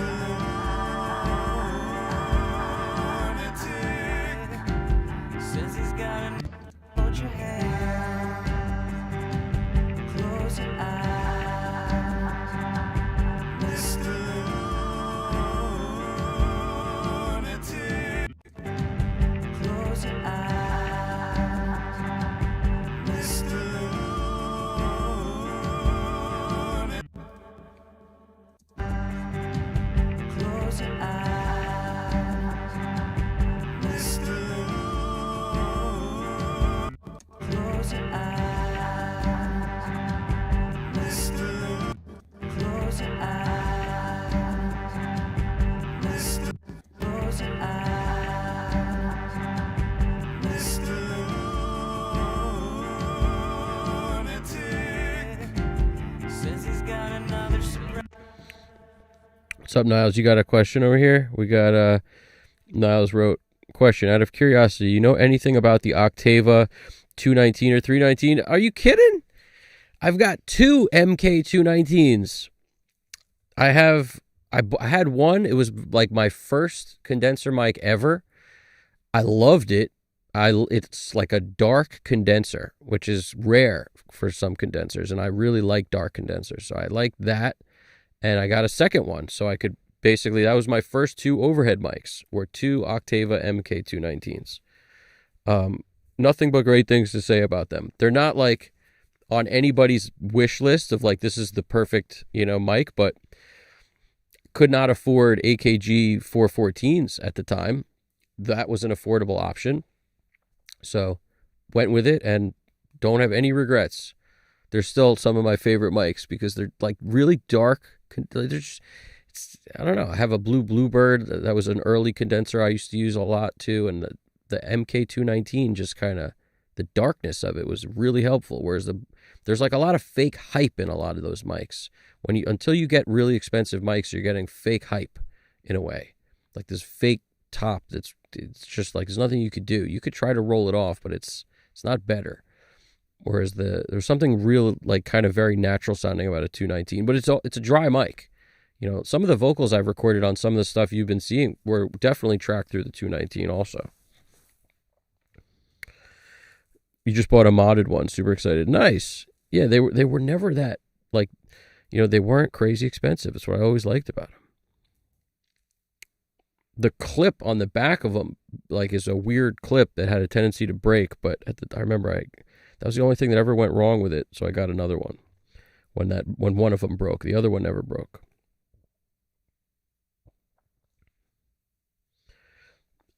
Niles, you wrote, I make hip hop adjacent tunes, and in my head, hip hop is pretty mono. The farther I get away from that, then I'm closer to filthy, despicable rock music. But I do love a cacophony of distorted guitars just going everywhere in the stereo field. Honestly, as far as I'm concerned, hip hop, is the land of ad libs, and nothing like taking ad libs and moving them around from side to side. It's one of my go-to techniques, absolutely, all the time. And I think you'd be surprised. There's more movement than you think in hip hop tracks, and they're not. I don't look at them as mono. Some elements are mono, bass, kick. You'll have a lot of mono elements in hip hop stuff, but when there's always some kind of melody line on something. You want to kind of move that out wide, or the mix feels small. No matter what you do, there's just not that much room in the middle to throw everything in the middle and have it sound as big as something that has a nice stereo picture. So you have to be creative and come up with ways to do that, even if you have less elements in the mix. But in my opinion, it's super critical to pan stuff out wide. Even if you just have one thing, you could pan it wide and put a reverb or a delay, a short, millisecond delay on that effect, pan it the other way to create kind of the illusion of them being in both speakers, of there being a double of it kind of thing, but it's like an illusion. There's a lot of things you can mess with. Yeah, dude, that's what I loved about that mic, was it wasn't that crazy. I used to bring it with me a lot of places because it fit in a small case, and it was pretty indestructible, like relatively. The only thing that was bad was the mic, the part that attached to the mic stand. I love 90s rap, man. I love it, but listen to those Dre mixes again. It's not all mono. That's some of the best sounding hip hop stuff ever. There's a lot of stereo field, left, right happening. He was all about moving stuff around, but the kick and stuff, the important kick, snare, bass, lead vocal, yeah, center. But what about the rest of the stuff? What about the pan? What about some ad libs? What about whatever? There's tons of stuff in there. Sometimes there's harmonies and hooks and raps. What's going on in your chorus?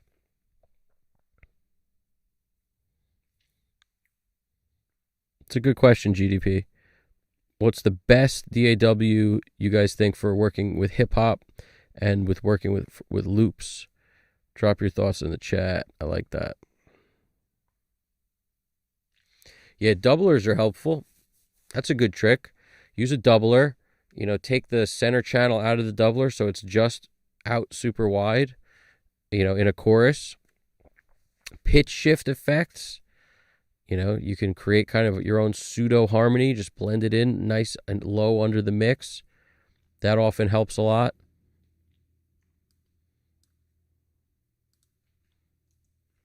I make a mix I can make it work in Pro Tools real well because it's almost like I need the editing abilities I get with Pro Tools. So no matter what other DAWs, I definitely prefer to use Pro Tools to mix hip hop or rock or anything, because I need those fine-tuned edit abilities that I feel like you'd only get in Pro Tools.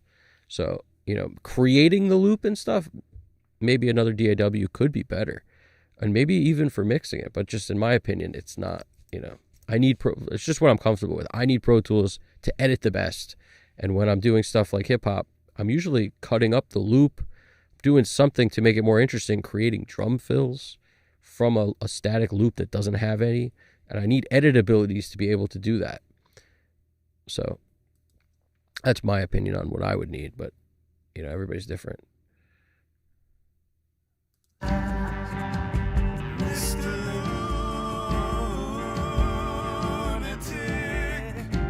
Says he's got another surprise.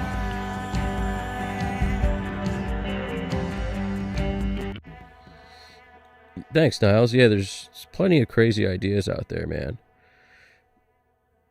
Especially, I mentioned that on the last stream. If I was mixing hip hop, I would do so many things totally different. And at some point, it's tough to clear the rights for stuff. That's really why I like doing not other people's stuff, because, it's like you need the right to do it, and it's unmixed, so they have to be willing to let you do it and basically have people hear them sounding bad until it's done, which is cool and all if the artist is cool with that. And then it's a question of when they release it on freaking whatever CD baby or whatever, they're gonna now claim that audio is theirs, so then the video gets jacked up because of the freaking songs in it. Like it's a bit of a minefield. But I would love to mix some hip hop on here for you guys to kind of show you what I would do differently, because there's so much I would do different.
Wrestling with this thing here. I'm gonna go with the quarter. I just don't want to do quarters all over this freaking song. That's not even what I want. Where's the dotted stuff?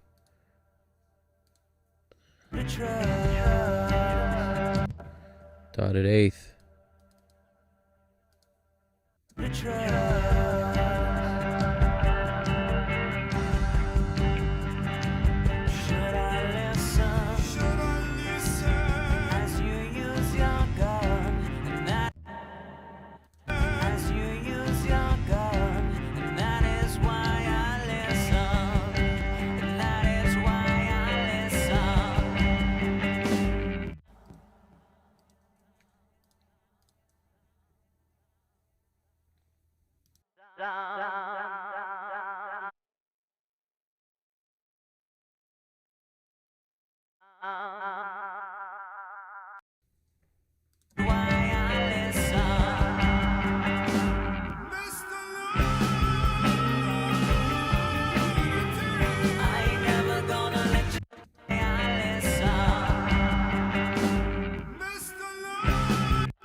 All right, now what am I hearing? I'm hearing like a weird thing.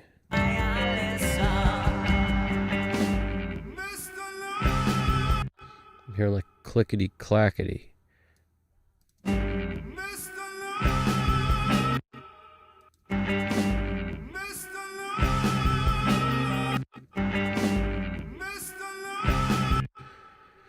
Sounds like I could just get rid of everything to figure out what it is. I gotta get this stuff out of my way. I'm just gonna come back to this moment right before the second chorus. I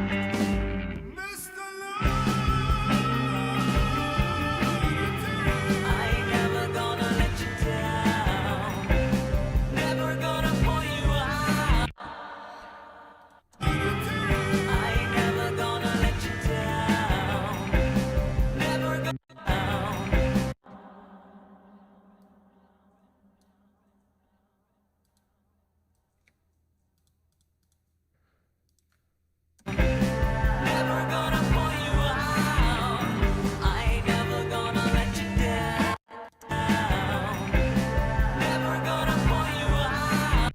Kind of like that delayed where I placed it on that one. Never gonna let you down. Never gonna pull you out. I ain't never gonna let you down. Gonna let you down. Never gonna pull you out. I ain't never gonna let you down.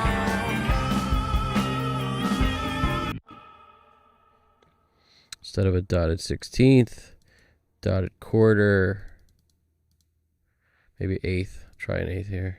If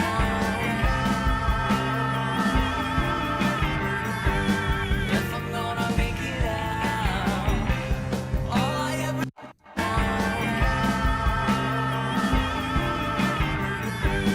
If I'm gonna make it out.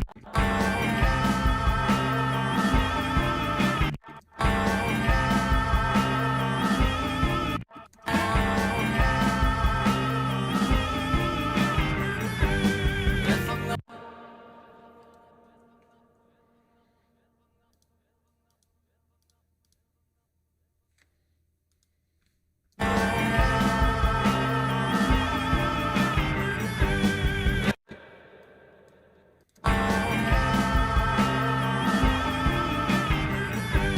If I'm gonna make it out, all I ever think about.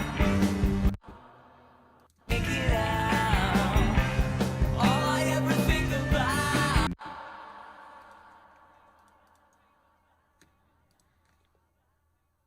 All I ever think about. If I'm gonna make it out, get out, get out.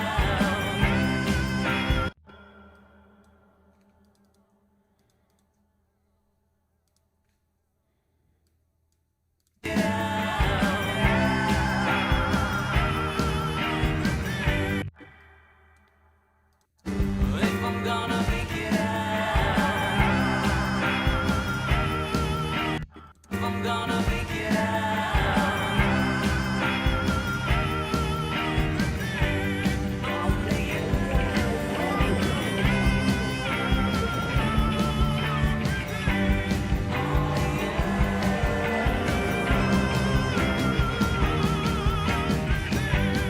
only you.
I like that. It's like it sounds like a guitar now.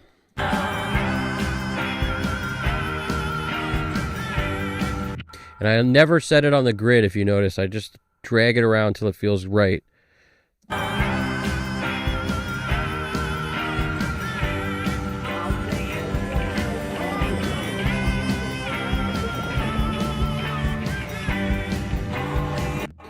GDP just sent me something cool to talk about, which is interesting. I didn't know that. That's awesome, dude. GDP found 12 days of sound toys. 12 days, 6 free effects. That's crazy. Is it all the sound toys stuff? It looks like it. It says 12 days of sound toys.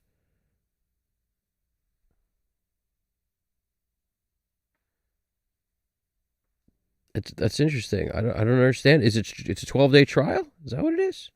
Get it for free? That's pretty awesome. Little plate, my go-to.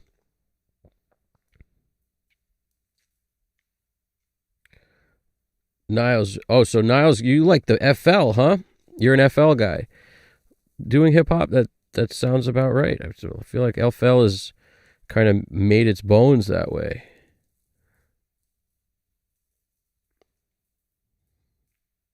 I've only used Acid Reaper. Oh, you've used Acid and Reaper, so I have no good reason. But this is what Niles wrote. He's only used Acid and Reaper, no good reason. But most in-the-box hip-hop producers these days are using Serato sample VST, otherwise Ableton or FL, depending on if you like step sequencing. Interesting. Recording Vox in FL is a wildly inefficient endeavor. That's interesting.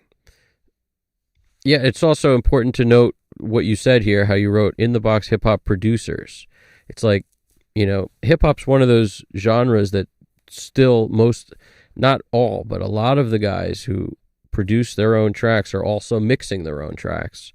Not all, but it goes that way very often in the hip hop world, as opposed to guys that send their stuff out to be mixed.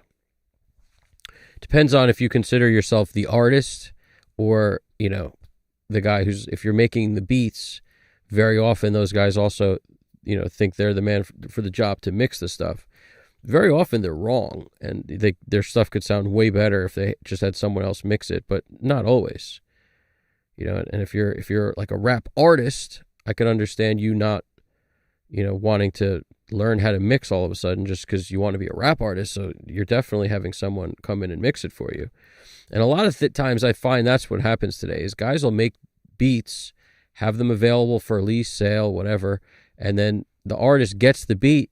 They get this, the whole breakdown, the track out of everything, and then they'll send the beat with all the stuff in it, separately so that it can be mixed with their vocals and put together the right way.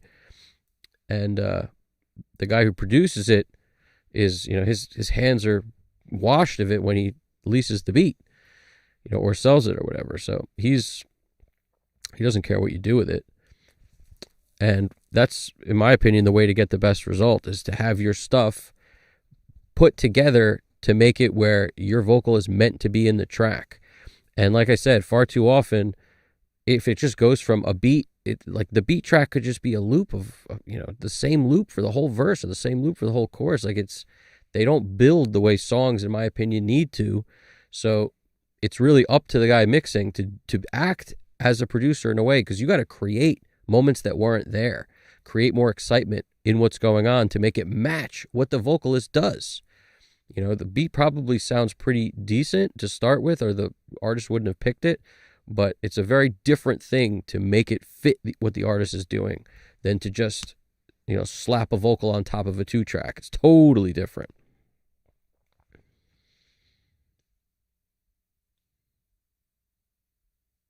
Nice, yeah. Throw Echo Boy and Pan Man on everything. It's a good move. Dude, if you build with these kind of flavor things, each moment can be so different. It's so much better than putting a bunch of tracks on and just like sending everything there at all times, in send form. Not as good, in my opinion. It's way harder to make it exactly what you want. Oh, that's cool. They've been giving away the Lil versions each day. Lil Radiator is also awesome. So many are great. Like Echo Boy Jr. is great. Lil Radiator, Lil Plate. The Lil Plate's, in my opinion, the best freaking plugin ever for reverbs. Decapitator is come down in price. Nice. I'm glad to hear that. I think it's come down because I bought the bundle a while back. It's the best bundle I ever bought. Every single plugin has been useful. Yeah. Nice. You should, if you're the artist, man, You try, dude. That's the kind of thing where if you can find a combination of the right mixer who works in a way that you like, that's a match made in heaven right there. You get to finish more stuff because you do the creative part. You put your ears on it in your studio, send it out to get the finishing touches of a mix on it. That's the point. I mean, there's so much creativity that can happen in a mix, as is shown by what I'm doing here, that it's a huge win when people do that. It's like my specialty is this part, is doing all the little additives and blending all the sounds together. And, you basically, your specialty is creating the song, the rest of it, which is a lot of it. It's a lot to do there. So it's like you can't possibly do everything as well when you're doing it all yourself. That's my philosophy on it. Can it be done? Sure. But is it going to be as good as somebody who specializes in doing just that? Probably not. All I ever think about, if I'm gonna make it out, I'll lay it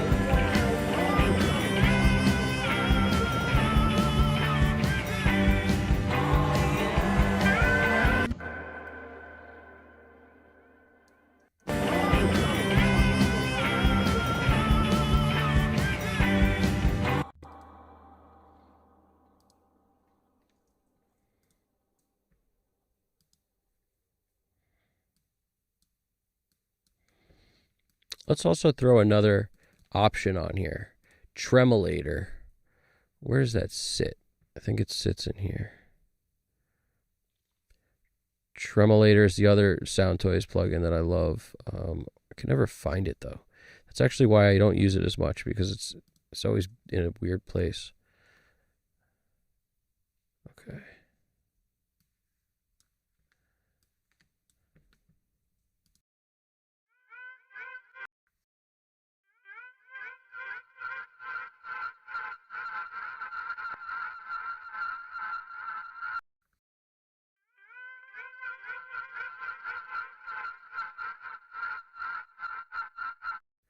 So it's the worst idea ever for this thing.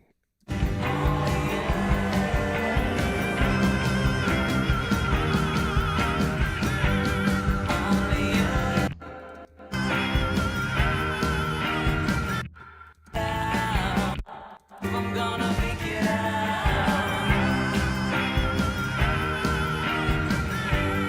I'll lay it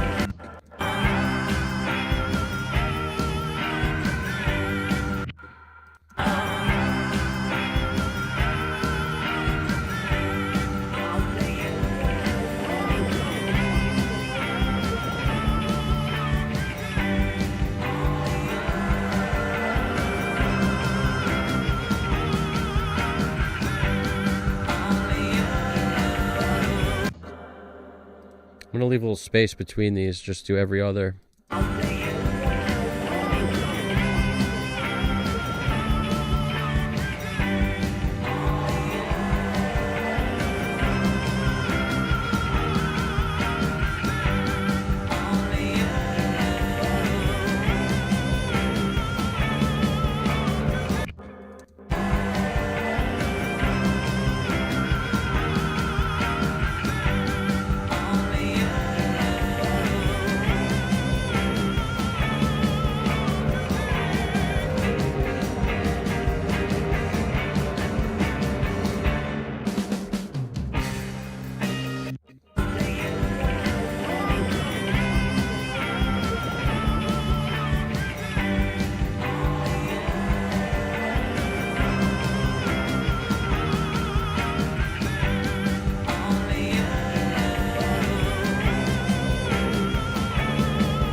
get the pitch of this. If we're going to use this, we got to shift it. See if this flies.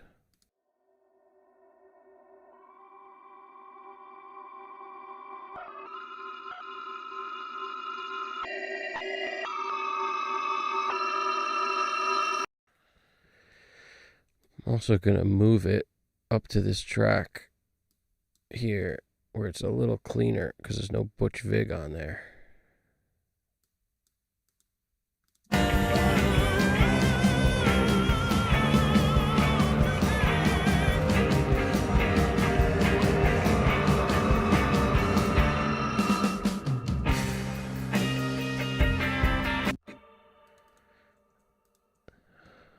Sounds like a horror movie.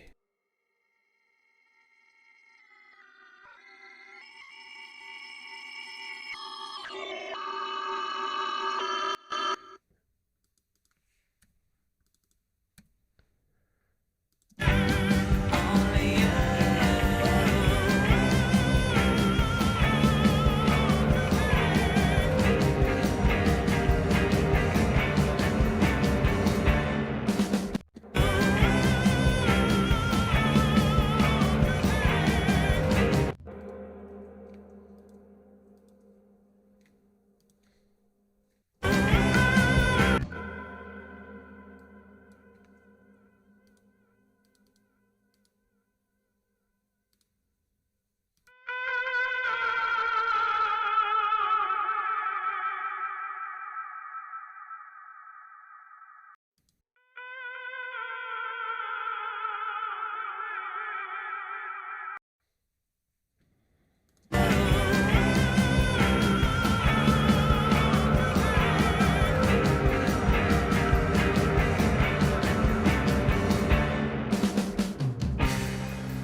All right, we're getting out of this zone. No more vocals to do with this stuff. I'm gonna call that a day with that and move on to the next step here. I'll probably dial some of this, just like maybe mute one of these things out at some point.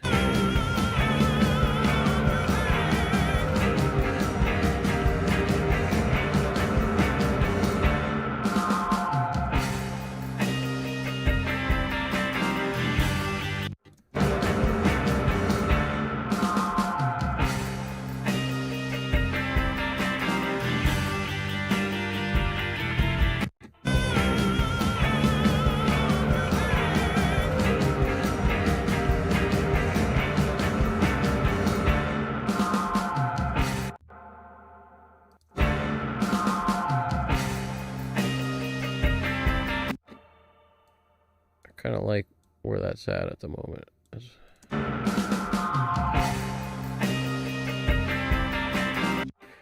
Against all odds, those double fades kind of work. The fade up and down there. Okay, let's see where else we go from here. Now I got to reset my head a little bit. Question, before I drop $50, is there a better option than metric AB for efficient referencing? I love that one, to be honest. That's my favorite. Because it has a level match built into it. Very useful plugin. Extremely useful. So I would go with that if it was me. I don't know if there's a better one. That's Adapter makes that, and Plugin Alliance is where I bought mine. Yeah. I'm super curious to get a song of mine mixed by someone over there already. All right. Soundtoys is the only plugin bundle I can wholeheartedly recommend and still sleep peacefully at night. Whatever it does better than anything else. I agree. Soundtoys is, I couldn't have said that any better myself. I'm also quite fond of Plugin Alliance. Niles wrote, related, I just saw...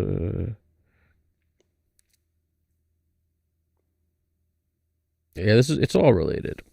I agree. It's all related. GDP, good stuff. Niles is writing.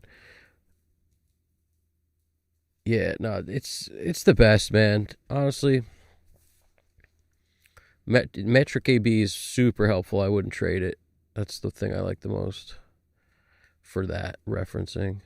Yeah, I used to drag. You could drag stuff into your DAW too and kind of level match it all, but it's just nothing's as quick as using that. And it'll, if you just keep up like importing the track, it'll keep all that stuff you put in there. So you can set your favorite 10 songs and it'll be the same until you switch them out with something else. It's pretty cool. Alex Christoph, that's what's up. Now don't worry about Nightbot. We took care of that thing, man. I'm back for Nightbot. Should I listen? No, no, no, no, no. You never know who to trust.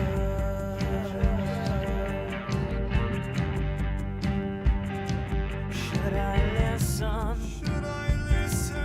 'Cause I see your gun, and that is why I listen. Yeah, that is why I listen. Mr. I ain't never gonna let you down. Never gonna turn around. I ain't never gonna let you down.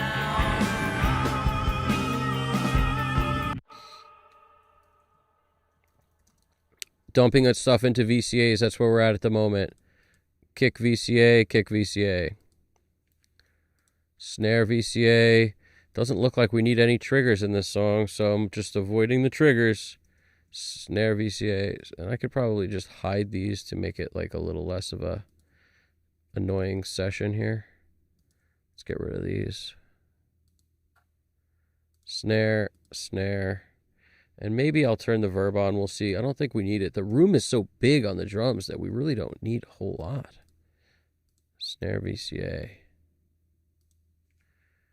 And then everything else. Rack, floor, hi-hat, overhead, left, right, boom. Drums VCA.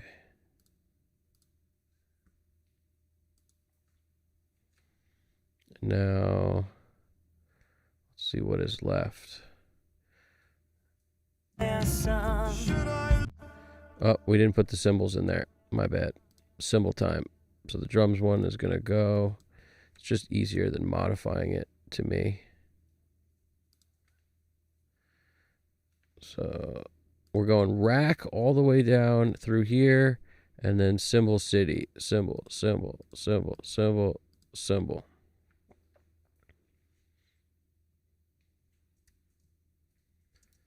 Drums VCA.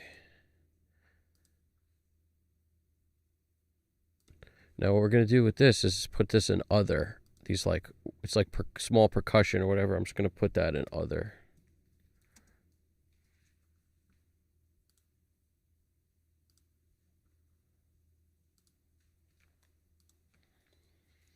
And then we got bass. Let's take from right here, because this is where it all winds up anyway.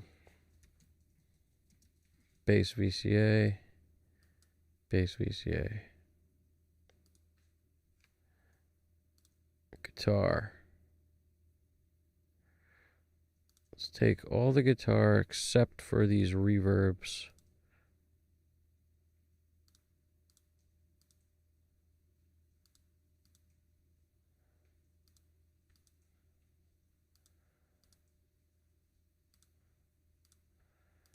See, I do it all. Even the solo, it's just guitar VCA. It makes it so much easier.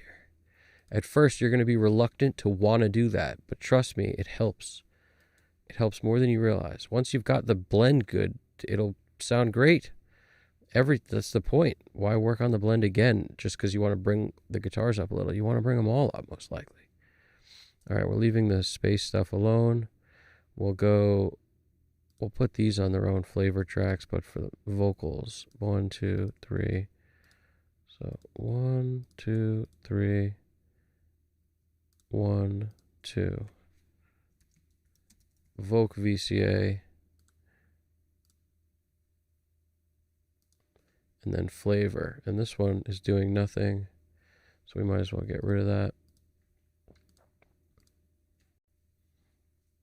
We might as well hide it.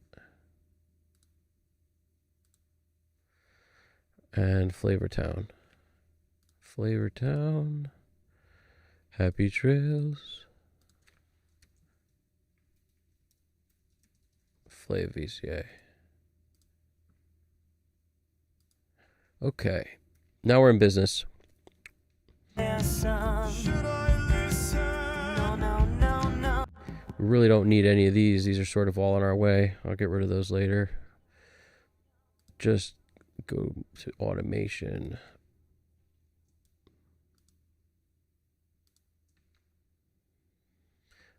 Also going to save the session.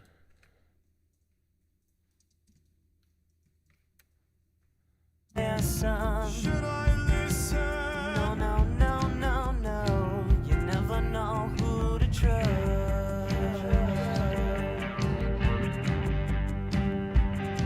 Should I listen? Should I listen? 'Cause I see your gun and that.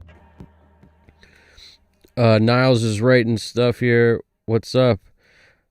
It's good to have you back, Alex, by the way, man. It's good to have you back over here. We got VCAs. This is what Niles wrote. Niles wrote, VCAs seem really cool. I really need a mixing template. Yep. VCAs are just volume control. It's just a fancy, it's an easy way to automate a bunch of things at once in which you don't have to turn the groups on and off to accomplish similar things. If you have 7 vocals all sent to a vocal bus and, you want to bring all those vocals down, not on the bus level, but on the track level, you would create a group and then you got to turn the group on and off. When you do the VCA, you don't need to do that. You can basically lower things as or raise individual tracks, yet when you come over here and raise the VCA, they'll all move. So you can constantly adjust balance. That's the beauty of it. I mean, there's so many beauty reasons, but that's my favorite, in addition to the fact that you can't put a plug-in on if you wanted. Love that. Makes it where it's really just about volume. It's like focus on what's important. That's what's important. And then you can get a nice performance of the whole mix here. And that's what the goal is here. We got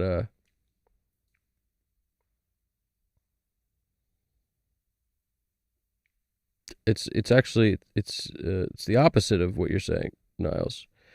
You said it's inefficient because it's singular, not grouped, but I hear you. No, it's grouped and singular without needing to be grouped. That's the point. Without needing to come over to the group and turn something on or off, you're already in a group when you put it into a VCA.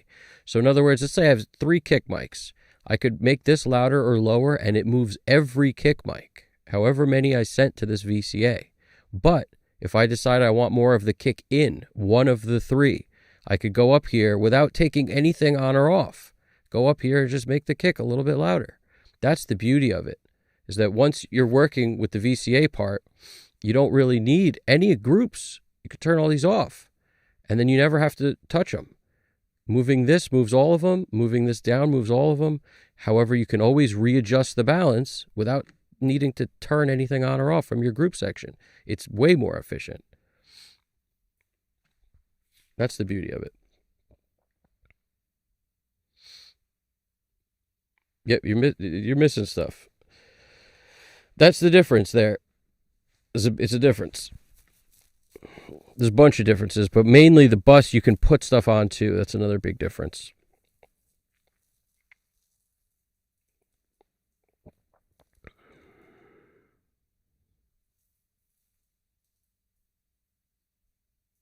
Oh, yeah, no, sorry, I misunderstood you. You're saying that using plus VU meters for gain was inefficient versus a VCA, which is efficient.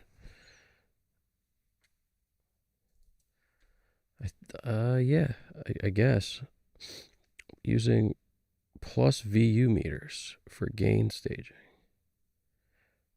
I don't know.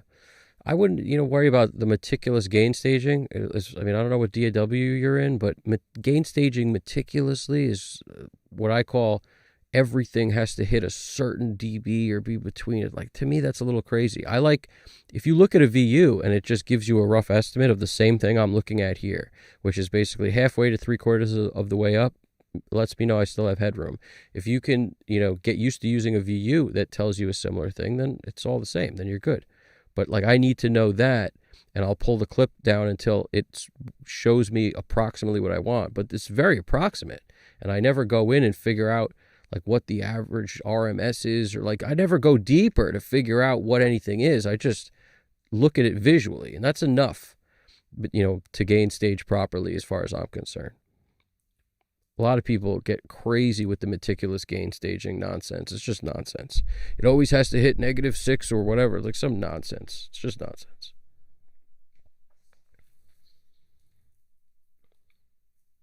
Alex Christoph wrote, "Yeah, man, good to be here always. Just got to work for graveyard shift and should be done with all the utility maintenance with my 10-track full length." Nice, man. I like a good 10 track. It's like the perfect length. There's so many albums I remember. 10 tracks was like a solid amount. I also remember when the typical CD length was more like 12 or 14 tracks. But 10 became kind of the standard at some point. At least that's what I remember.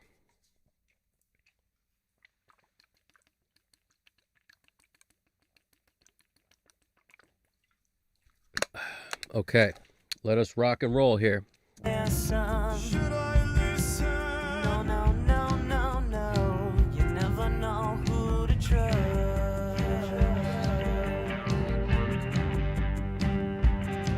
Should I listen? Should I listen? 'Cause I see your gun, and that is why I listen. Yeah, that is why I listen. Mr. Love.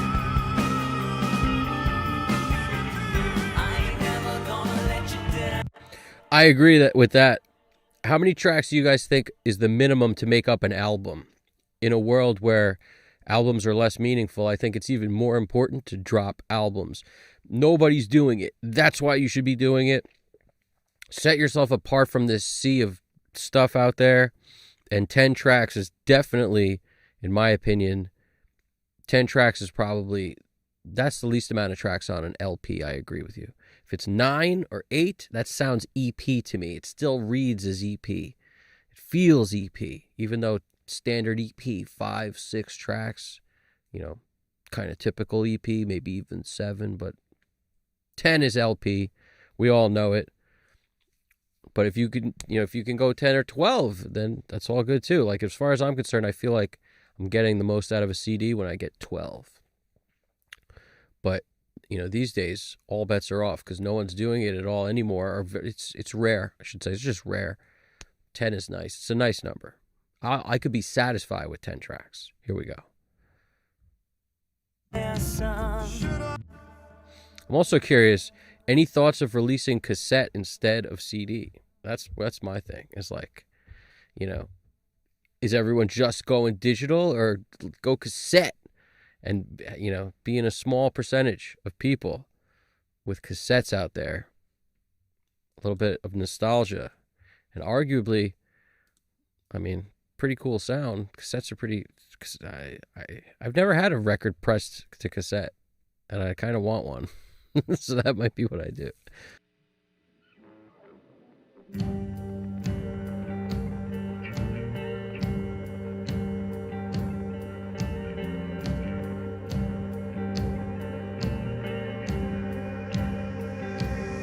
Mr. Lunatic says everybody on the bus.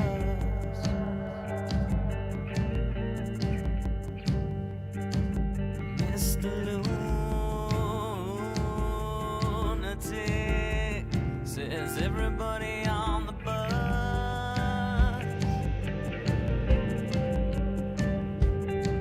Should I listen? Should I listen? No, no, no, no, no. You never know who to trust.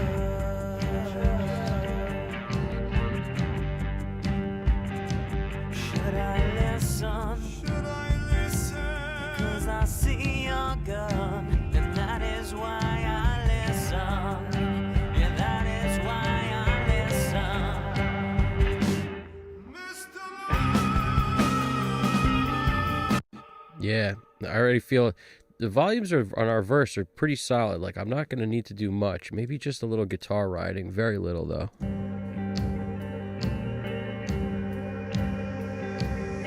Mr. Lunatic says everybody on the bus.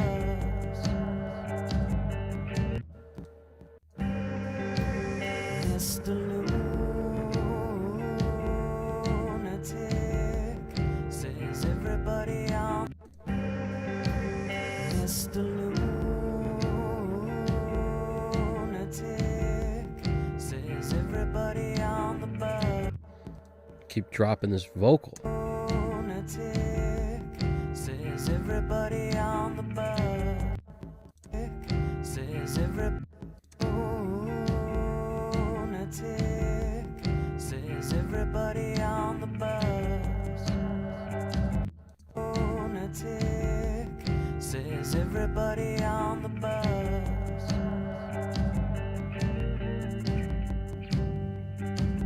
Mr. Lunatic says everybody on the bus.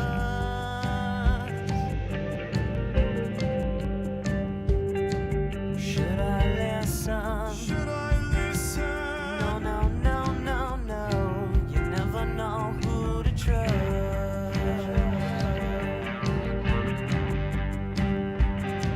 Should I listen? Should I listen? 'Cause I see your gun, and that is why I listen.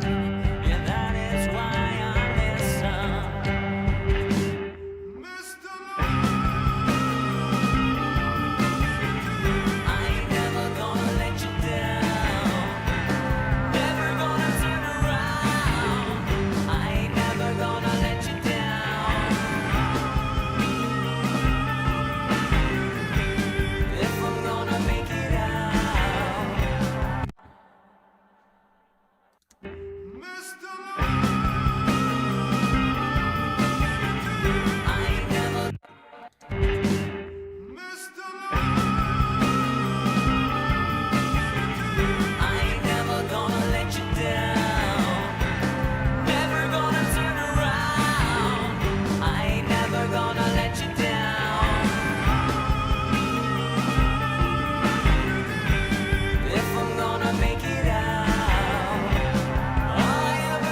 I appreciate that, Niles. Thank you for that compliment, man.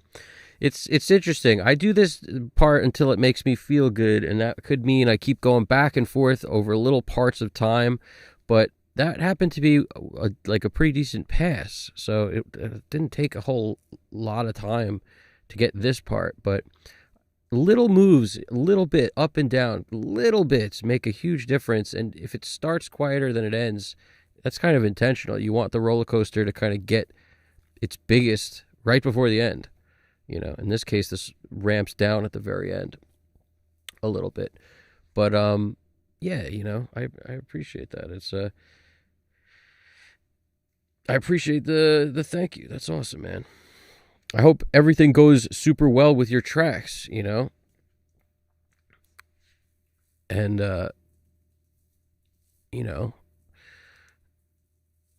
making music is so much fun, man. Don't get too hung up in all the nitty gritty. Also, like, stay with the fun, and if that means hiring someone, great. But if you could stay with the fun, you're doing a lot. You're doing a huge service to yourself because you can keep making more and more music. That's the benefit.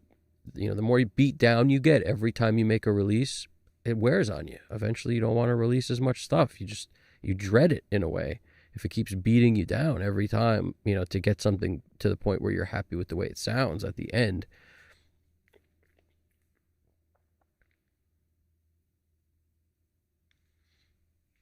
And Alex Christoph wrote, lead singer's voice makes the delay/verb as opposed to the delay/verb makes the vocal, if that makes sense. His range and tone goes perfect with it. I really appreciate that. Yeah, it's that I have to say, there's a couple reverbs that will work, like plate verbs work so well on people with big voices. That doesn't mean necessarily all opera or anything like that, like the opera singer style like he's doing and everything. It's like any voice that really projects, a plate really shines on it. No pun intended. It's a nice shiny plate is always I love the way plate reverbs sound. But it's that sound of, like, what is it? It's like 60s when stuff wasn't, or 70s when stuff wasn't very dry, and it's definitely a lot of plate and 60s stuff too. So if you like that old school sound, you're definitely a fan of plate reverbs, whether you realize it or not. Abbey Road had all those plates upstairs. They had in their studio, they had like a room for plates.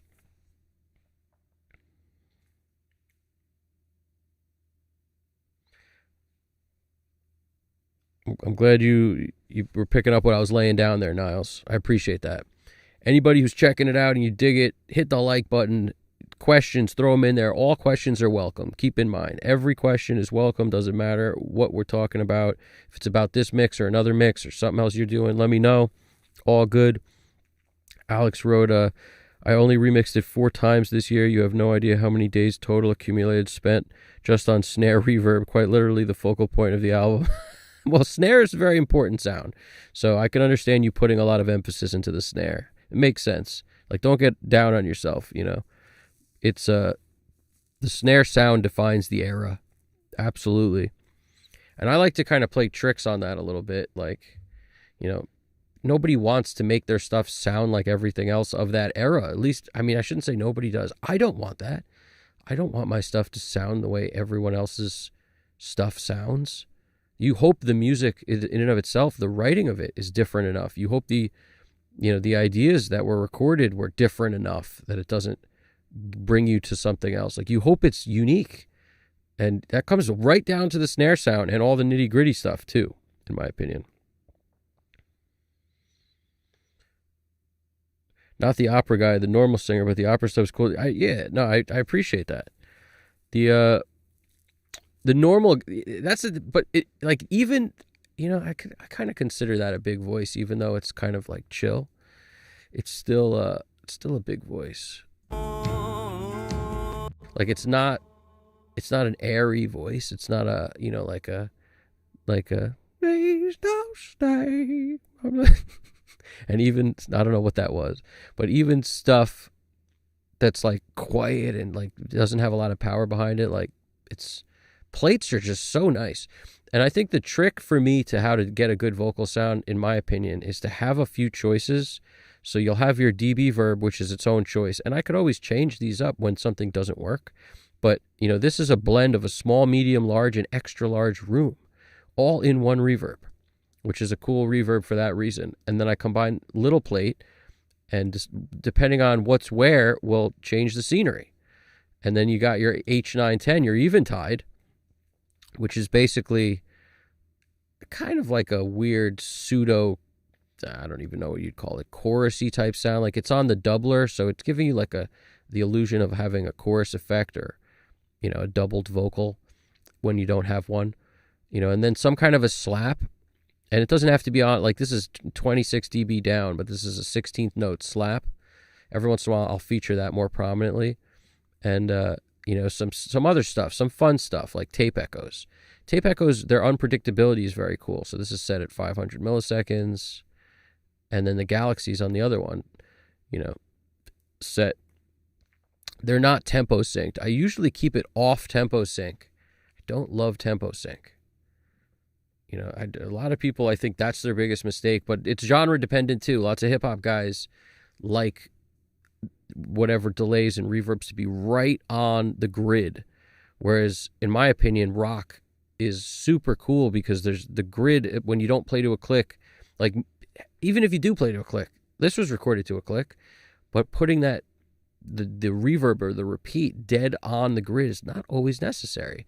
Sure, sometimes it helps, but just placing it, like even if you did lock it into 16th notes to your BPM, if you were to place it by hand instead of using grid mode, you'll always be slightly late or slightly off, and it will sound slightly behind the beat or slightly in front just based on where you pasted it. If you're using something like Audio Suite to build those flavor tracks, if you paste it late on the grid, well, now the whole thing is always a little late on the grid. So it makes it feel better than dead on the grid, as far as I'm concerned.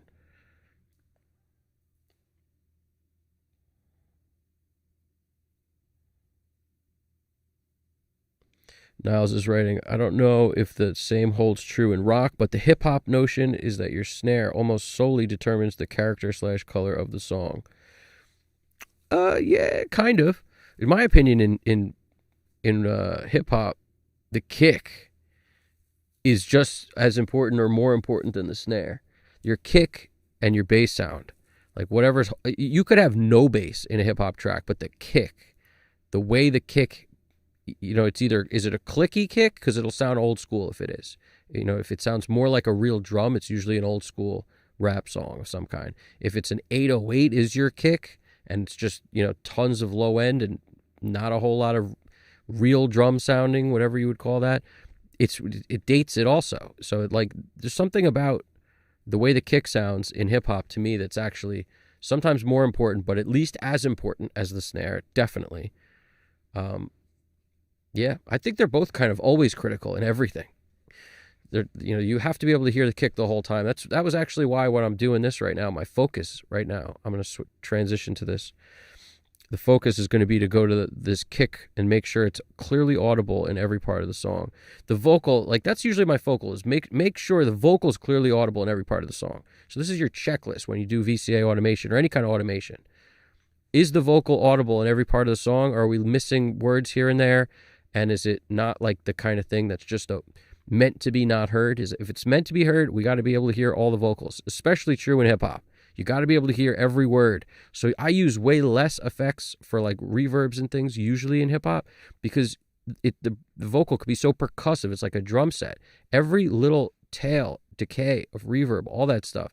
If that gets in the way of the flow or makes it hard to hear words, it's a no-go. You got to be able to hear the enunciation, which can be hard enough as it is, especially if you add stuff to it like, crazy delay throws and, it'll get in the way.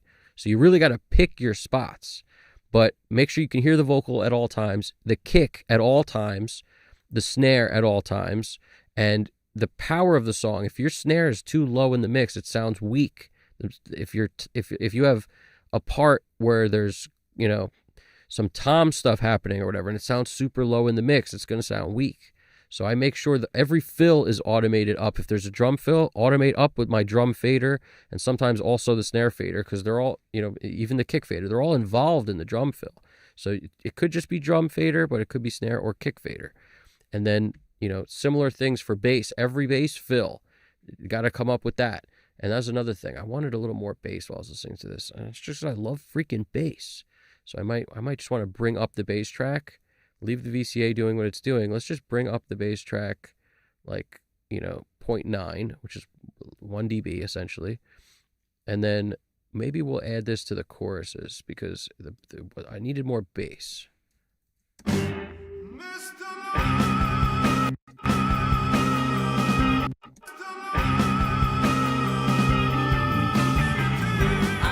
Hear how wide the bass gets when I add this, which is why I like it.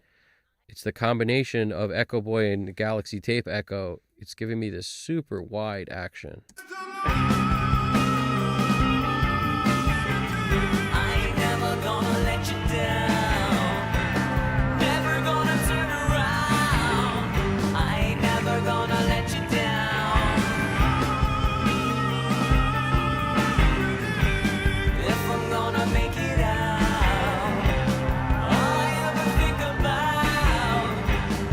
If I'm gonna make it out.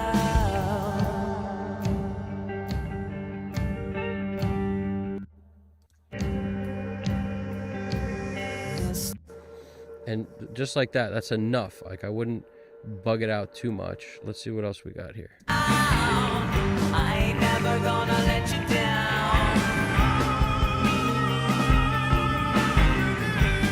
If I'm gonna make it out, all I ever think about.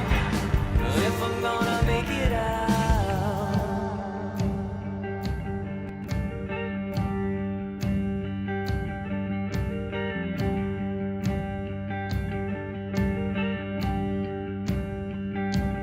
Mr. Lunatic. Says everybody hold your hand, close your eyes. Mr. Lunatic.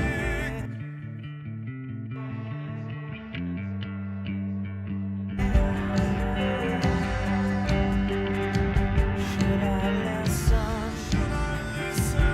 No, no, no, no. You never know who to trust.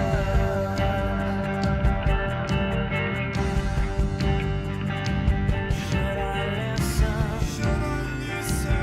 As you use your gun, and that is why I listen. And that is why I listen. Mr. Lunatic. I ain't never gonna let you down. Never gonna pull you out. I used to use CLA Epic. CLA Epic was when I used All Waves plugins, which I think everybody hits a point where they're using All Waves plugins, usually in the beginning or early in your mixing era. Waves plugins they can be great. There's some great ones. CLA, his like vocal plugin was, I think, on everybody's list of this is a cool plugin because it did stuff in kind of a unique way, all under the hood. Like the compression on there is essentially parallel, and there's a lot of cool weird stuff about the CLA plugins, but the Epic plugin specifically is cool also because you can kind of dial in, like with the Metric Halo one, Make Believe's dB verb I just showed you with the small, medium, large, extra large room. You can kind of dial in delays into reverbs on the CLA Epic plugin. Like you can do so much with that plugin. It's very router friendly in terms of like pretty much everything under the sun you can do. So it takes up a lot of CPU if I remember correctly, but it is a cool plugin. If you don't have a delay and reverb plugin and you want to stick with waves, then that's a move. But that's right there as its own, thing if you want to do that. Alex wrote 95% of my genre uses the same Steven Slate drum samples. I get to use my own drums, but aim to make them sound as good as Slate drums. Well, make them sound like whatever they are. Like make the best out of whatever you recorded for your own drums. That's what I would do. Because if they sound like I hate to say it, but like the concept of make them sound as good is a weird concept. Sometimes make it sound like unique, and that could be super dead sounding, or your room has weird reflections that make up the sound, so it's just part of it. If you're lacking something like because of mic placement and it's in the wrong place, then that could be hard to kind of compensate for. But like if you have drums that sound a certain way and your room sounds a certain way, like they all do, I would just lean into that. Like I think in my opinion, people don't need to hear stuff that sounds like a Steven Slate drum sample for them to think it's good. I just don't agree with that mindset of like everything needs to sound like it was recorded at Ocean Way. Like I think that leaves out the possibility of so much good stuff that can sound way more, the word's not lo-fi, but it's something like that. It's like way more unique, way more individual, personal to you, to what your band offers. That does so many things. It puts a stamp on your band's sound and makes it like that sounds different. And I kind of like that. That's kind of what every musician hopes for, I think, is to have a unique sound. Like him or hate him, when you hear Lars playing, you know it. You freaking know it.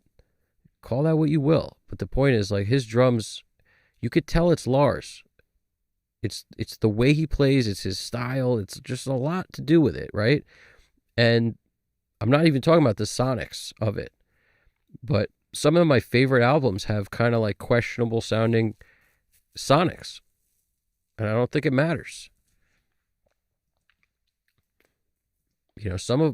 Obviously some of my favorite albums sound great, but some of them kind of don't. It's its own thing.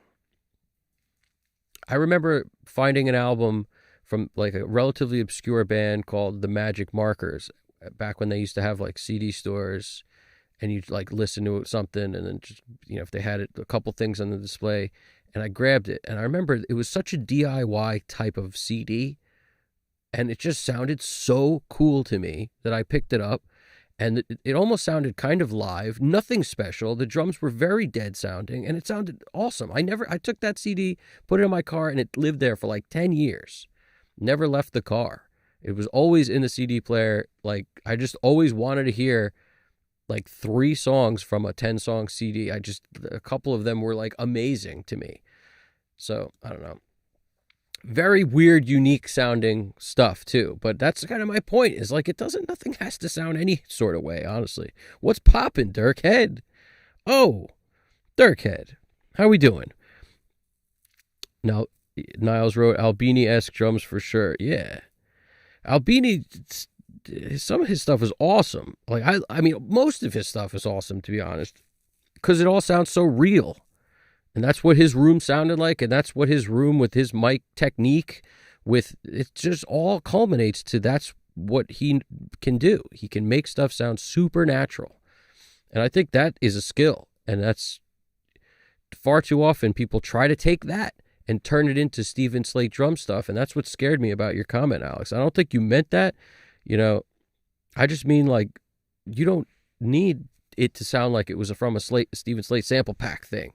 It's better if it doesn't. 100 times better to me if it doesn't. But that's just me,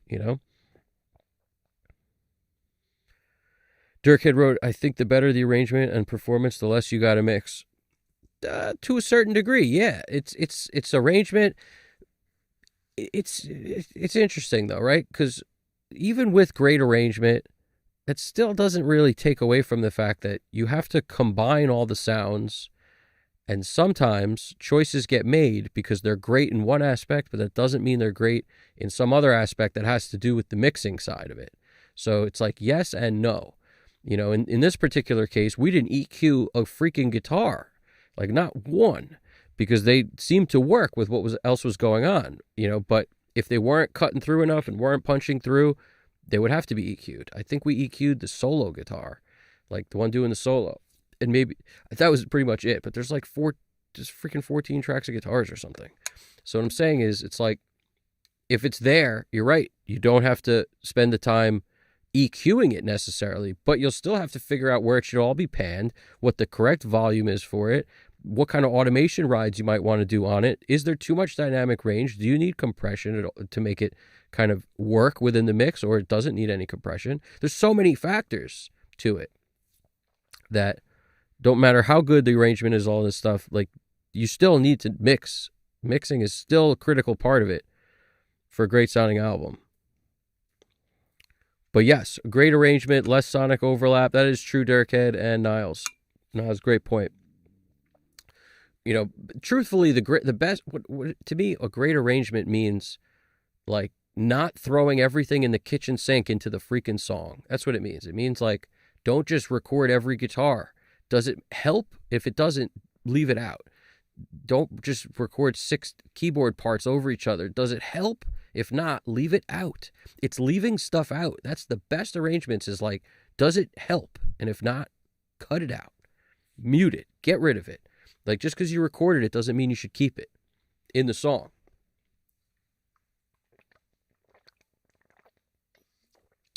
Water plug-in.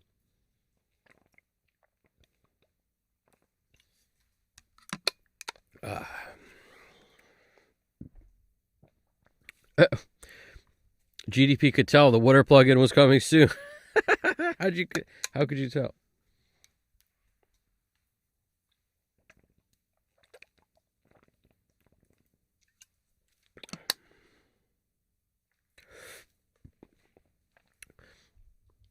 Yeah, but there's truth to this, and there's the concept of arrangement equals everything has its place. Absolutely.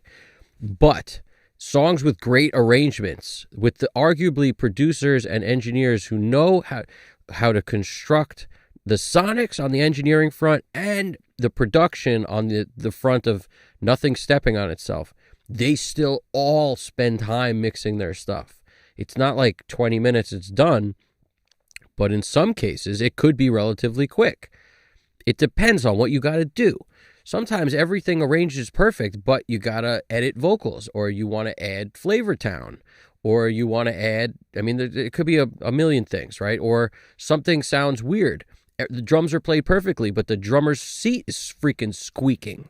You know, I mean, it could be anything that you want to edit stuff out. Everybody's great, but the bassist is a little subpar, and he's freaking letting notes ring out between every time he plays anything. So you got to get rid of all that between there's a million things I could come up with that would make a mix take longer. And that's why it's like sort of true and also not. No matter how good the arrangement is, you know, like, it's true you don't have to do a lot if it's all sitting there in front of you. Like Rollin' in the Deep comes to mind, where Tom Elmhurst, you know, can pretty much sit there and get a balance up and make the thing sound really good in like an hour. The whole thing will sound really freaking good because arguably he's not adding Flavor Town. He doesn't have to tune anyone's vocals because it's Adele. He does, you know what I'm saying? He doesn't have to freaking cut out squeaky noises because they made sure not to record any of that going in. Like, there were no flubs and errors and nonsense that he would have to spend time working on. The bass player was really solid, so there's none of that bleed between the stuff. You know, the strings ringing out that shouldn't be. There's no, like, corrective measures that need to be taken. So, yeah, when you get a perfect storm of stuff like that, and you don't have to add anything to it, you could definitely be done quicker. Oh, 100%. So, yeah. Stelios! What's going on? How's it going, Stelios? Yeah, Stelios, sometimes I might have to do those super late night streams again for you, man, because I know there's a big part of the crew that's on the other side of the globe. But yeah, it's good to see you, man. It's good to have you over here. What kind of thermos? No, this is like the Walmart special. This is the freaking, it's called a mukoko. A mukoko. I don't know. It's just whatever they had. It's the freaking, I don't even know if it's a Walmart buy. It's either Walmart or like Amazon or something. I don't know. Ain't no Stanley steamer.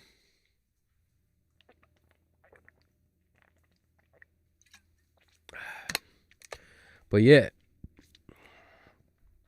Yeah, inconsistent vocal levels. On great recordings, they're recorded through stuff too, usually, like a mic preamp, often compression, which means you'll have to do less of it in the mix.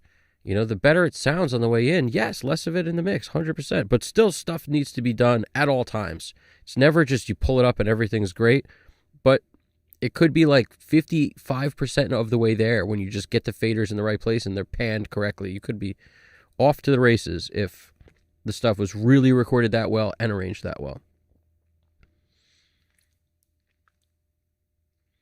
Stelios is saying, not Stelios, we love having you here, man.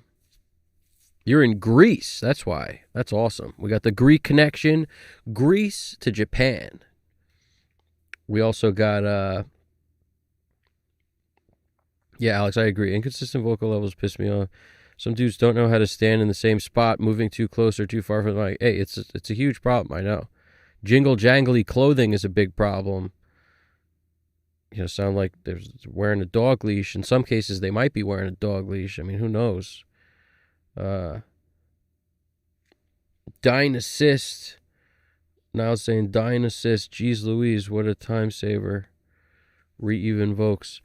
Dynamic assist. I don't. To me, it's I clip gain to deal with that. The vocals are crazy level and they need to be the same. You clip gain each part, make it whatever you need. Then you hit it with compression. You could hit it with a compressor first, but in my opinion, when you get clip gain solidly worked out, it's better. If the vocals are all over the place, if you need the dynamic though there, then sometimes you don't even need to do that. You know, depending on what else is going on in the song. If everybody's chill, then the vocals can be chill. If everybody's loud and the vocals are chill, how are you going to hear them? So,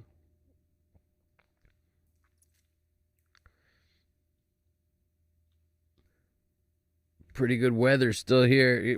Yo, I don't even want to talk about that. I just got flashbacks. I shoveled like all freaking day yesterday. I did a lot of shoveling. I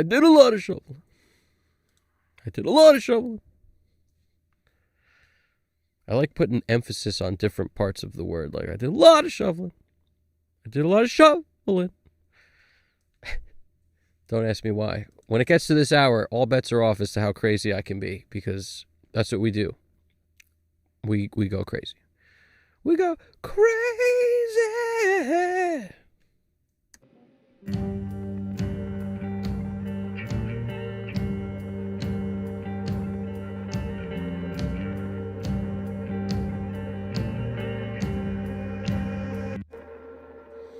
There ain't no kick there. I think that's all toms.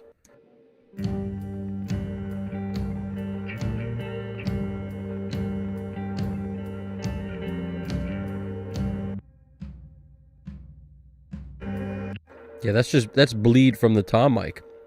Welcome to the rock. Welcome to bleed from the tom mic.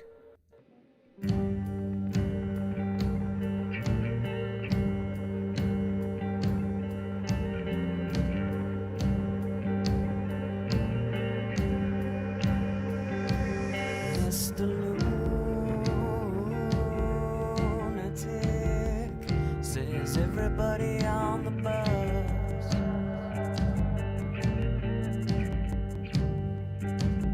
Mr. Lunatic says everybody on the bus.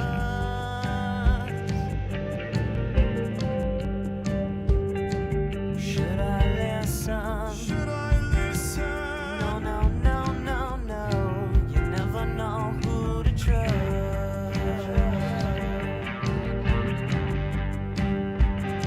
Should I listen? Should I listen?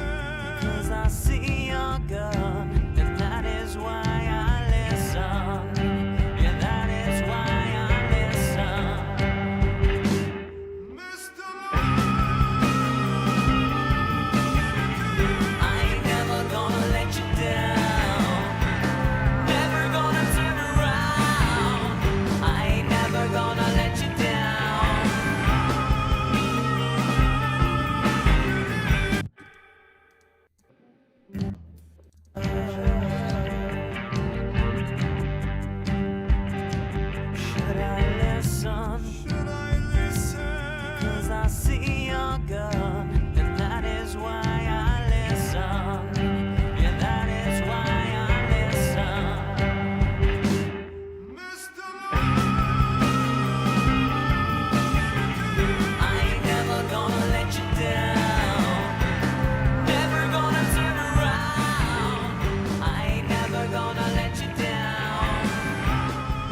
Toe Man.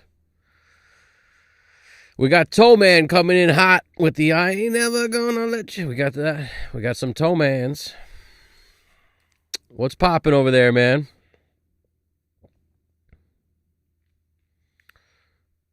I'm reading this stuff in here. What do we got? We got some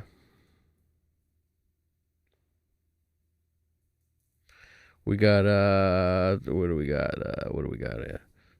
Where was I? I was over here. Dynasist is just a perfect vocal rider, no compression, Niles was saying. Yeah. I believe it.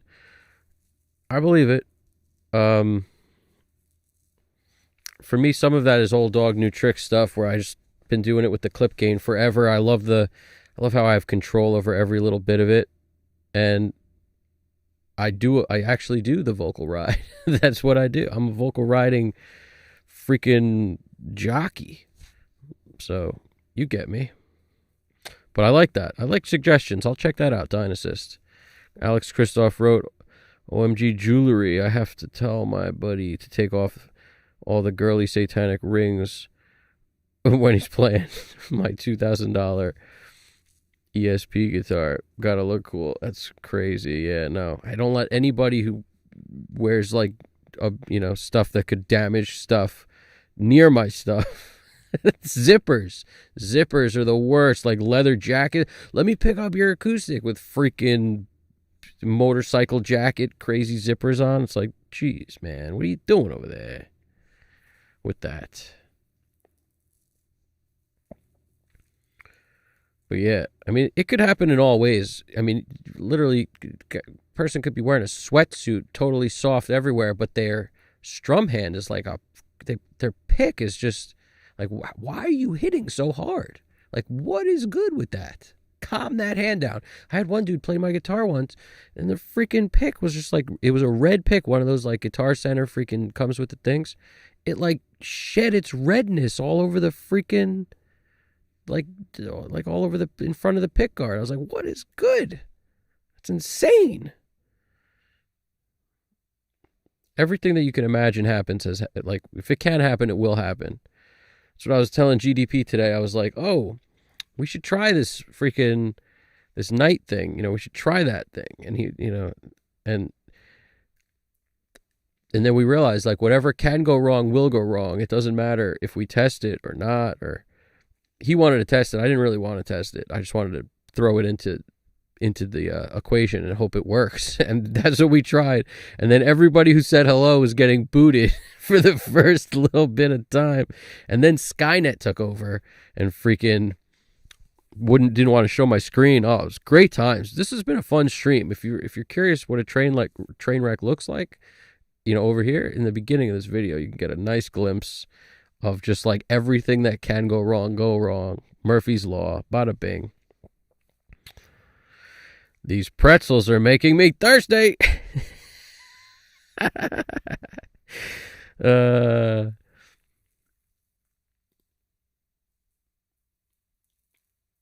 Yeah.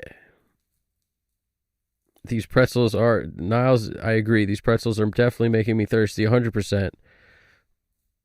Dirkhead says, I can't control the volume of my voice. Dirkhead wrote, I can't control the volume of my voice. Yes, that's exactly what I'm laying down. That's how I feel. I ain't never gonna let you down. Evan Stelios, that's Toe Man right there with the I ain't never gonna let you down. Stelios wrote, Evan, what is your computer you are running? I'm in search for a new computer, thinking on my Mac Mini M4 with 32 RAM. I'm using a MacBook Pro because it's portable, and my whole goal of going in the box was to be able to move around. It was to not be totally anchored. So I'm on a MacBook Pro. But yeah, it's thinking on Mac Mini M4 with 32 RAM. Yeah, you just the way I look at it is every computer gets outdated eventually, but what you want is the thing with the most cores and the most RAM and just get the most storage. Literally, you want the most of everything. Because no matter what it is, you're still going to hit a point where like, oh no, If you didn't get enough storage, it's like, well, now I got to dump all this stuff because I was using the whatever and I can't do the what. It's always something. You run out of space, you run out of RAM, you run out of cores eventually, no matter what. So just get as much as you can afford. Don't overextend, but get as much as you can afford in a computer, and it'll last you as long as possible, which is not forever, unfortunately. It's a long ways short of forever. I'm not even sure how many RAMs of cores or whatever I've got going on here. I'm not even sure.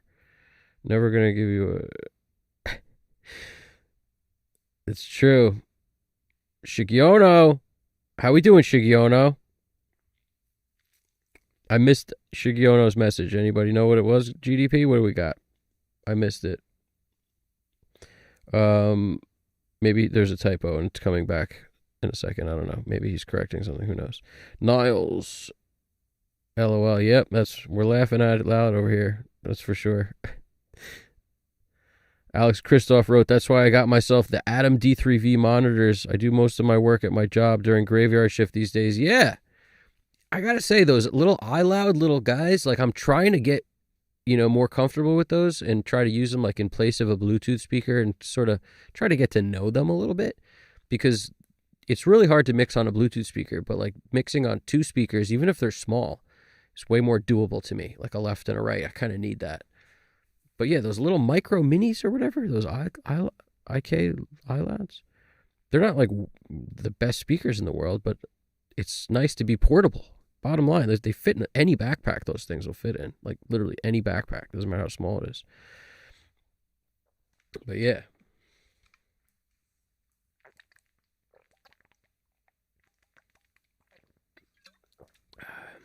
Shigiono, I don't know what you said, but if you have a question or something, throw it in there. If you're laughing out loud, let me know.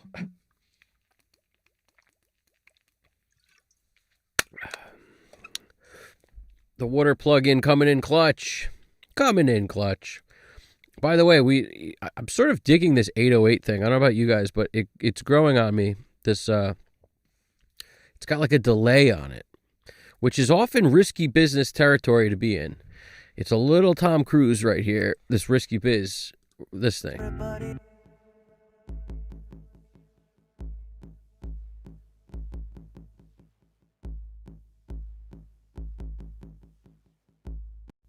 I mean, pretty crazy. That's happening on the Auto Biscuits. If you've never seen this is a UAD plugin. It's Auto Biscuit 8-bit effects. It makes everything sound like it was played on one of those keychains you would get in Chinatown back in 1994. Pretty amazing.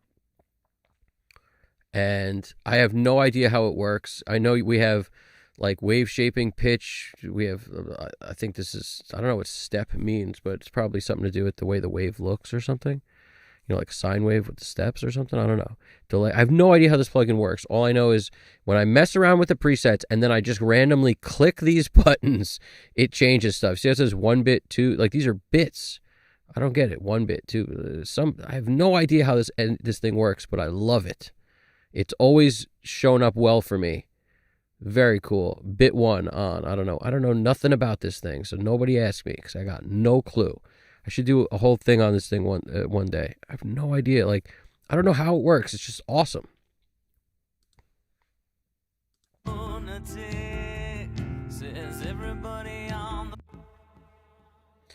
Shigiono, you're writing, Shigiono wrote, I never let anyone play my Strat. It's a thing. Yeah, I hear you.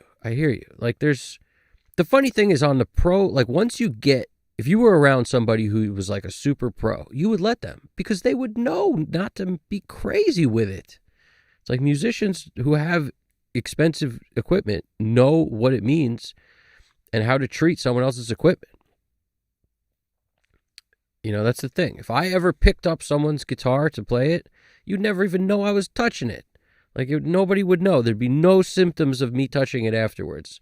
I'd make sure my belt buckle was not freaking out and going to scrape nothing. Like nothing would be bugging. But you have to like have respect for people's stuff. And unfortunately, not every musician who signs up to be a musician has respect for other people's stuff.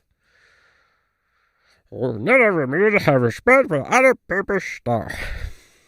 Not a hard respect for other people's stuff. I don't know. I just turned into like Kermit the freaking Fartanoony. The Fartanoony. Says everybody on the bus.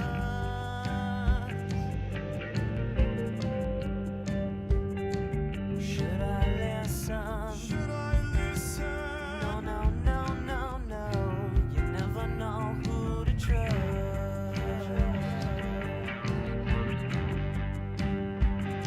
Should I listen? Should I listen? 'Cause I see your gun, and that is why I listen. Yeah, that is why I listen. Mr. I ain't never gonna let you down. Never gonna turn around. I ain't never gonna let you down.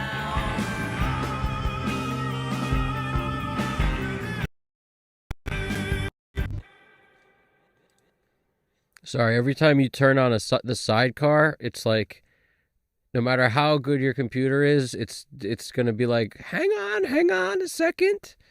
We've got to freaking build the Hoover Dam here to use this plugin. Just let us build it, and then the freaking robots build it, and then boom, here we go. You guys should really check out the sidecar. I don't know why I start talking like that. I don't know, but it's fun. I'll tell you, you should try talking like that. If you haven't yet, try it. Just change the volume, and put weird like volume in weird places. Just like automate your speech is basically what I'm saying.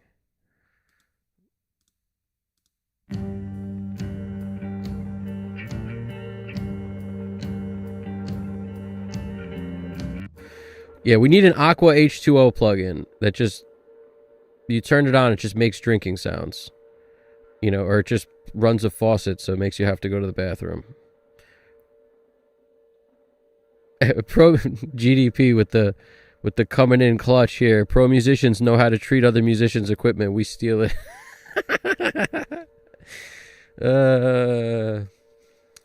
I know he's joking, but it's there's actually a thing. I told you, a buddy of mine had a studio and had all these. He had like 3 U47s that were all like $6 to like $7 each, just kind of sitting around, not locked up all the time. And I was always like, how do you just do that? Like, obviously, he had a ton of other stuff too. And I was like, how do you do that? Like, aren't you scared somebody's gonna take the stuff? He's like, no. It's kind of an unspoken rule that you don't steal from a studio. He's like, you don't have to worry about the musicians. You have to worry about like random people who aren't musicians. Those are the ones you got to worry about. But the musicians, it's like an unspoken rule. I was like, really? That's pretty amazing. But of course, I think the dude was just, he's just, Lady Luck has not run out on him yet. It's pretty much the deal. Because it's just, it's a matter of how many people you're around. And then a question of how many of them are bad. If you've had a record of none, that's pretty amazing, because the dude did have a ton of people coming and going all the time. Like, it wasn't like there's nobody there. There was a ton of people always there. So it's just amazing to me that was the case. Never had an issue. Stelios is asking, any recommendations for audio interface? Has anyone tried RME Babyface or Audient ID44? You're talking about for portability, or are you talking about just in general? Because RME's UFX3 is like, when I switched over to this room, I switched to the RME UFX3. And prior to that, I was on, the DigiDesign Avid stuff for a really long time. And I am very satisfied with the RME, especially because they have an amazing thing where there's actually a company in the US where when you have a problem, you can call Monday through Friday, business hours. I think they end at like 5:30 East Coast time because they're in Florida. The dude picks up, walk you through your problems. You can't ask for better than that. I said to him, this is brilliant. You don't know how many companies you call and they create a ticket and they'll get back to you via email. You want to try to speak to somebody on the phone, it's near impossible. It's like, I like what you guys are doing. That's amazing. They hired this company to deal with, like RME contracts a company to deal with tech support for them, so that all the questions get answered. Everything you don't know how to do gets figured out, and with some actual human being on the phone. You don't have to sell me any more than that. I was sold. I was like, are you kidding? This is brilliant. And every time I've had any question about doing this weird session today with this and this, and I got to route that, how do we do it? It freaking walks me through it. As if I had a tech show up and the SSL's down, he pops the thing out, he does whatever solder job, he comes back, it's all good, like just instant. It's like, what? That's how it feels. So anyway, that's my 2 cents. That I'm extremely, and I'm pretty sure you get that tech support with any of their products you buy. So I've been very happy with not only the quality of the sound quality of it, just the operation, the way it works, in addition to the help, the tech support. So when you combine all those things, it's a huge win. And I'm on a Mac, so that might matter too. But Alex is asking, Evan, yes or no, guitar cabs with full range speakers and ribbon tweeters. Evan, yes or no, guitar cabs with full range speakers and ribbon tweeters.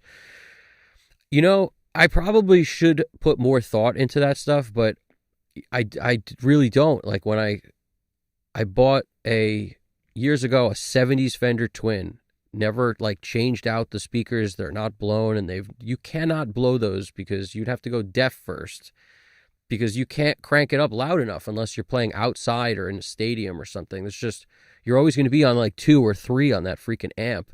So they've never blown. They sound amazing. I don't even know what kind of speakers are in that the combo. I have no idea what's in there. The Marshall cabinet I have, that's 4x12 or 4x10. I don't know, one of the two. I don't even know. It's the typical slant cab, whatever they would do. They might make both. It's a good question. I don't know, but at the time I got a triple lead head. I got the Marshall slant cab, and I don't even know what's in there, but it's the cab itself is the vintage one. Like they made a modern or vintage or whatever at the time. This was all a long time ago. Nothing I bought is new. I told you, I don't really spend money on stuff. I just use the stuff I have. And I have this, it was a Marshall like practice amp that somebody basically didn't want, gave it to me very cheap. And I turned it into a cabinet for, a portable cabinet, because it was so light, but it has that like Marshall, it has a sound. Like Marshall stuff always has a sound, and it's built in, it's the speaker they use, and I don't even know what kind it is. I'm saying, I got no clue. So I used that as a cabinet for my like dual terror head. And I had a PV Delta Blues for a while that I loved, and then the PCB board or whatever crapped out. So now that's just a cabinet also. Turn all your broken amps into just cabinets, so when you get ahead, you have now a portable cabinet. It's helpful for at least 1 or 2 of your amps. It's helpful. Like a 1-speaker cabinet that you could bring to gigs and stuff. Just, you got to hire somebody to do it because you don't want to get juiced. But yeah, it's worth it. It's the best thing I've ever done, because I did that with 2 of my amps because it was so smart the first time. I was like, I got to do this more. So depending on the speaker, it'll be a 16 ohm or whatever it'll be, but very, very useful. Shigiono wrote, I would love a Babyface from RME. I'm just imagining Babyface from RME is great for the portability. So if you're thinking portability, I really like that. The only reason, it wasn't enough of an interface for what I need to do here, but, I needed a lot more connectivity with the converters and everything else that is in the mix for me. That was the only interface that had AES, because I needed AES in and out. I also needed the MADI in and out potential, and I needed plenty of inputs and outputs, and RME did it all in one rack space. I was like sold. So for me, that's actually relatively portable. You just have to disconnect it, but it's one rack space. So they make that flight case thing that's a 2 rack space jam, like pretty kind of, it's 2 rack spaces, and I think you could put your computer in there too. I don't know, it just felt like it's still portable. It's 1 rack space portable. The Babyface is way more portable. Alex Christoph, you're imagining the luxury of what the guitar cabs with full range speakers and ribbon tweeters. Yeah, I don't know. Ribbon tweeters scare me because when I hear ribbon, I think it's going to have to be tightened at some point and it's got to need maintenance, and it kind of scares me. It might be great, but I don't even know if that applies. When I hear ribbon, I think that from Studio World. I think ribbons are always a maintenance thing.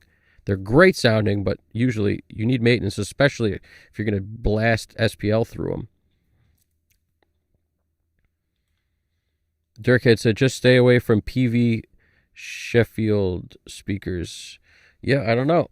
The PV amp I had sounded great, but the PCB board crapped out. The Delta Blues. I recommend that amp if you can find anybody who has a cheap one on Facebook Marketplace or something. It's a great sounding amp if it works, but you can't work on them the way you can work on a Twin. Twins is like a car. Like everything's there, easy to fix, and the PCB board craps out. There's nothing you could do. And I think I'm saying that right, but that's what I remember, was like, there's just no way to fix this freaking thing.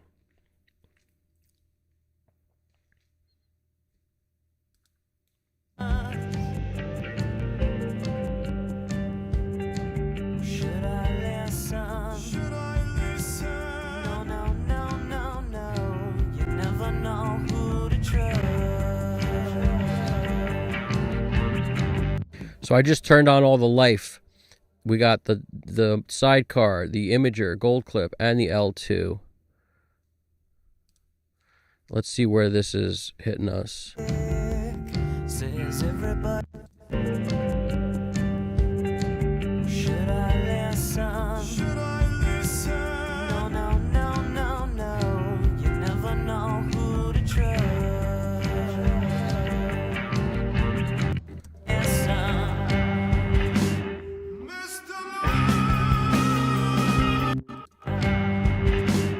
Mr. Man.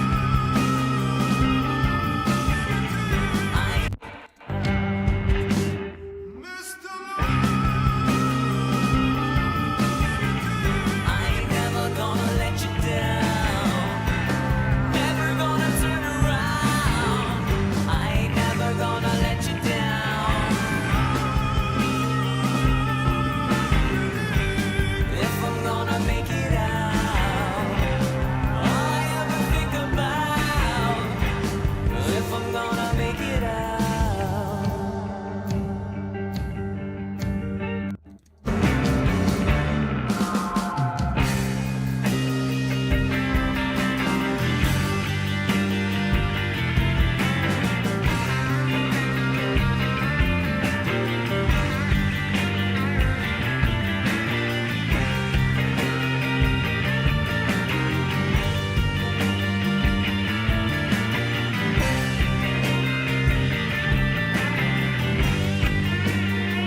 gonna experiment with this.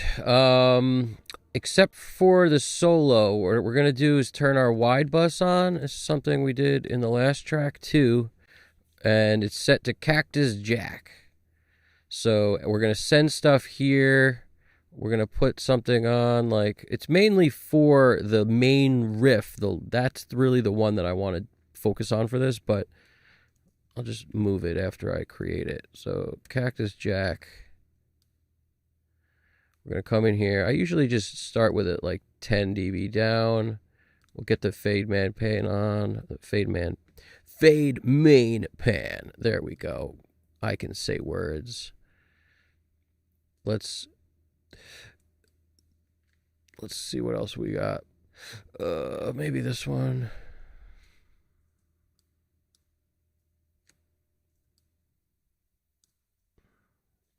Maybe we'll put it on all of them. It'll have the biggest effect if I put them on all of them, that's for sure.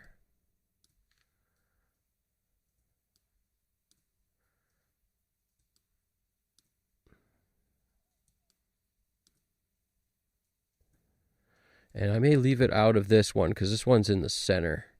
So we may leave it off that. Let's just keep it away from that one. Let's see how we can do here. So it's basically, these are the ones I wanted the most for it, but I just figure while I'm dragging stuff, might as well drag it to everything. Now on here I've got Wolf Comp with the Gentle Stereo Wow, which is a pretty cool effect to just, it's like a super wide kind of chorus, slightly sounds like a chorus thing. And then this I just made super wide, and I put them both on for triple up the effect kind of thing. And then maybe just in the choruses. So let's experiment with this. Mr. Hold on. We don't want volume. We want mute. So what we want is actually opposite way. Now we're muted. We want everything but. Pull that down, pull here, and then maybe we'll keep it on at the end, or maybe we'll bring it back for the solo and take it out of the bridge. Let's try that. And that is why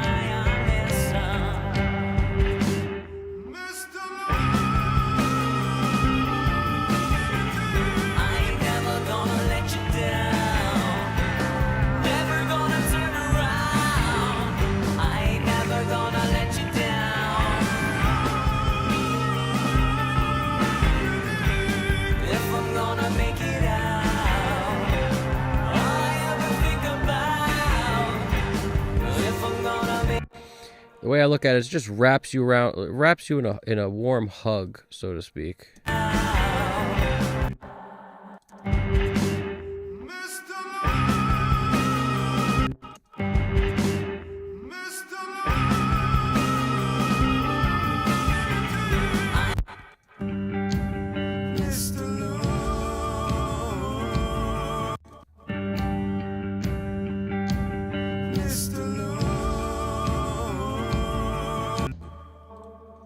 Alright, I'm gonna play this and head to the bathroom. If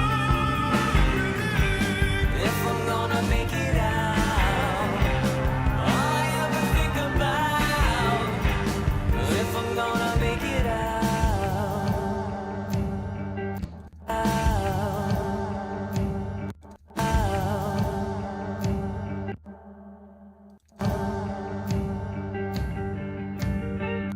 why I listen, and that is why I listen.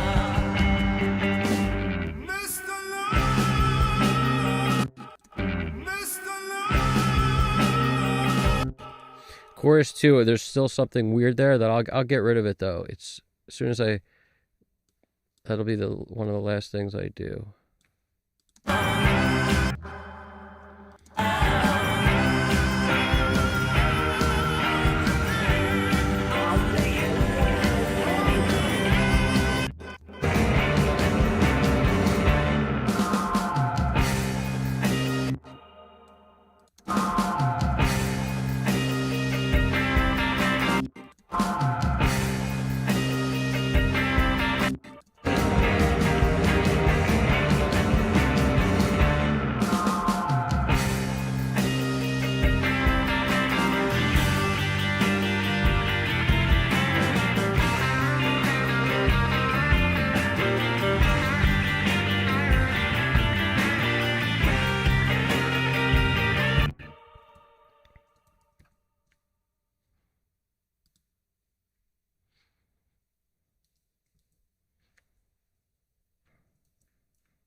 All right, I will be right back momentarily. I'm just printing this, then we're going to make final touches.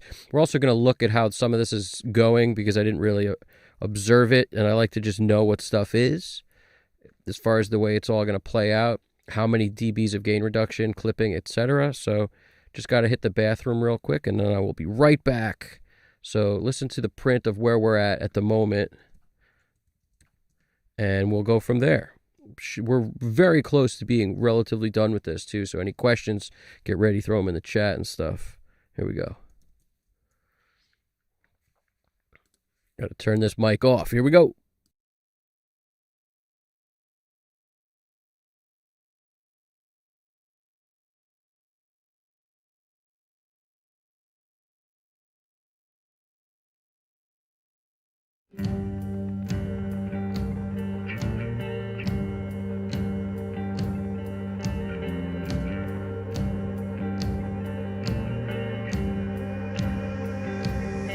Mr. Lunatic says everybody on the bus.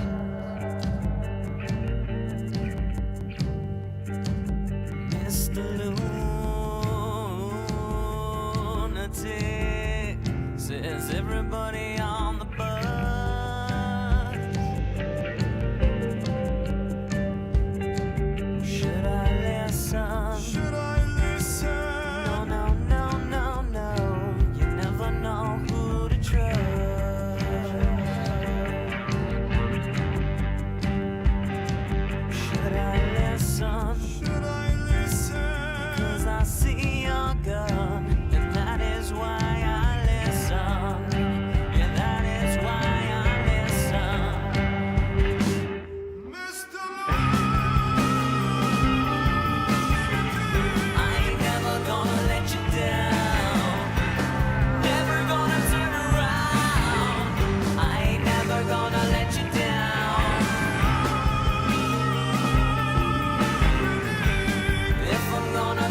Okay.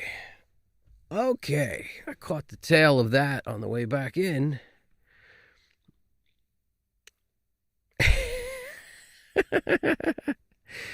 Mr. Psychotronic 5406. How's it going, man? Good to see you again. So, what do we got here? You're asking about streaky stuff.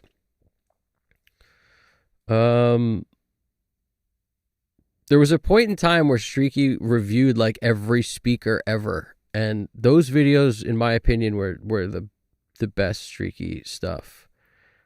They were cool. He sort of just explained the way he's like, it sounds like, and then he just a bunch of adjectives. He did a great job, I thought, honestly. And I remember watching those when I was thinking about what monitors to buy. I just remember watching like he did a couple reviews on a few different monitors that were in he did a lot of expensive monitor reviews, pretty crazy ones. But what else we got? An unconnected question. So Mr. Psychotronic says, I watched a video by Mastering Engineer Streaky last night, and I'm asking myself how I can do that with hardware. What did he do? He used a dynamic mid-side equalizer, some fab filter thing, dynamic mid-side equalizer. You can do that with Pro Q3 even. The transients of the lows trigger a high shelf EQ. The transients of the lows trigger a high shelf EQ, raising it for a dB to move the upper mids to create more movement. Honestly, I don't know. So some of this stuff, you know what it feels like to me? It feels like, let's take a cupcake and make it $10 for a cupcake. People will buy it because we're going to put like gold-tipped ice cream on it. Let's do that. And then some people buy it. And some people go, that's a freaking $10 cupcake. And I'm not saying that what he did doesn't make some kind of sense to somebody somewhere at some point, but whenever I hear that stuff, it's just something about, maybe it's just the explanation here that you're right, that you wrote about what he said or whatever, but I just... Like you're getting an extra dB every time the lows hit in the mids because it creates more movement. Like, there's just so much weird connecting the dots that has to be done mentally there to make that like make sense. It doesn't even really... I just don't get it. So what I'm saying is, I think sometimes people make videos sometimes, not because of stuff they love to do, but just because they need to make a video. And I'm not saying that's what he's doing. I happen to respect the dude. But what I'm saying is, you don't need to do everything you come up with. You don't need to do everything somebody tells you that they did because it helps, because it creates movement. That's all I'm saying. I wouldn't be doing that. I don't really like using dynamic EQs or multiband on my mix bus. So that's the problem. The biggest problem for me is that when I've done that, it's just never turned out well. There's always like a mix I'm not really happy with that then I got to figure out how to fix. And it's always take that stuff off that always wins the cake, to me anyway. So it's, I'm sure it can work. I just don't like it. My preference is not to use multiband or dynamic EQs on your mix bus. That's my preference.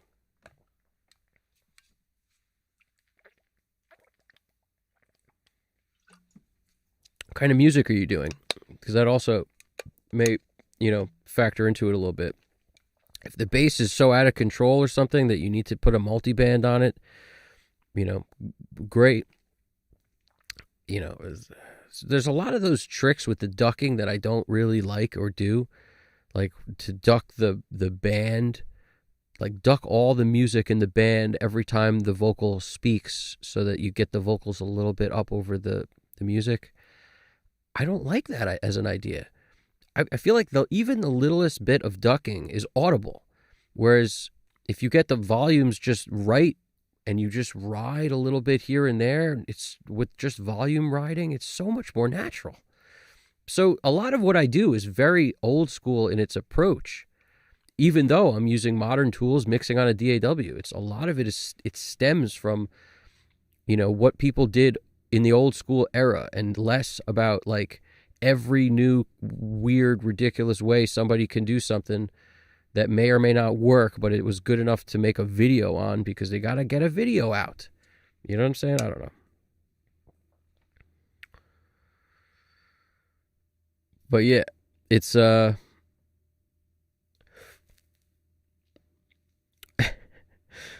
he rage quit? Nah, I never rage quit. I just keep working until I like it. He mentioned he was being sued by a major perhaps that's why he left. Nah, man, I don't drop logs. The logs drop me. Nah, that doesn't make sense.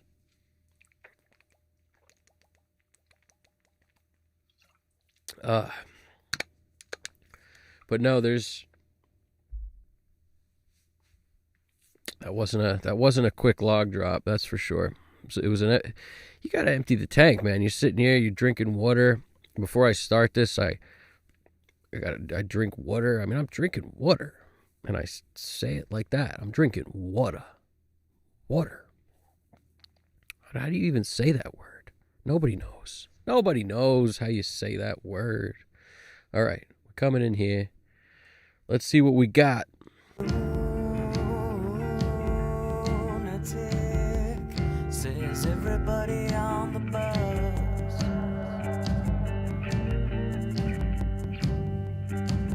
Mr. I wanted to see something real quick because I never. What is it?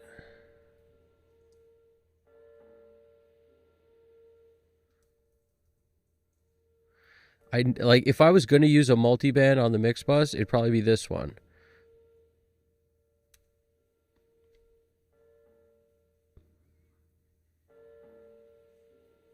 And I wouldn't key it off different things and stuff, but if I was going to use one, it'd probably be that one. But I'm probably not going to use one because I don't, but hear how much it's so pumpy. It's like Pumpy McPumperstein.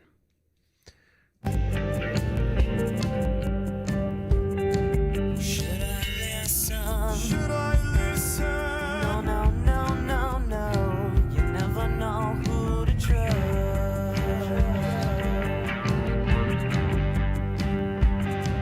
Should I listen? Should I listen? 'Cause I see your gun, and that is why I listen.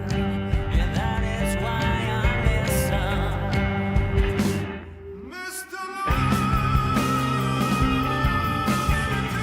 I ain't never gonna let you down. Never gonna turn around. I ain't never gonna let you down.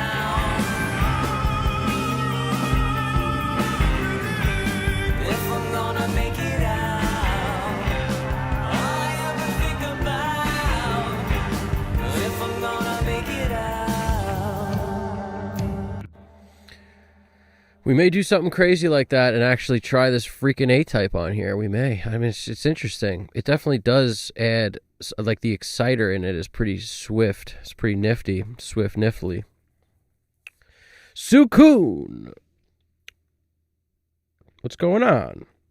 34? New to the stream. Great work. Random question. Don't you feel tired? Ear fatigue? Also, I go down rabbit hole. I take a break to find new things I missed before. I just took a break.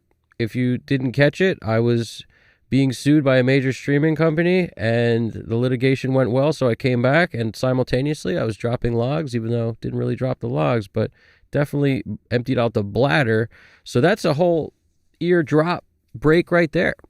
You know, make no mistake. You don't really need more than a few minutes of rest in your ears to kind of get back into the game, but at some point I plan on being tired for sure, but I listen super quietly. And I think this is something that I'll preach this till the day I freaking go, man. But I'll tell you the truth. Mixing loud is just silly. It's silly and worthless. You can mix for 7-8 hours as long as you mix quietly. That's what I do. So it's possible. If I didn't do that, it wouldn't be possible because you'd lose perspective. You would have ear fatigue. You'd go down crazy rabbit holes of things that don't matter. yes, all that would happen. Your ears would basically be compressing and trying to protect themselves from the loud music that was being blasted at them.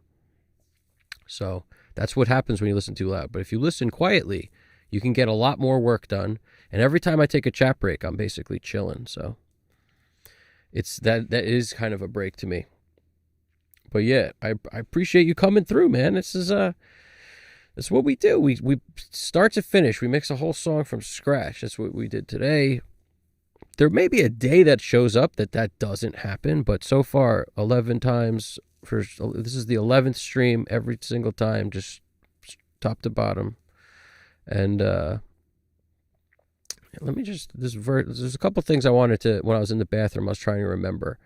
I was talking about chorus 2. Right before the chorus, there's something that goes down that in order to remove, I basically should just grab everything, probably even the drums. But it's on one of these freaking tracks, and I don't know which one. And I could go in and try to figure it out, but like right before the chorus, there's like a little poppity click clocks.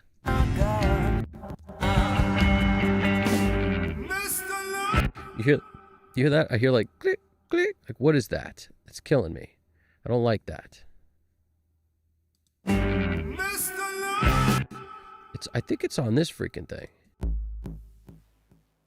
Yeah, I'm hearing the fade of the freaking 808 with the auto effects. That's what I'm hearing. Let's get rid of that. Let's just cut it right after the freaking first plonk. Right there. Plonk up.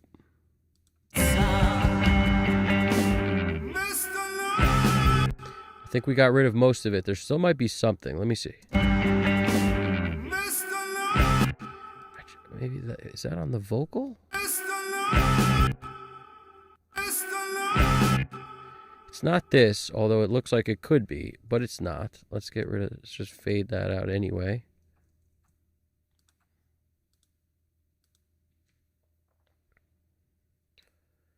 The other thing is, I really appreciate that. Thank you for the kind words, man. I really appreciate that. I don't know how to pronounce your name properly, so I'm trying to figure it out as I go. I try to get the pronunciations right, but it doesn't always work out that way. But I tell you the truth, it's like I love doing this. I love mixing. It's like solving a puzzle. It's always different. I ensure that by using different EQs. Like I haven't mixed a song with the metric halo channel strip and the Hitsville EQ, maybe ever, like that combination. So that's what's so cool is once you use more than one EQ, and I recommend everybody try this if you haven't already. I may have to drop a video on this like tomorrow because it's super important. I like everybody using 2 EQs. In other words, you pick one for surgical abilities like the metric halo. You pick another one for big, broad stroke moves that are all color-based. It's like you want something that has some color to it. You don't want it to be transparent. The thing that removes stuff can be transparent, or the metric halo kind of has a little bit of a sound, I think. But the SSL, you could use like any SSL channel strip, the channel strip 2, which is kind of colorless. It's like a 9, emulates the 9000 in a way. Use anything for your second one, but you need 2. And just using that gives you way more possibilities when you add up all the plugin choices, because now you have you're not picking one EQ per mix, you're picking 2. And I find when you use the same EQ on a lot of tracks, it's very helpful also because you have to work like puzzle pieces. You're pretending as if you have a console made of whatever it is you're supposed to use, whatever you basically are now forcing yourself to use, like in this case, the Hitsville. It has choices like an API 550A or 550B. They have choices, right? Just like Neve 1073, 1084, 1081. So you pick, all right, I want the kick drum to be boosted here. So now your bass is kind of forced to be boosted at like 130. Vice versa. If we're talking about snare, let's say your kick may be 50. So you got to figure out how to make stuff live. And these are your color EQs. These have a sound when you crank them. So you kind of get a different flavor and color every time. The only one that I repeated from the last mix, because I liked it so much, was the CQ. I like the drive for the bass sound. I think it does a lot. And the rest of the stuff, nothing. But the drive was bringing out some harmonics, some content in the bass that I thought really made the last song shine. So I threw it on here again. And then I pulled, I'll pull up compressors like crazy, different stuff. And today we used one I haven't used on a stream yet, which is just kind of cool because you can dial in saturation. But it's basically a 2A with more control, and you can dial in some saturation. So yeah, it's pretty, it's fun stuff, man. I'm glad it could be helpful for you in some way. And any questions anybody has, I throw it in there. Hit the like button if you guys haven't. Make sure subscribe if you haven't also. And we're going to be fairly close to closing this out pretty soon. So if there's questions anybody has, throw them in there. And I'm happy to get to that. At the moment, I'm just want to figure out what that freaking noise is. And then I'm going to automate the second verse on vocal if it needs it. I'm just going to check that. Those are the two things I wanted to check that are on my list. Mental list. I think it's okay now. Now it's actually not bad. Whatever it is that I'm hearing. Maybe it's on the vocal.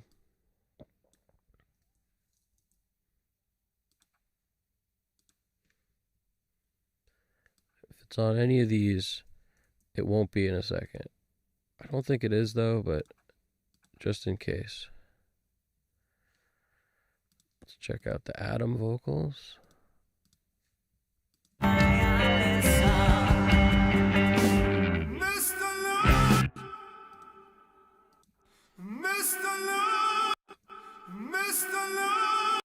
It does sound like it's actually on this track.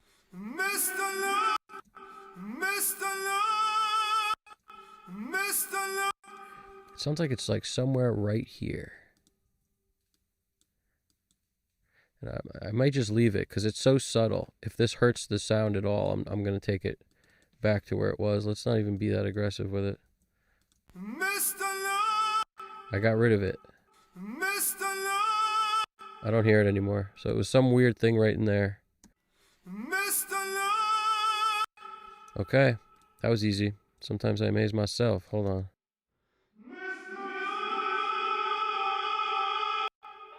That's some good Flavor Town right there. And if you didn't catch it, you could rewind the stream, because that's the secret to a lot of great sounding mixes, in my opinion, is building the flavor tracks.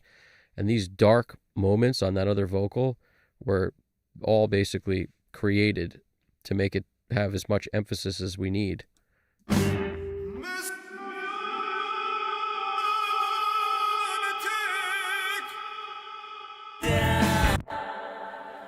Crazy sounding in this part.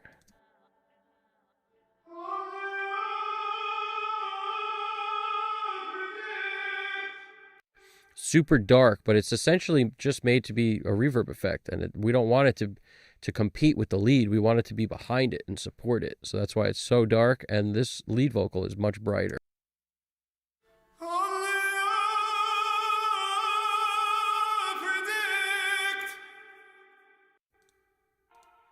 Let's hear them together.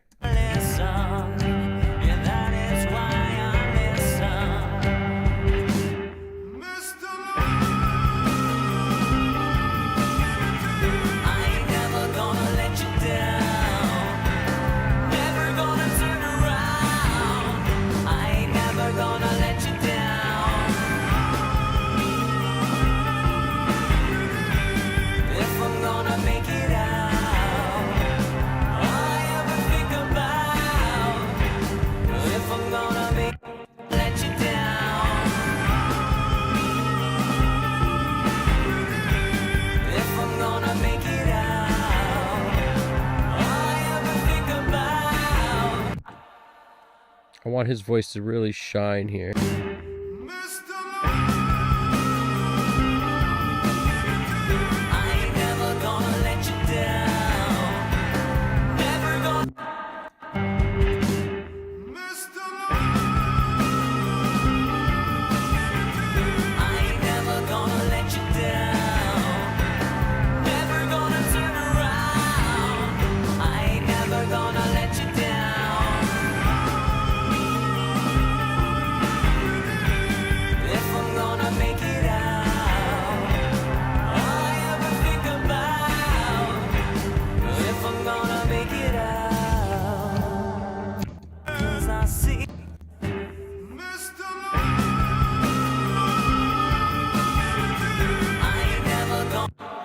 Sorry about that.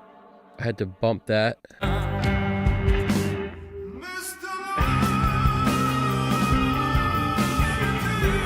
ain't never gonna let you down. Never gonna turn around. I ain't never gonna let you down. If I'm gonna make it out, all I ever think about. If I'm gonna make it out.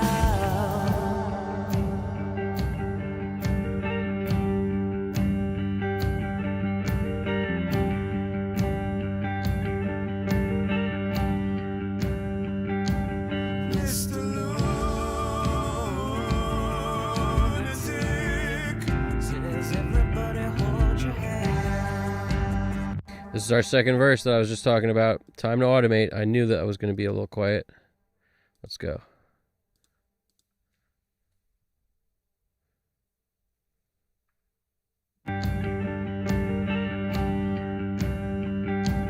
Mr. Lunatic.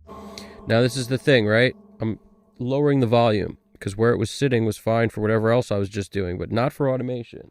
For automation, it's got to be real quiet, literally as quiet as you could deal with it, because that'll give you the best perspective. In my opinion, best way to go. Got to keep it low. Mr. Lunatic. Says everybody hold your hand. Close your eyes.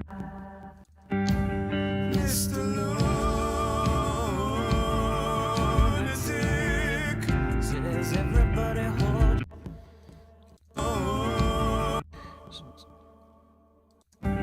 Mr. Lunatic. Says everybody hold your hand. Close your eyes. Mr.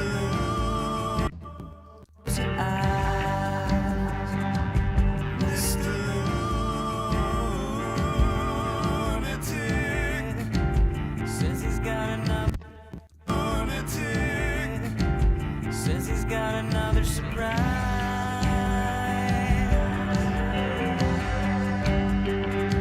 Should I listen? Should I listen? Should I listen? No, no, no, no, no. You never know who to trust. Listen. No, no, no, Listen. no, no, no, no. You never know who to trust.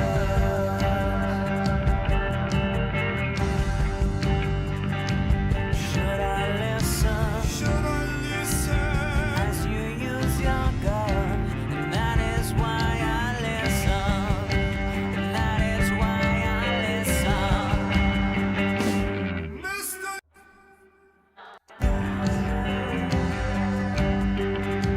Should I listen? Should I listen? No, no, no, no, no. Should I listen? No, no, no.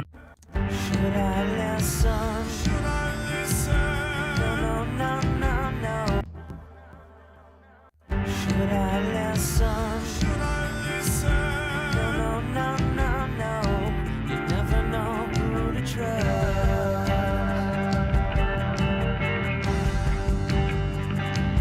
Should I listen? Should I listen? As you use your gun, and that is why I listen. Mr. Psychotronic wrote, okay, I just got back into the stream, rewinded, and watched your answer. Someone was at the door. Could be you're right about his video. Who knows? Thanks for sharing your insights. Yeah, to be honest, like I said, I actually respect the dude because you can't look at somebody's body of work like that and not respect it. Whether you agree with it or not, it doesn't matter. You know, whether you think every way he works makes sense for you, none of that is going to be true for everybody. Everyone has their own opinions and the way they like to work, and not every way of working works for everybody.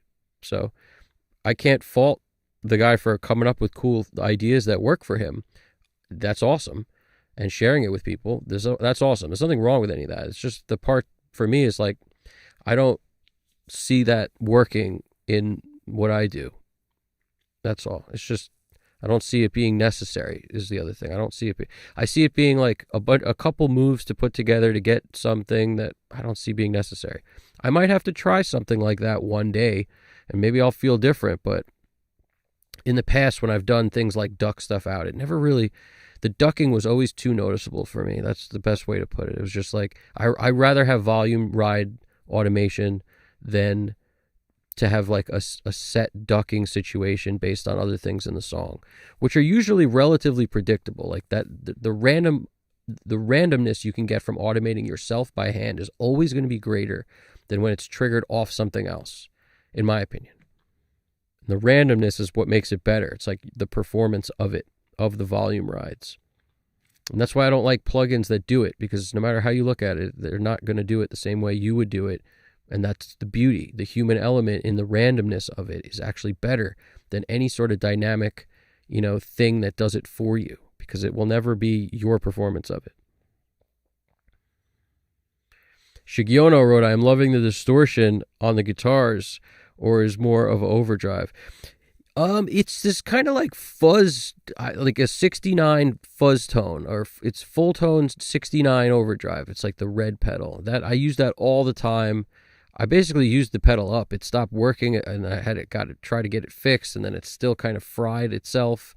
It was an amazing pedal while its lifespan was around. I used it a lot.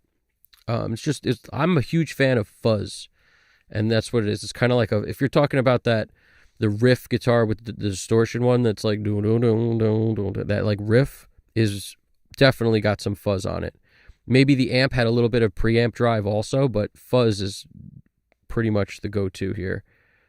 At the time, the only distortion pedal I used other than that was like a blues driver, and that's clearly not the blues driver. It has a very specific like tone compared to this.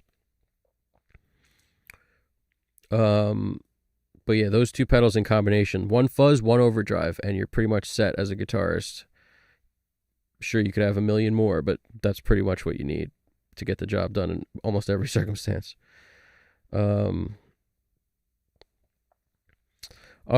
Psychotronic wrote, and just to answer that, I'm doing 60s inspired avant-garde electronics mix with IDM. Interesting.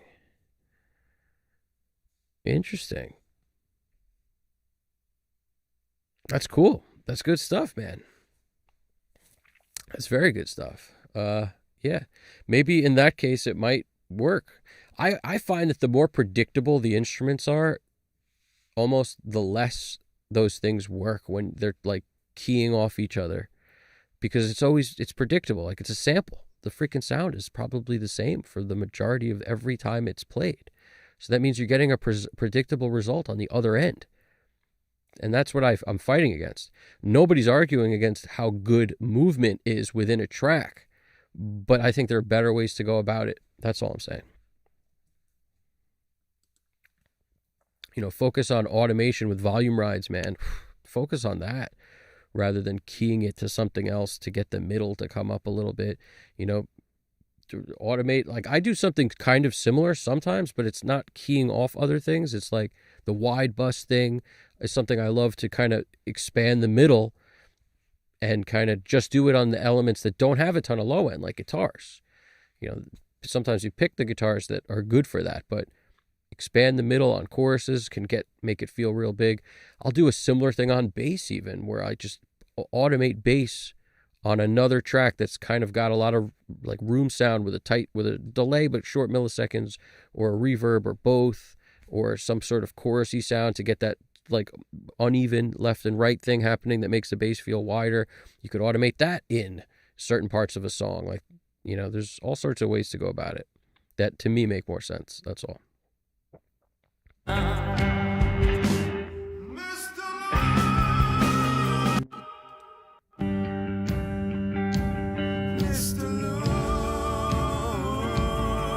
Lunatic. Says everybody hold your hand, close your eyes. Mr.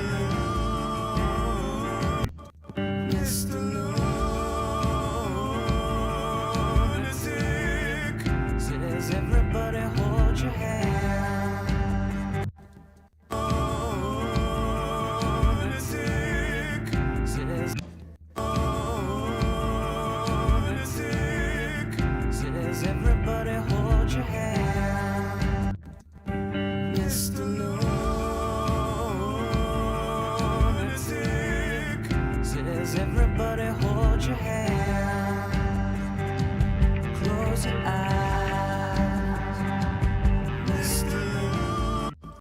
Does everybody hold your hand? Close your eyes. There's an S here I want people to hear. Close your eyes. You can hear them, but they're not loud enough. Close your eyes. Mr. Lunatic. Says he's got another surprise.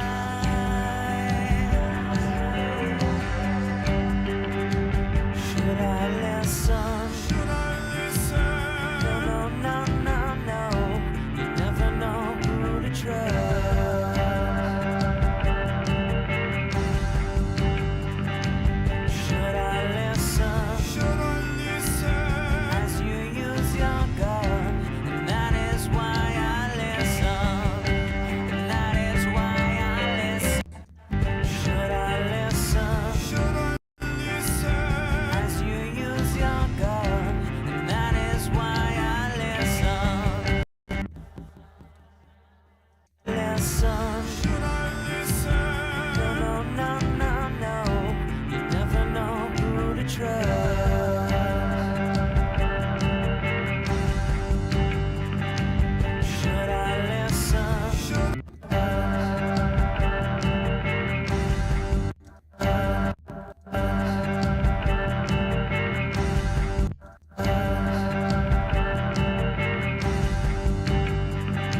Should I listen? Should I listen? As you use your gun, and that is why I listen. And that is why I listen. Mr. Lunatic. I don't think this needs to come up. Should I listen? Should I listen? Should I listen? No, no, no, no, no. You never know. Lunatic. Says he's got another surprise.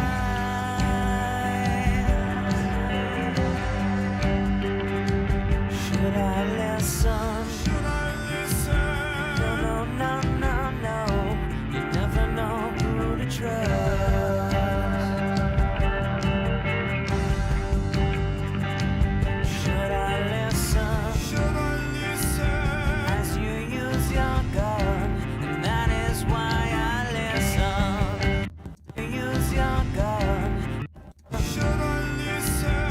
As you use your gun, and that is why I listen.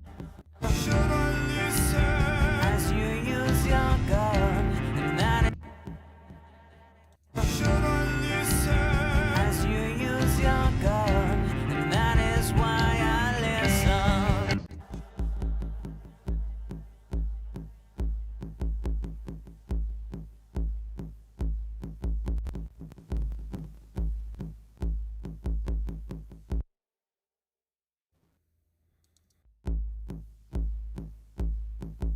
As you use your gun, and that is why I listen. Should I listen? Should I listen? As you use your gun, and that is why I listen. Should I listen? Should I listen? As you use your gun, and that is why I listen. And that is why I listen. Use your gun, and that is why I listen. And that is why I listen. Mr. Lunatic. To trust. Should I listen? Should I listen? As you use your gun. Should I listen? Should I listen? No, no, no, no, no. You never know who. Should I listen? Should I listen? No, no, no, no. So I have this weird idea that may not work, but I'm just curious about it, so I'm going to try it. Just take the on and off. There's probably another way to turn this plugin on and off that I'm not even familiar with. Usually if you find that, it won't make a pop sound when you turn it on and off. So,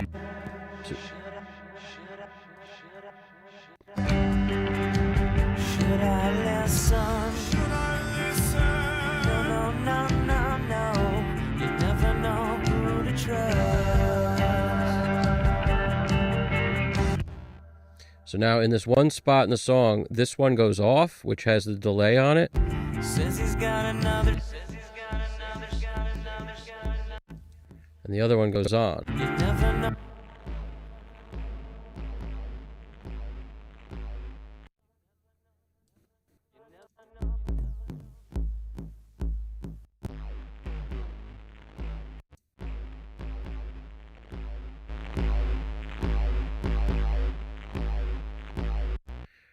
Trippy effect. Let's see what it does in the song. Let's see if it works out for him, Cotton. Put your hands, close your eyes, Mr. Lunatic says he's got another surprise.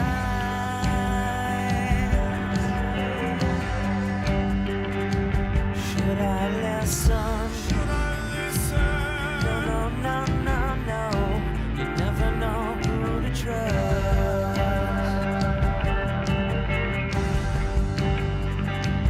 Should I listen? As you use your gun, and that is why I listen. And that is why I listen.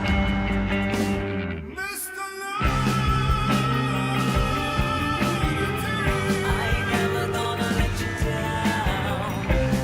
Never gonna. As you use your gun, and that is why I listen. And that is why I listen.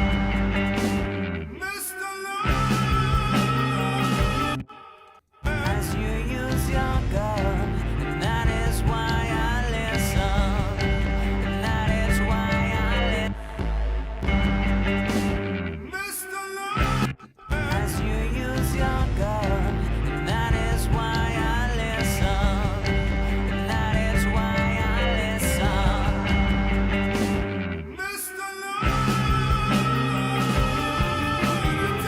I ain't never gonna let you down. Never gonna pull you out. I ain't never gonna let you down. As you use your gun, and that is why I listen. And that is why I listen.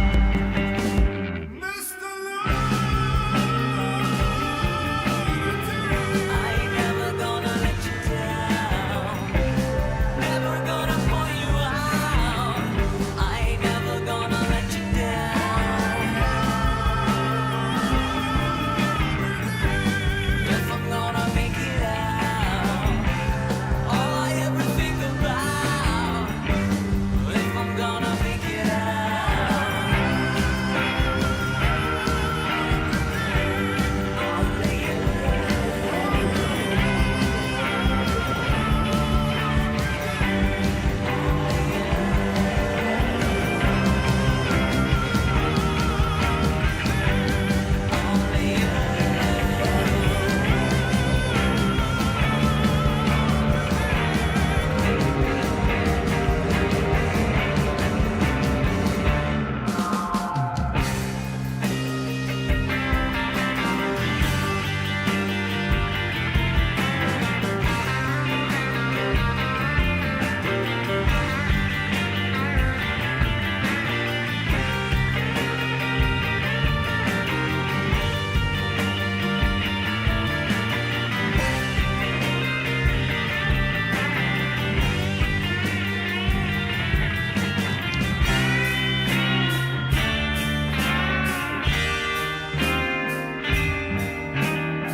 everybody on the bus.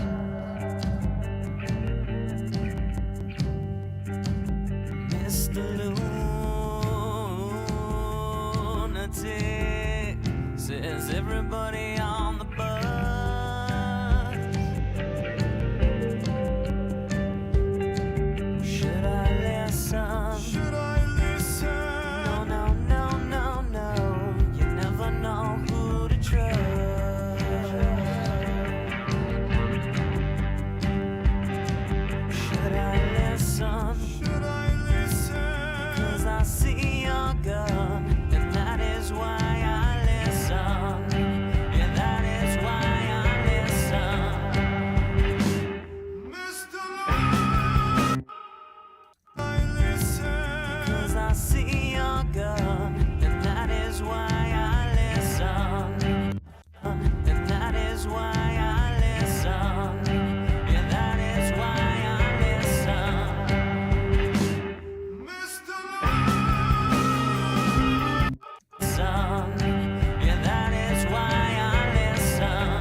love this bass line. Gonna turn around.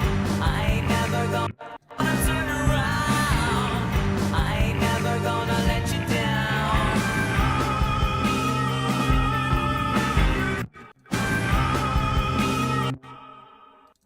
I ain't never gonna let you down. I ain't never gonna let you down. I ain't never gonna let you down. If I'm gonna make it out, all I ever think about, if I'm gonna make it out.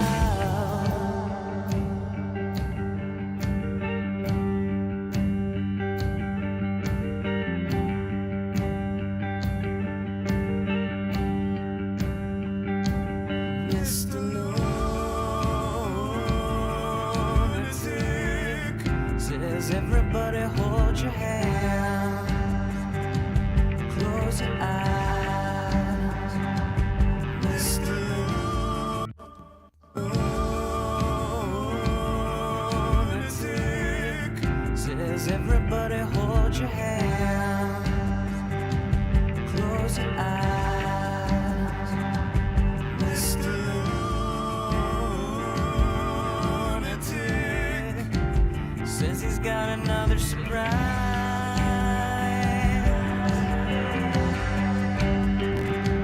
Should I listen? Should I listen? No, no, no, no, no.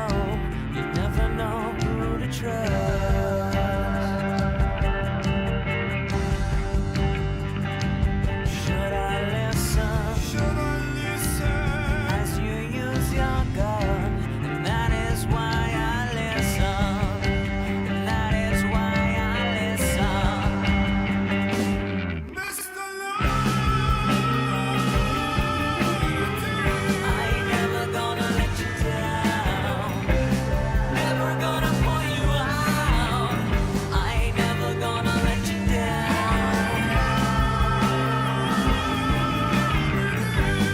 If I'm gonna make it out, all I ever think about, if I'm gonna make it out, I'll lay it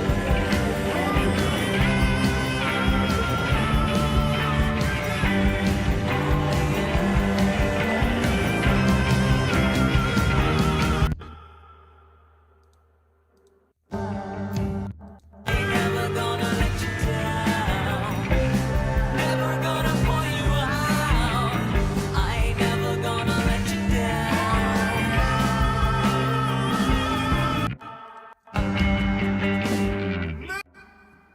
And that is trust. Should I listen? Should I listen? As you use your gun, and that is why I listen. And that is why I listen. Mr. I got that stretch requirement, Alex Christoph. Stretch your back. Everybody stretch their back. Can't hurt. Can't hurt. Just about done here.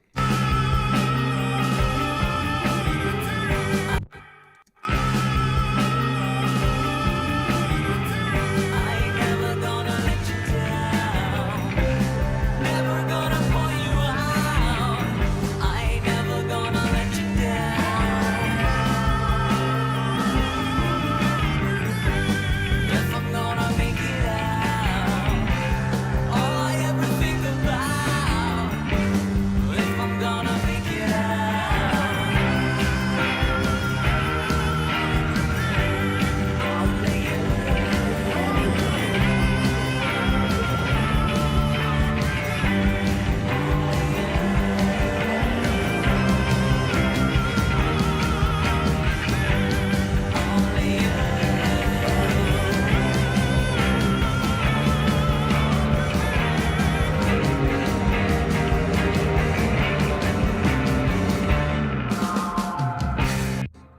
Catch that bass fill there.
That guitar riff has to be heard. It's so cool.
See, I don't know nothing until I get some context.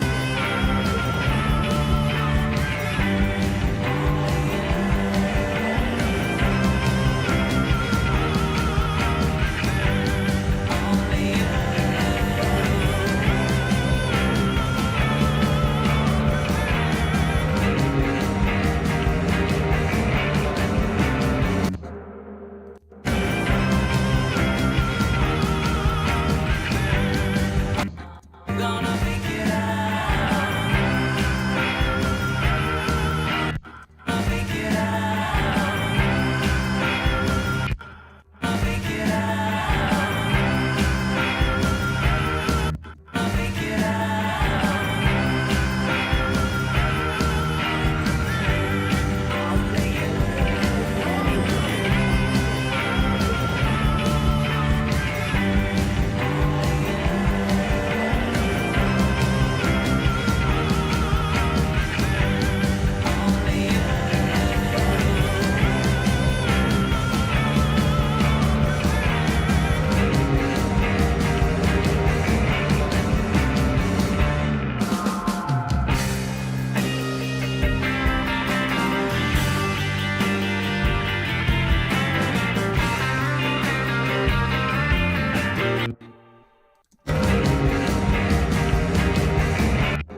All right, let's investigate something. I left A-type off so that when I turn it on later, if I decide to, we'll get a little bit of boost in love at the end, because I'm starting to dig what we got going on right here. I'm digging that. Where's this verse here, real quick? Says everybody on the bus, Mr. Lunatic. Doing It at the Dog Park is a fantastic name for an album. Jot that down. That's great.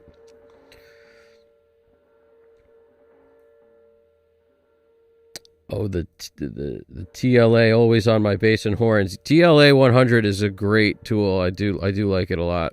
I just kept it on the bass that needed it. The rest of them, I wanted more dynamics out of them, so I wound up not doing it on every track. Just the one that was super, you could tell the crest factor is crazy on it. Between where the majority of the level was and those peaks were just way too far apart. So that's the one I hit.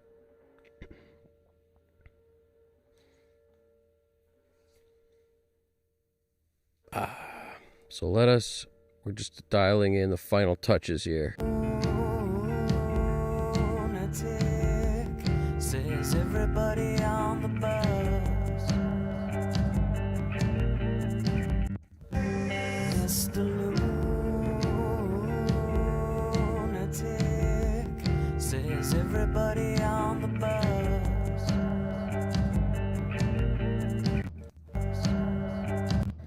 The bus.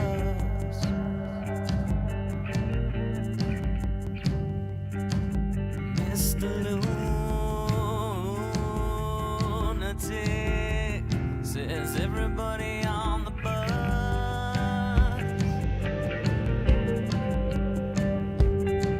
Should I listen? Should I listen?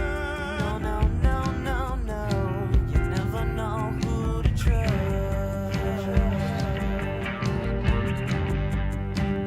Oh, you never know who to trust. No, no, no, no, no. You never know who to trust.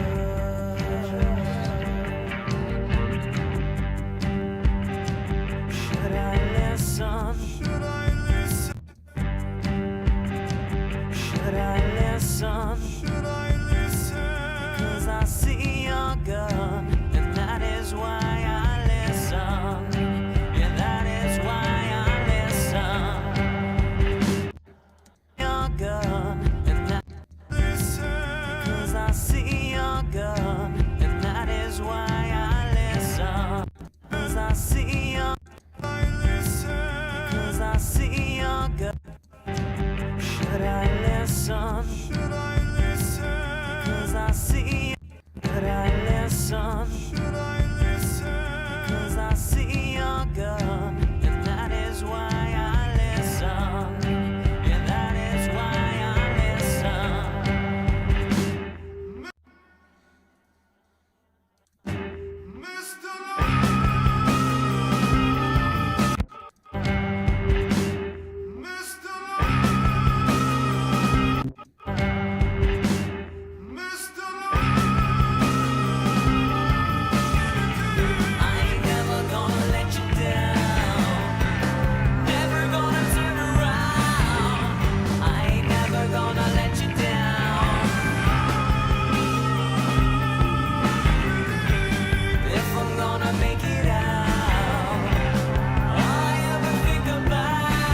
All right, let's call this there. We're going to just check and see what we got. I think it's always a good test to just see where stuff is at. Maybe we'll enhance it with this A-type thing, which is just the exciter function I find particularly interesting. But let's hear it. Should I listen? Should I listen? No, no, no, no, no. You never know who to trust.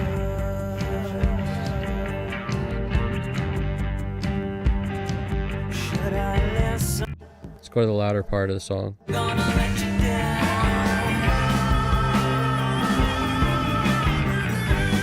If I'm gonna make it out, all I ever think about. So we're like between 2 dB and 2.5, I'd say, at the loudest points. Let's see those super loudest.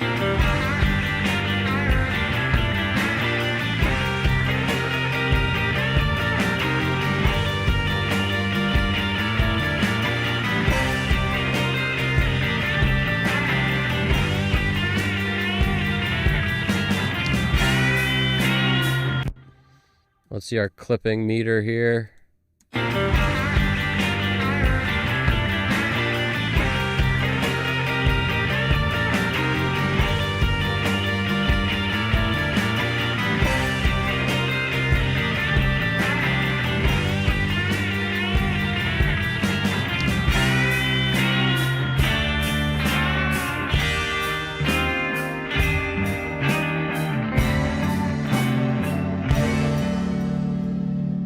Barely even gets to it, which is fine, really. I mean, I don't care about loudness.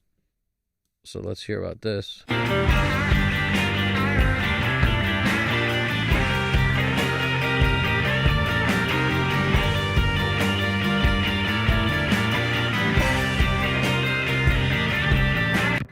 Well, that's pretty good. Now let's check with and without. That is the gold clip indeed. That is indeed the gold clip. And I kind of keep the settings on the classic stuff most of the time, rather than flipping through and doing like modern, or there's modern, hard clip, classic, and then up here the box tone. I like how this rounds the top off the most with classic. So I don't know what it is, but these are usually my settings, just classic all the way straight down. You never know who to trust.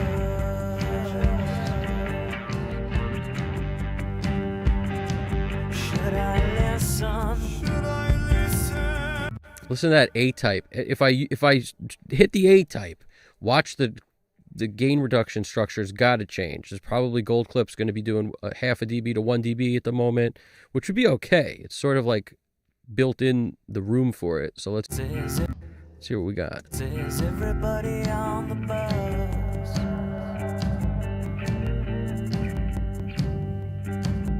Mr. Lunatic says everybody on the bus.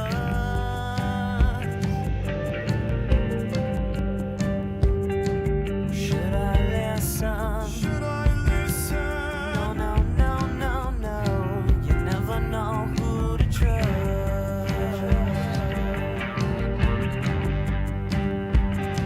Should I listen? Should I listen? 'Cause I see your gun, and that is why I listen. Yeah, that is why I listen. Mr. I ain't never gonna let you down.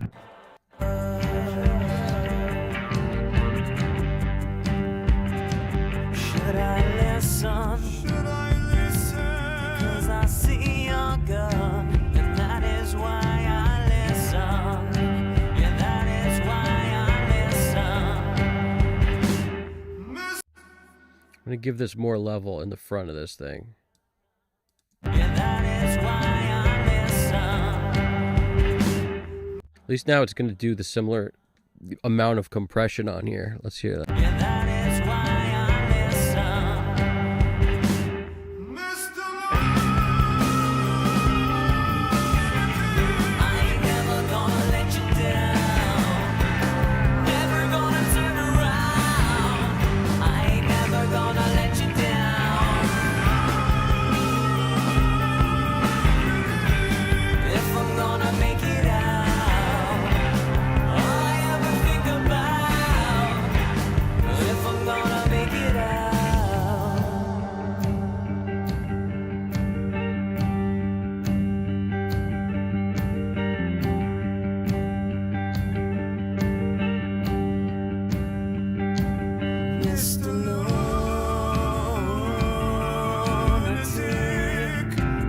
everybody hold your hand, close your eyes, Mr.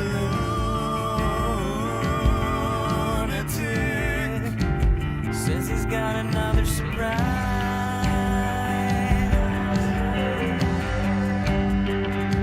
Should I listen? Should I listen? No, no, no, no, no. You never know who to trust.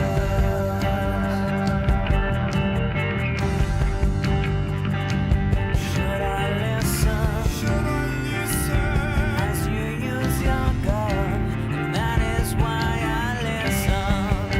And that is why I listen. Mr. I ain't never gonna let you down. Never gonna pull you out. I ain't never gonna let you down.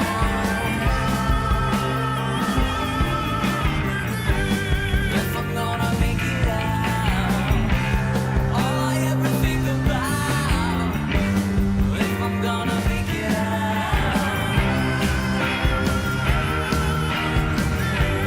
I'll make it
Mr.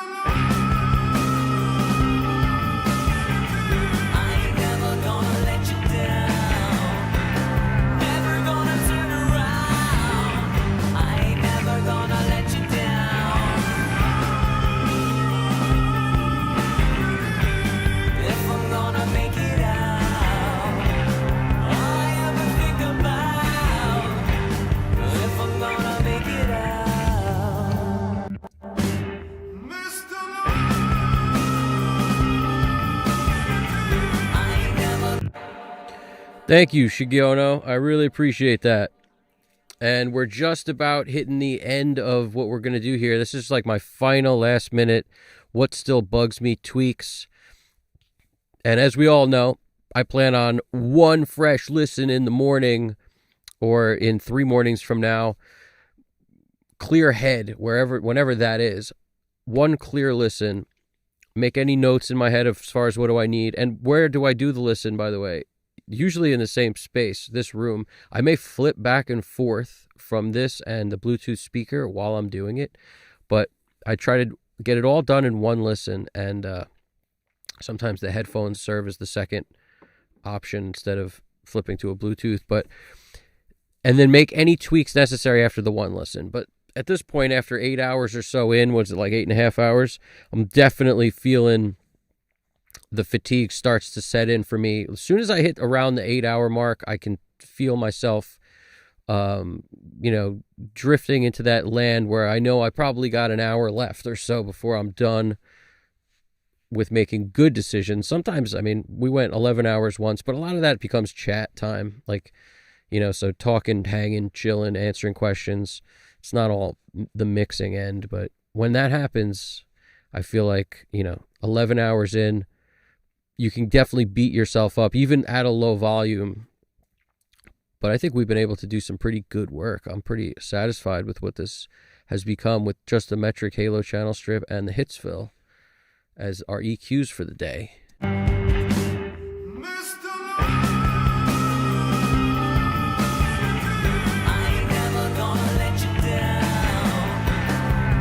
gonna turn around.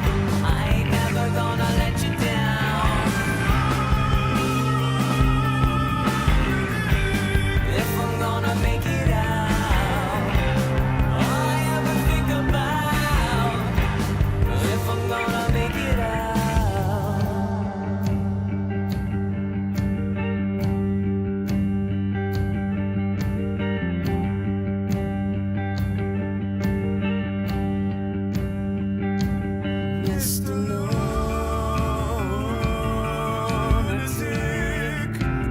everybody hold your hand, close your eyes, Mr. Lunatic says he's got another surprise. Mr. Lunatic says he's got another surprise. Says he's got another surprise. Anybody hear that? That little bit of slightly rushed bass. Says he's got another surprise. It's just the very last note. This is what I mean when I say I'm a stickler for timing. It's all, if it bugs me, it bugs me. And if it doesn't bug me, I never even think about it. As soon as I put on headphones, this thing popped out. It's hard to even hear it, but listen. Says he's got another surprise. It's like his finger got caught on the comeback. Got another surprise. Surprise. So what I would do is just find where that part is. I think it's just... Another surprise. Another surprise. Another surprise. Another surprise.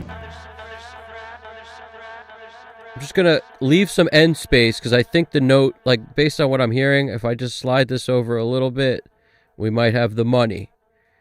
We might be in the money. Let's see. I might be able to actually slide this, bring this out, and then cross this in. He's got another surprise. Yeah, hold on. Says he's got another surprise. I don't hear the rush anymore.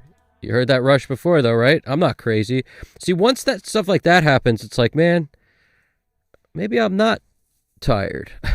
Says he's got another surprise. Kind of happy with that. You want to hear the before? This is the before. See if you can catch it. Says he's got another surprise. You hear the timing there? Says he's got another surprise. You hear it's right before that change. It's like dee-doo, dee-doo, dee-doo, dee. It's like, man, that's bugging. And this dude is such a thorough bass player. You can't find these things on this dude. You can't find them, but... Says he's got another surprise. Now listen to it with the edit. Here we go with the edit. Says he's got another surprise. Like he never messed up. Says he's got another surprise. That's what's up. Says he's got another surprise.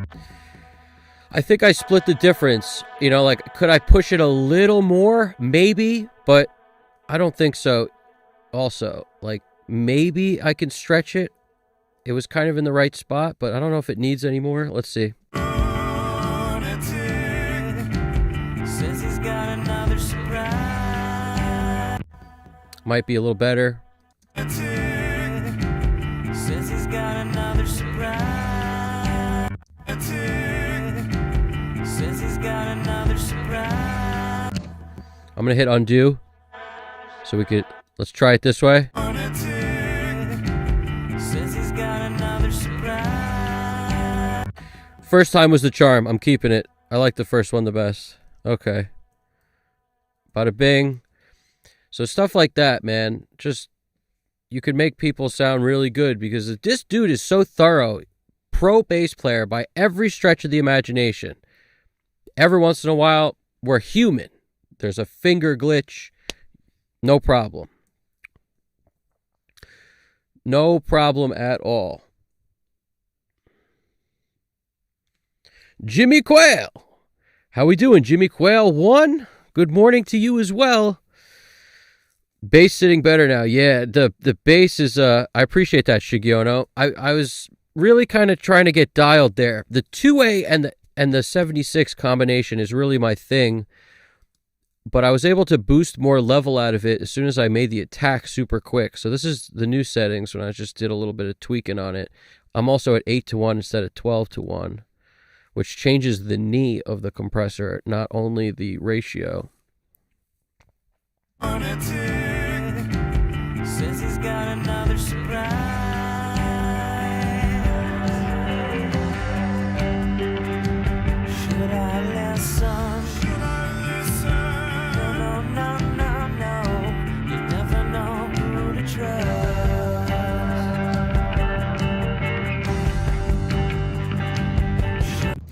I tell you, the thing I loved before is getting to me because every time I hear these freaking taps, it sounds like clipping. But it's not clipping, it's this.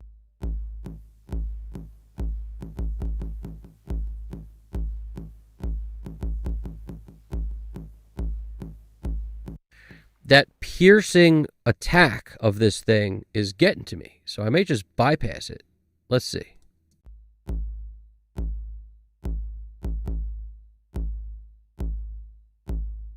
The attack's still there. I don't actually know if this thing helps the freaking song, to be honest with you. Let's hear it. Mr. Lunatic says he's got another surprise.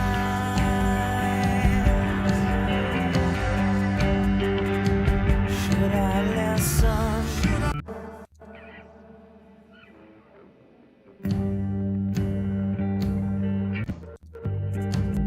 Mr. Lunatic says everybody on the bus. It's just distracting me and kind of annoying. I think I'm going to kill it. I think we're going to do away with it.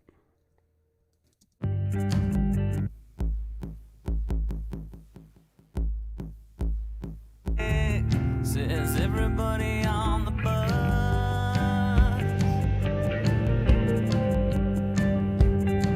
Should I listen? Should I listen? No, no, no, no, no.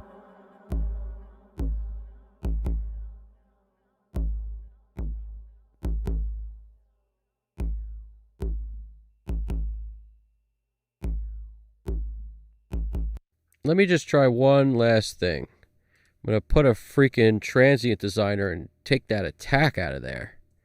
Get out of there. When you have something like that that's just roughing your feathers up.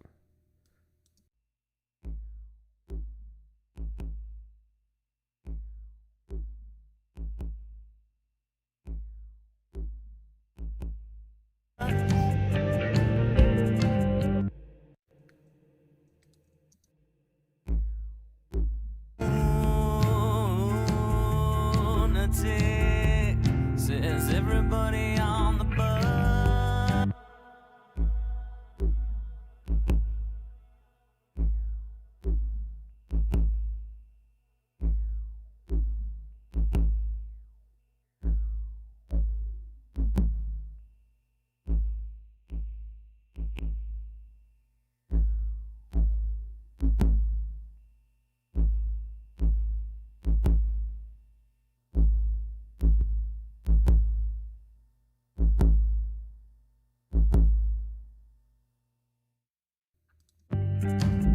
Mr.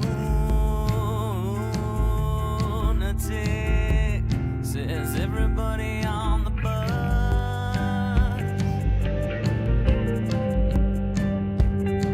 Should I listen? Should I listen? No, no, no, no, no. You never know who to trust.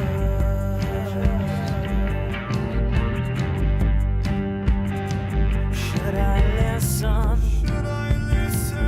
'Cause I see your gun, and that is why I listen. Yeah, that is why I listen. Mr. Lou.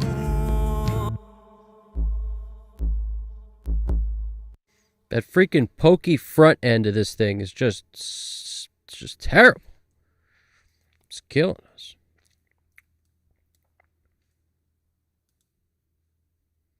Don't like that pokey front end.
I don't know what that sounds like on headphones, but it's probably hilarious.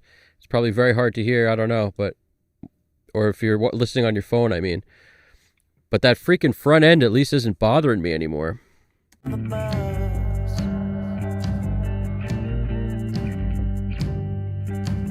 Mr. Lunatic says everybody on the bus.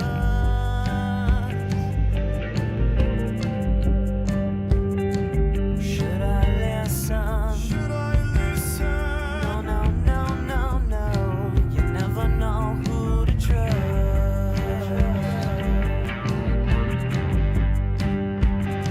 Should I listen? Should I listen? 'Cause I see your gun, and that is why I listen.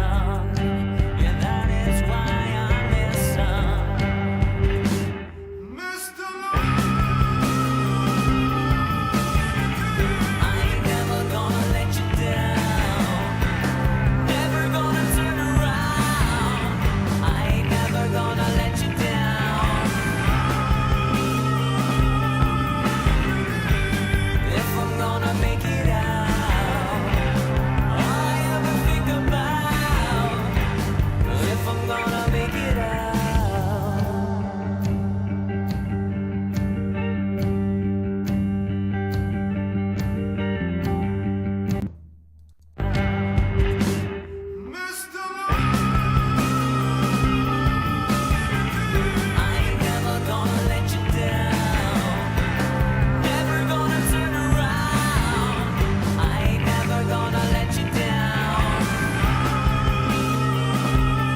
Thank you, Jimmy. I appreciate that.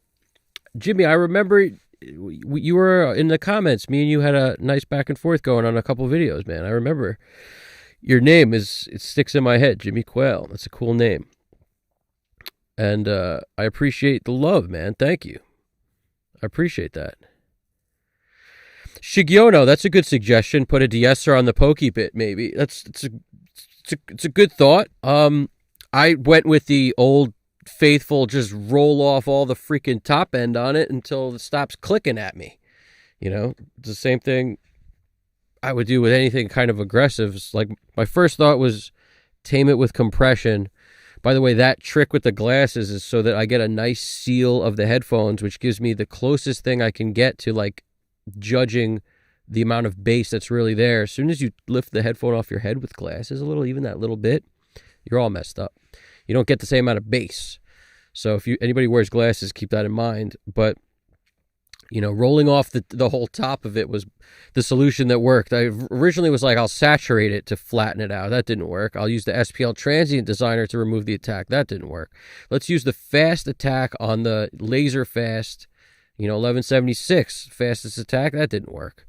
Roll off top end was our answer. I tried, the metric halo is super quick too for compressors, as far as compressors go on attack, and you can get really fast. So I was like, let's try that. That didn't work.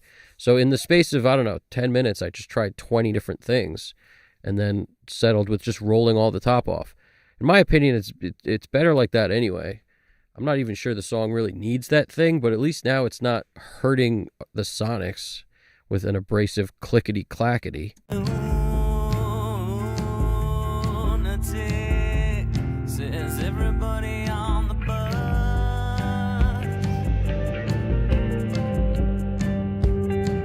Should I listen? Should I listen? No. You never know who to trust.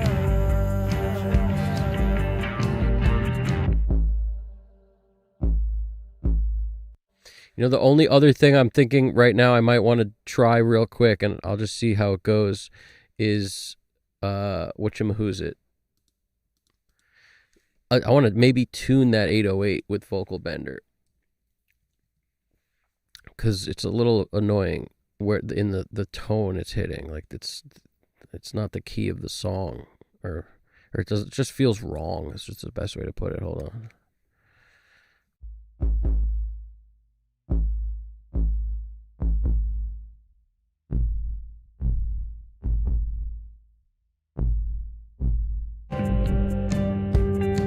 Should I listen? Should I listen? No. You never know who to trust.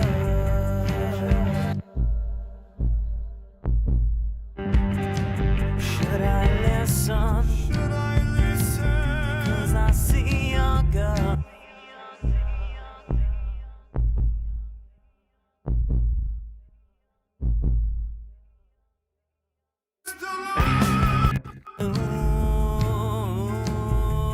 Lunatic, says everybody on the bus.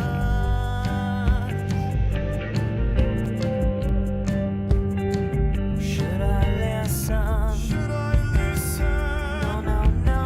No. You never know who to trust. Should I listen? Should I listen? 'Cause I see your I listen. Yeah, that is why I listen. Mr. I ain't never gonna let you down. Never gonna turn around. I ain't never gonna let you down. This plugin doesn't get talked about enough. If I had to do a mix using only Waves plugins, I would pick this as one of them for sure. It's one of the best, tools going. This freaking, how you can control the low-level information and the high stuff. Both low-level, high-level information. It's really good on bass, especially like 808s. Mr. Lunatic, says everybody on the bus.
I think I'm just going to get rid of this thing because it's every once in a while when I do hear it, it doesn't actually help. And it makes the next part feel like there's less bass because there's no 808 in the next part.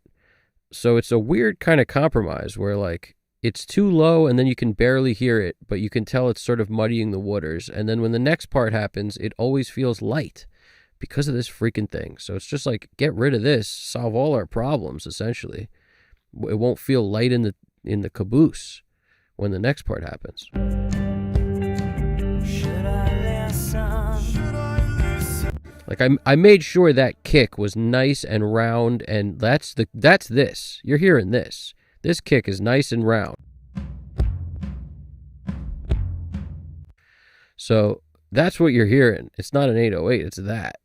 So we don't really need this. This is just like this extra freaking pain in my side. Lunatic, says everybody on the bus.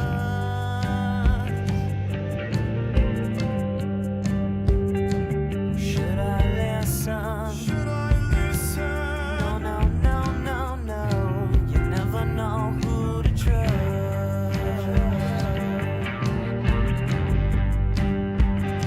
Should I listen? Should I listen? 'Cause I see your gun, and that is why I listen. Yeah, that is why I listen. Mr. Ooh.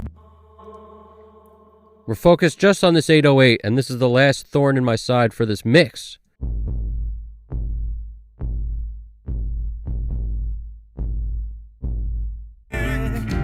Says he's got another surprise.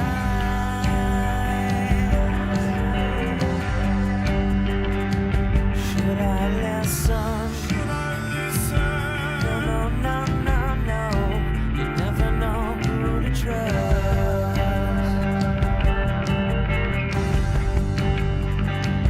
Should I listen? Should I listen? As you use your gun, and that is why I listen. And that is why I listen. Mr. I ain't never gonna let you down. Lunatic says he's got another surprise.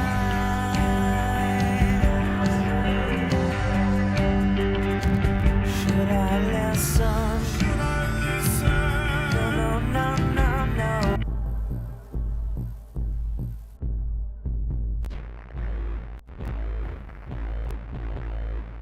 Should I listen? Should I listen? As you use your gun, and that is why I listen. And that is why I listen. Mr.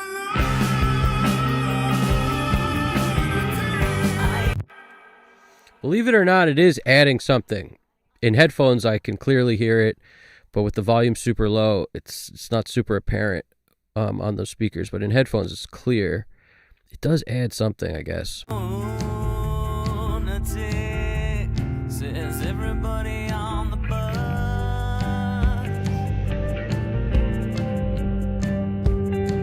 Should I listen? Should I listen? No, no, no, no, no. You never know who to trust.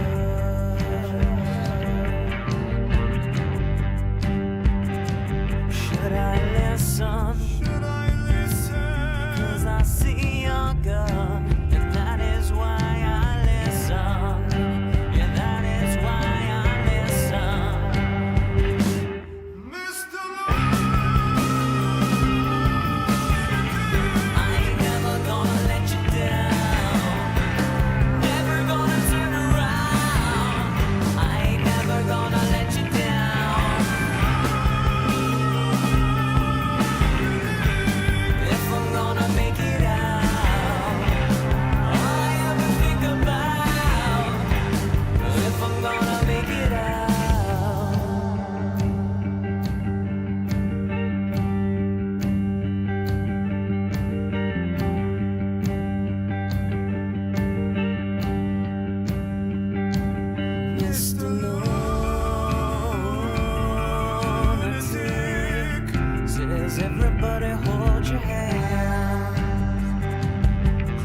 listen. No, no, no. I listen. No, no, no, no. I listen. No, no, no, no, no. I listen. That's the way to solve an S problem, by the way. If you stuck around, you caught this much, then this might be helpful for you. You overdo it. You find that problem and you remove all of it till it gets unnatural. But you'll notice, okay, at least that freaking thing that's cutting my ears off is gone. That's when you can back it off. But until you find exactly where you narrow it down on, it's very tough to do that. So the way you find it is by going too much and then going the other way.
Sorry if I'm driving you crazy with this, but this stuff's killing me. It's okay.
As you use your gun, and that is why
keep this way. As you use your gun, and that is why I listen.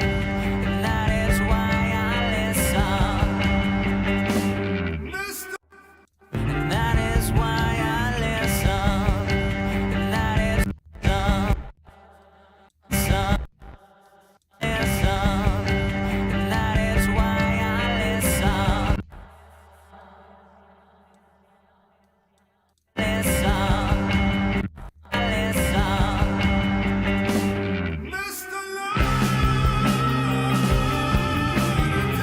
I ain't never gonna let you down. Never gonna point you out. I ain't never gonna let you down. If I'm gonna make it out, all I ever think about. If I'm gonna make it out.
Let you down. Never gonna turn around. I Oh, Ostrich! What's popping over there, man?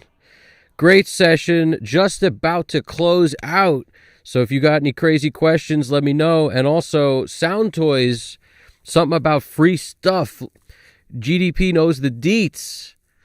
I don't know what they're doing, but they got 12 days of Christmas and Sound Toys. All the little stuff is free or something. I don't know. They're doing something cool. Somebody knows something. Feels like I was Rick-rolled. Ostrich. By the way, it's feeling good about this. Feeling real good about this. Just those little extra things always get, they get me at the end where I got to just do this, that, and the other thing. But still feeling fresh enough to make decisions, that's all you can ask for. Mr.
Just making sure that the opera singer doesn't have a lisp. He sounds no lisp to me.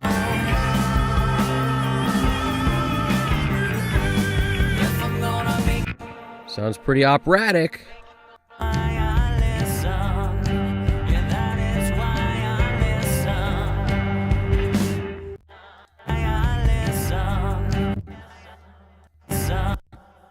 You know what I realized too? This is A-type. This is a function of that. That's why these are bugging me now and they didn't before.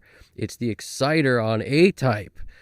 That's what this is. It's bringing up these S's a little bit, but I'm still good with it. I'm fine with this, but that's what it is. That freaking exciter over there. I bet you as soon as you take that off, these are... The whole song will kind of come down in excitement, no pun intended, but including these S's. They won't even be an issue. So I'm just lowering everything that looks like an S. If your brother and your cousin looks like S's, you're coming down. Anybody who looks like them, all of them, bringing them down.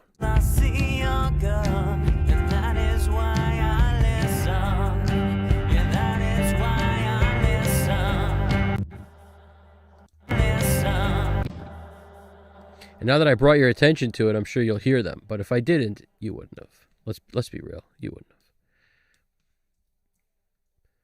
And that's just because as soon as we focus on something, we notice it. It's the same thing in the house. You notice a crack, and then every freaking day you walk by that crack in the wall. You're like, oh, that crack in the wall is pretty serious. But you didn't even notice it for 20 years.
I've mentioned this before, tails of phrases. Bring those up. Too much. Just the DV would be nice. And not even on the word. Just at the end of the word. Just like the little... There we go.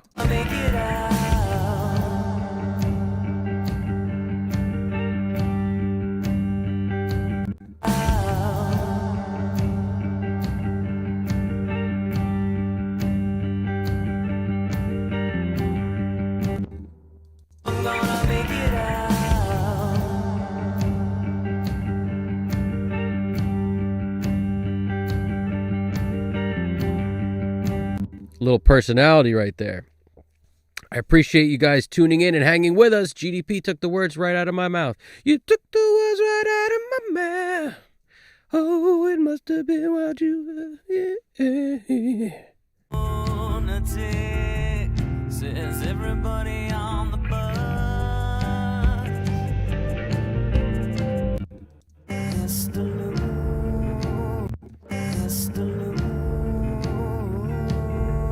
Lunatic, Mr.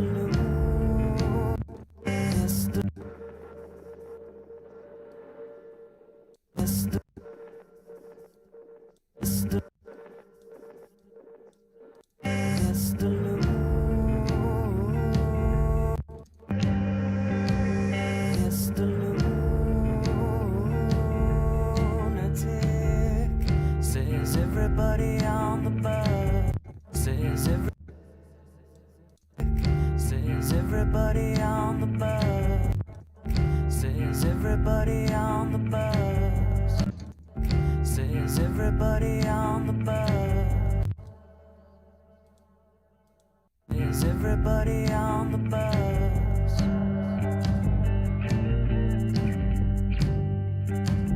Mr. Lunatic says everybody on the bus. Says everybody on the bus. Says everybody on the bus. Says everybody on the. Says everybody on. Mr. Lunatic says everybody on the bus.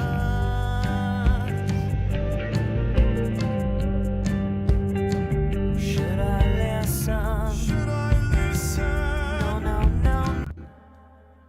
Listen. You'll also notice I don't do this every song, and you're starting to realize why I hate multi-band stuff on the freaking mix bus, but especially like exciters or over-the-top processors or anything like that, because all of a sudden you got to deal with that now. Should I listen? Should I listen?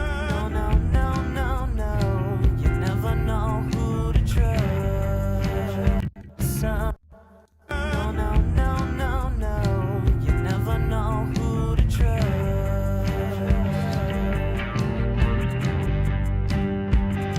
Should I listen? Should I listen? Listen.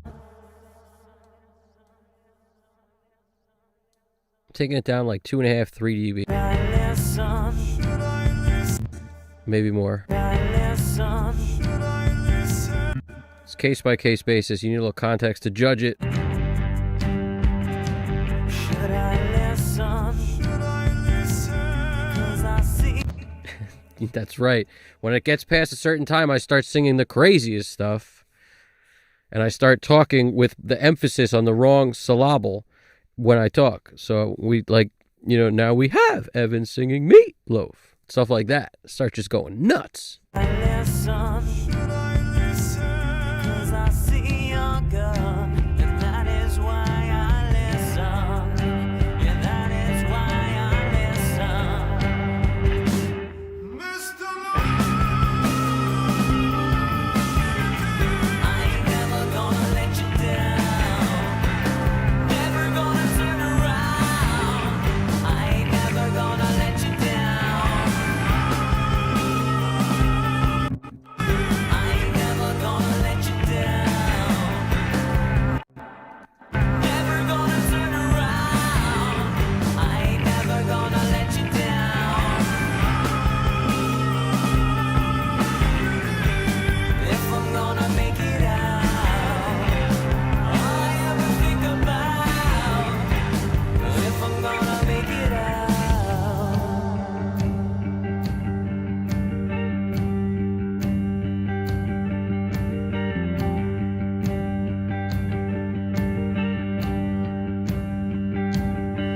Wanna turn around. Turn around. Wanna turn around. Wanna turn around. Never gonna turn around. I ain't never gonna let you down. Wanna turn around. I ain't never gonna let you. Gonna turn around. I ain't never gonna let you down. We're pretty much there, guys. We're there. I'm pretty sure we're there, honestly, because I already took down a bunch of these problem areas here, and now I think we're good. I think we're pretty good. Let's see the last chorus. I think it's good. I think it's good. I think it's good. I think it's good.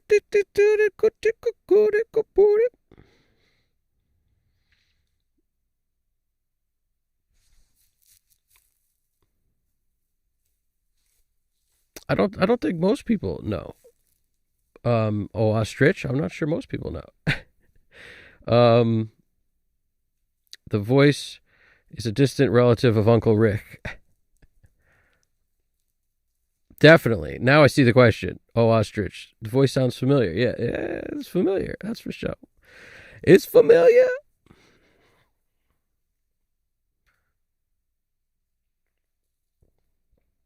And we're singing Meatloaf all simultaneously. Shigiono. That's why Uncle Rick listens. The Uncle Rick. We need shirts that say, you know, Uncle Rick something or other. I don't know what, but as far as I'm concerned, Uncle Rick is like a huge member of our Discord at this point. He's like the guy.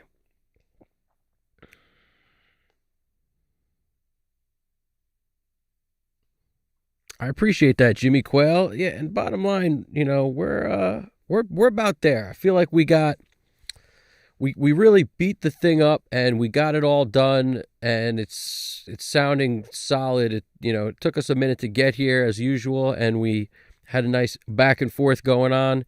We're working on the Discord thing, so that should be done soon. We used A-Type, the exciter on this freaking thing for... It's kind of the most processing I've used on the mix bus yet, and all just by adding A-Type, it's now become a song that has one more piece of processing than all the rest on the mix bus. Which, I mean, I think so. I could be wrong on that, but I think so. I don't think we did any doubling up of any kind as far as saturation plus something else or anything on the mix bus yet. What else we got? Yeah, no, it's definitely going to be an album. It's going to be like what do you call it? It's going to be our full... We're going to do a session where I master the stuff and maybe potentially, not positive yet, connect at least a few of the tracks, couple together, maybe the whole thing, like a concept album where each song goes into the next one. You hear a fade out and tail of one of the songs and it goes seamlessly into the next song. I like doing that, so I might as well do that on stream and show it to you guys. It's one of my favorite things to do. It's connect the tracks. So it's also, in my opinion, the reason mastering is the most useful. It's for that. It's for making sure you get a nice listening experience from front to back with that in mind, that it's an album from front to back and that everything's connected in some way. I like that. Mastering singles is very different. The process is just... It's like the biggest point of the process is just not in the process because there's no relation to the next song or the first or the song before it. Like it's just a freaking... Every song is an island. It's a very different thing. So I feel like the right way to do it, in my opinion, is based on the way of thinking where everything is an album. And once you do that, now you're really doing the whole scope of the process instead of just a piece of it. So that'll be a fun moment when we do that. But yeah. Awesome, Oh Ostrich. I'm going to post a video the moment we have our Discord up so that everyone knows to pop over there and check it out. And that way we can kind of continue the conversation when these streams end. That doesn't mean I'm going to stop doing them. I plan on honestly doing these things for the foreseeable forever. However, the conversation ends as soon as the freaking stream ends, and then all of a sudden it's just like, pull the curtain. It'd be cool to have a way to continue that. So we're on it. We're working on it. We're figuring it out. I'm just going to check this last thing and then be out of here.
I gotta say, I'm feeling that.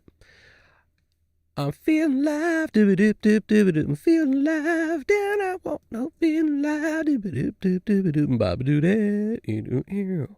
That's old school. You want to talk old school? That's old school. And if anybody knows that who's not old school, then that's a remake. That's old school.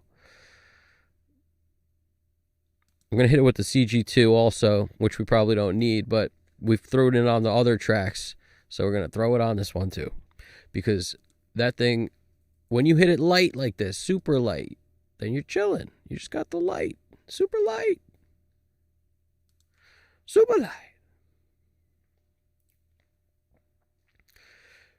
Discord is coming soon. All right, I'm going to print this one. I'm going to sit here and listen while we print, and then all goes well in the chat. Anybody got questions, comments, anything? You're working on a song today, you forgot, you got to figure something out, you haven't, some crazy question about anything, let me know. There's also, GDP's super thorough. He's got great answers for all this stuff. And I appreciate everybody watching. If you haven't already, slap the like button, smash the subscribe if you haven't already. Plenty of these coming. Mixing songs while I'm sitting here dealing with some chat stuff back and forth. Anything you got to talk about, we're over here. It's pretty awesome. All my breaks are taken in the chat. That's how we get through a session like this with breaks. Because I got plenty of breaks in here. Every time we talk to the chat, it's a break. I love it. All right, we're coming in here. We're coming in here. Saving the session. What is it? M2? It's our second print. Our first one was over there. That was during bathroom break number 1. If you're not familiar, if you have Pro Tools anyway, and you got a number pad, decimal, 2 decimal is the end. If you label your tracks this way, start is 1, like number 1 on the keypad is location 1, essentially, is the start. End is always 2. Then all you got to do is go decimal 2 decimal. That takes you to the end. See, if I press a different number, like decimal 5 decimal, it takes me to wherever 5 is, which is verse 2. So decimal 2 decimal jumps the thing to the end, the cursor. Then you hold shift. You then do decimal 1 decimal, and that gets you to the front. If you already have one printed, you could actually just double click it, and then it'll be the same, it's exactly on the lines of start and finish. So, that works too. But it's just, as far as I'm concerned, this is just like keeping a tidy session. One that is easy to navigate involves doing that too. So what are we? Save M2. Let's do this part. M2, wave. 81314 early 2496 at MP3.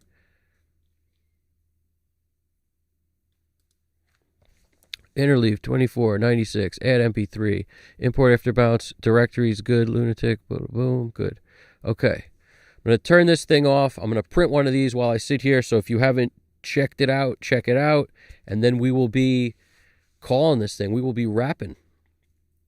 So any questions or anything, throw it in there. This is your chance. Until the next time, this is your chance. So stick around. Let's listen to this thing real quick. And let's go. Here we go. Without further ado. Bada bing, bada boom. Betty boop.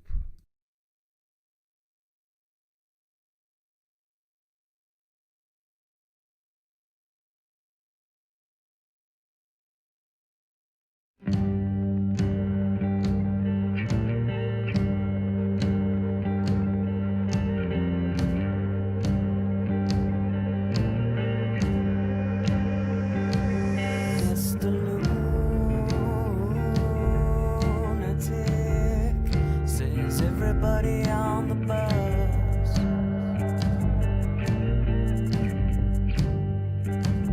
Mr. Lunatic says everybody on the bus.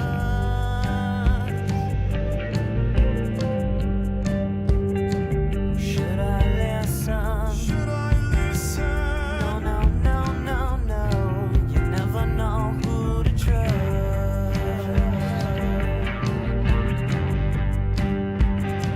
Should I listen? Should I listen? 'Cause I see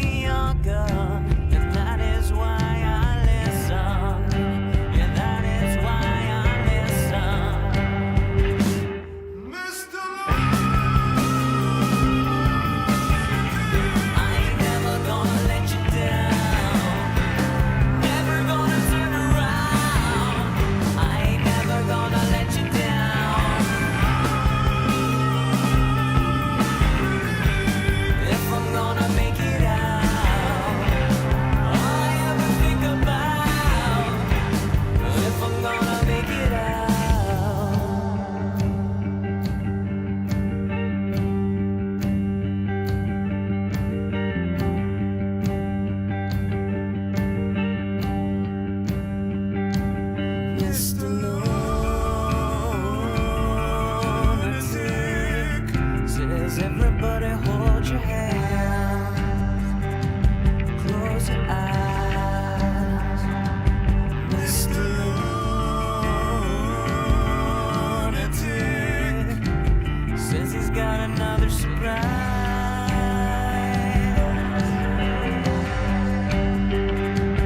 Should I listen? Should I listen? No, no, no, no, no. You never know who to trust.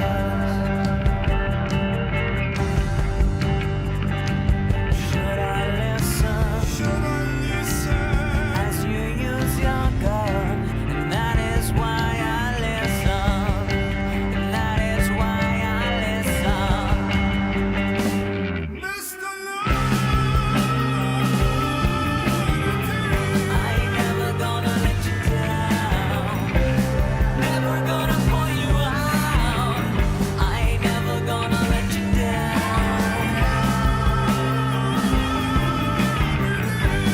If I'm gonna make it out, all I ever think about. If I'm gonna make it out,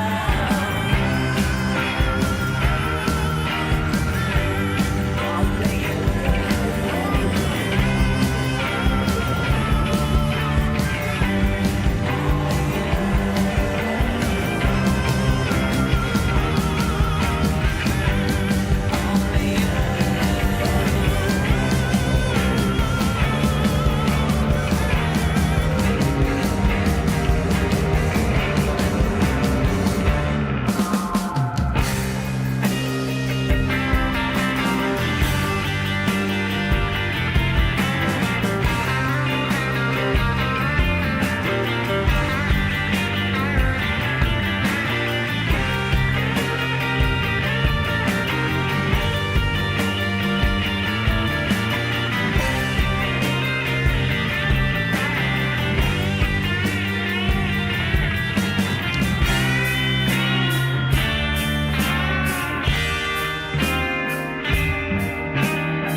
Excellent.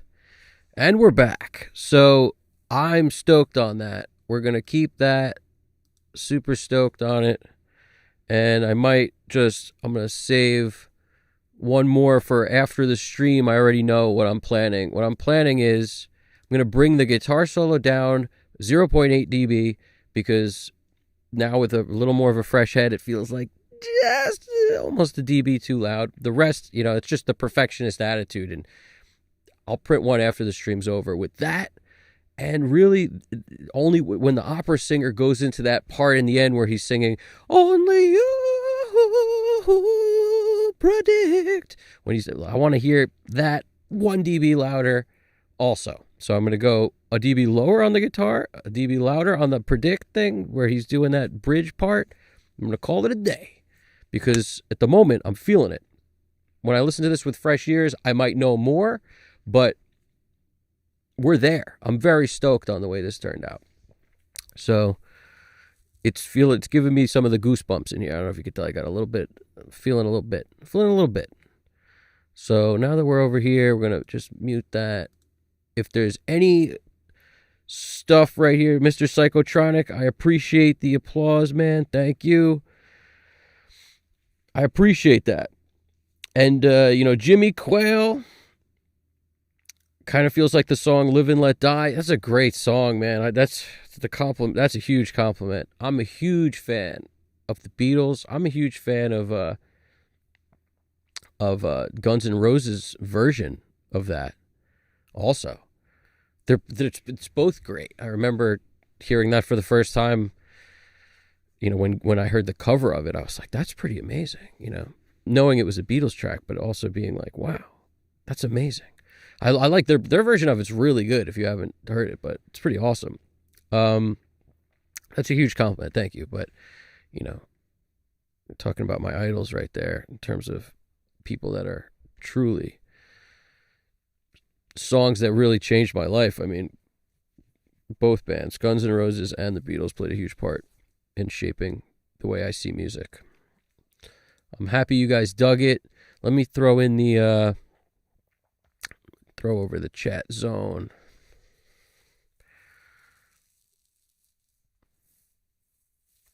Yes, so I just want to basically shout out everyone who joined us to make this stream happen. And that's awesome. Mr. Psychotronic wrote, I'm waiting for the album myself. I'd actually like to buy it on vinyl and then put it onto my reel-to-reel. Very cool, man. Very cool. Yeah, I tell you the truth. When I release this thing, it's most likely going to be on cassette. That's most likely going to be the way it's going to go. And I may or may not ever put it up. I'll probably put it up also for free on YouTube. But I don't, when I say for free, I mean like on my channel on YouTube, I'll put the whole thing up, but I'm not going to most likely put it out on, not going to go the Spotify route with it or any of that, because we've talked about it in the past, and I don't really see that as a benefit, to be honest with you. At the moment, I don't see the benefit. So my goal is to kind of bring it back to the roots, old school style. I'll have these things available for sale probably through my website on customcutstudios.com. And I will, I'm looking forward to when that happens. And like I told you, I've never made a cassette, so I'm kind of psyched at that. Just the idea, like when I looked up the differences and the different tapes and there's so much, like everything we do in audio, there's just so much to learn about every step of the process. And there's some amazing things to learn about tape, like some really cool stuff as far as like the fidelity of different kinds of tape and how much certain tape rolls off some more top end than others. Like there's a lot to it. And there's so many companies out there. Years ago, it was the same thing when you were getting your CDs pressed, duplicated or replicated, all these like different companies basically making it. Oasis was a huge one back then. I remember they might still be around. They were always like one of the biggest. But yeah, there's Shigiono, I hear you, man. I hear you on your thoughts there, and I have to say there's just a lot that's gone on like this year. AI is so new, and nobody really knew how anyone was going to handle it, but it's sort of, in my opinion, up to the people in charge of these companies to make decisions on that are going to either keep artists feeling good about it or not. And it's clearly they have interests in some places, but it might not be in the terms of what is in the artist's best interest, most likely. And I don't know. Who knows? I don't even want to get into it really, but the stream's been too good to bring it down with any crazy talk. I got to say, it was a lot of fun. I really appreciate anybody watching, checking it out, learning. Anything makes me feel great.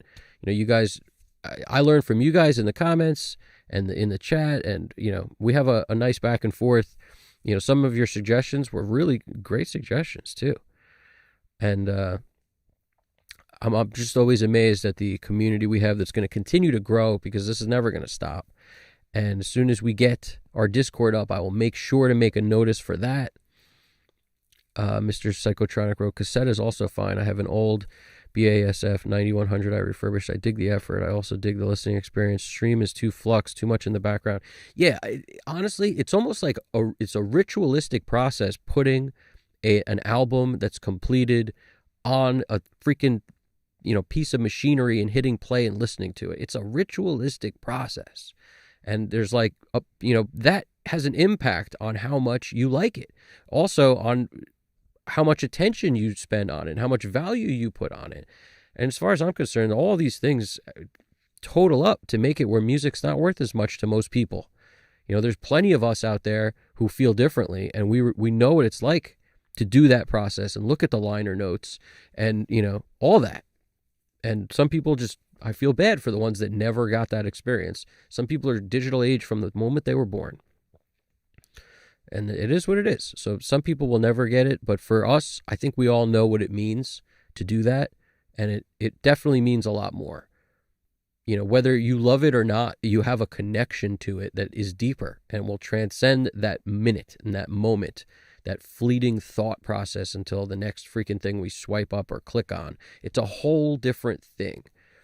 You know, it's not just like having a sip of water and then, you know, you don't want any more water, you dump the cup out. It's like totally the opposite. When people make, I recommend everybody make stuff and put it out. And if you think the only way to get it out to people is on Spotify or something like that, you're sorely mistaken. Sorely mistaken. Jimmy, I appreciate that, man. I appreciate the vote of confidence in there. And that's what's up. I feel very strongly about this. And I made a couple videos on it. And then, you know, how could I just go turn around and like release stuff on Spotify? I have stuff on there from the past, but none of this stuff was going on in the past. Like, it's very different now. Sure, it wasn't always like a good, lucrative move. That's been obvious, but everyone sort of signed up for that. But it's become a whole nother thing. And that's not really what I'm in for. What's going down now. And for the last foreseeable for a while. So I just want to thank a ton of people. And I'm going to go down this list here. And if I forgot anybody, please let me know. I'm going to do, some of this came from the top of the list, some from the bottom. Thank you to Braxel. The man, he's been a part of most of these streams, and the dude is awesome. Always great questions and insights. CXQ5, the man, I appreciate you coming through as well. And Niles Pache, 1734, thank you. Danny Lyrica, thank you. Alex Christoph Drums, the man, the myth, the legend, Alex Christoph Drums. Stelios Leosti. And Stelios Leosti 1108 from Greece, of course, all the way in Greece. I love the freaking the map we got going on over here is substantial. Dirkhead. How could I forget about Dirkhead the man? Shigiono TH Music, South Africa. A little interesting. Toeman, Mr. Psychotronic, Sakun, Jimmy Quail, Ostrich CKU1B. Q. I forgot the Q. CKU1BQ. But yeah, and Uncle Rick. We always have to thank Uncle Rick. Don't ever forget about Uncle Rick, guys. He's been a big part of these things. So all you guys, and last but not least, I have to thank GDP for holding this thing down, flying this plane through the sky, fighting Skynet with me today. We fought Skynet. If you're not aware, be aware. We basically had to conquer the freaking all sorts of stuff on this stream. The beginning was a bit of a train wreck, and we got through it. We tumbled and we recovered, you know, tuck and roll, and we recovered. We jumped up. We did it all. And it's all thanks to GDP helping out, getting everything solid, locked down. I really appreciate that. We build it as we fly it, folks. This is the 11th stream. It's going to keep getting better, keep improving. So stick with us. More of these to come. Crazy amounts more of these to come. And, you know, I'm excited to for the next step, which is also that Discord jam. So just want to run through this real quick to make sure I didn't forget nobody. Shigiono TH Music. I love that freaking logo, man. Every time I see your logo, it just jumps off the page. I like it so much, dude. You know, it's like I'm always kind of, I love stuff like that can be so easily viewed on a very small scale. As far as I'm concerned, that's what every logo aspires to do, is be easily read on a small scale. The smaller, the better. Because that's what happens with, you know, little thumbnails and stuff these days are tiny. So if I forgot anybody, I apologize. But, you know, we did Stelios. Yeah, Stelios is on the list. Toeman's on the list. Yeah, no, we had a great, this was a great time. This was a solid time. As I'm flipping through, do my best not to forget people who, you know, honestly, just stop. And if you don't have time, stop by, say hi. Even if it's a minute, it doesn't matter. Like, I appreciate people coming through, watching the jam. It's a great experience. And we're building a solid community, bottom line. Very solid community over here. By the way, if anybody's got ideas for videos you want me to make, you know, drop them in the comments on this video or on any other video. because I'm looking for video ideas to make too. You know, like to kind of fill the time between the streams. I want to put up more videos, and I like picking the video ideas from your guys' ideas, not just only the stuff that I come up with. So if anybody has ideas for stuff they want me to focus on, or it could be anything, throw it in there. I'm happy to check that out. So yeah, I think we nailed it all.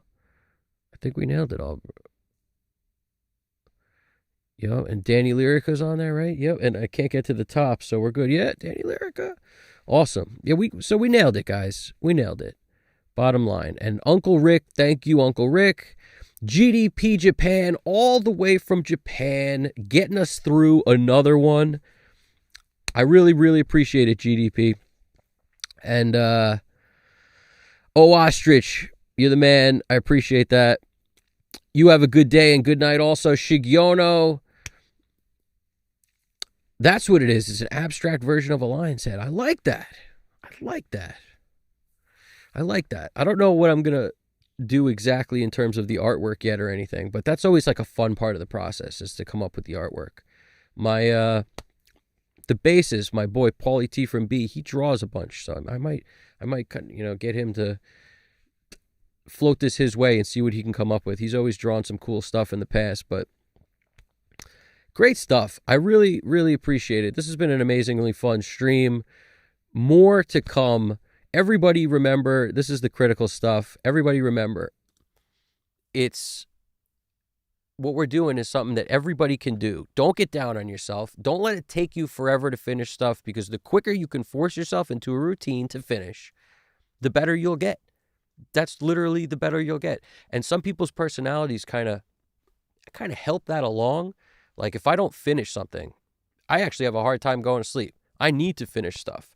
So by giving myself a deadline and a time limit, it really, really, really got me past a lot of stuff. And I think everyone could take a lesson from that, because the truth is, you may think that you're helping yourself by like making it as good as you can, and no, you're really not. You're just giving yourself this no deadline, undeterminate forever factor that it will be done like whenever. And it's not actually helping the art.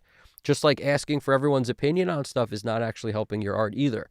You got to trust your opinion the most. You got to finish stuff in a timely fashion, and it will help you get better, no matter what happens with whatever you are working on now. Trust me. So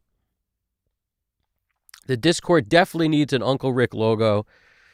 I feel like I need to hit a button, and then, a guy, I don't know what Uncle Rick looks like at all, but I'm picturing kind of like Homer Simpson, just like, bouncing across the screen, just like running by and waving to people. That could be cool. Definitely got to, maybe I can rig a freaking keyboard to be a Stream Deck or something. I don't know. We got tons of thoughts, more to come. Stick with us, all right? Hit the like button, subscribe if you haven't already. Evan Jaffe, Custom Cut Studios. You guys got this, all right? Everybody remember that. And thank you from the bottom of GDP's heart and my heart. Thank you from the bottom of my heart for watching, hanging, chilling. You guys are awesome. I really appreciate it. Evan Jaffe, Custom Cut Studios. You guys got this. Take it easy.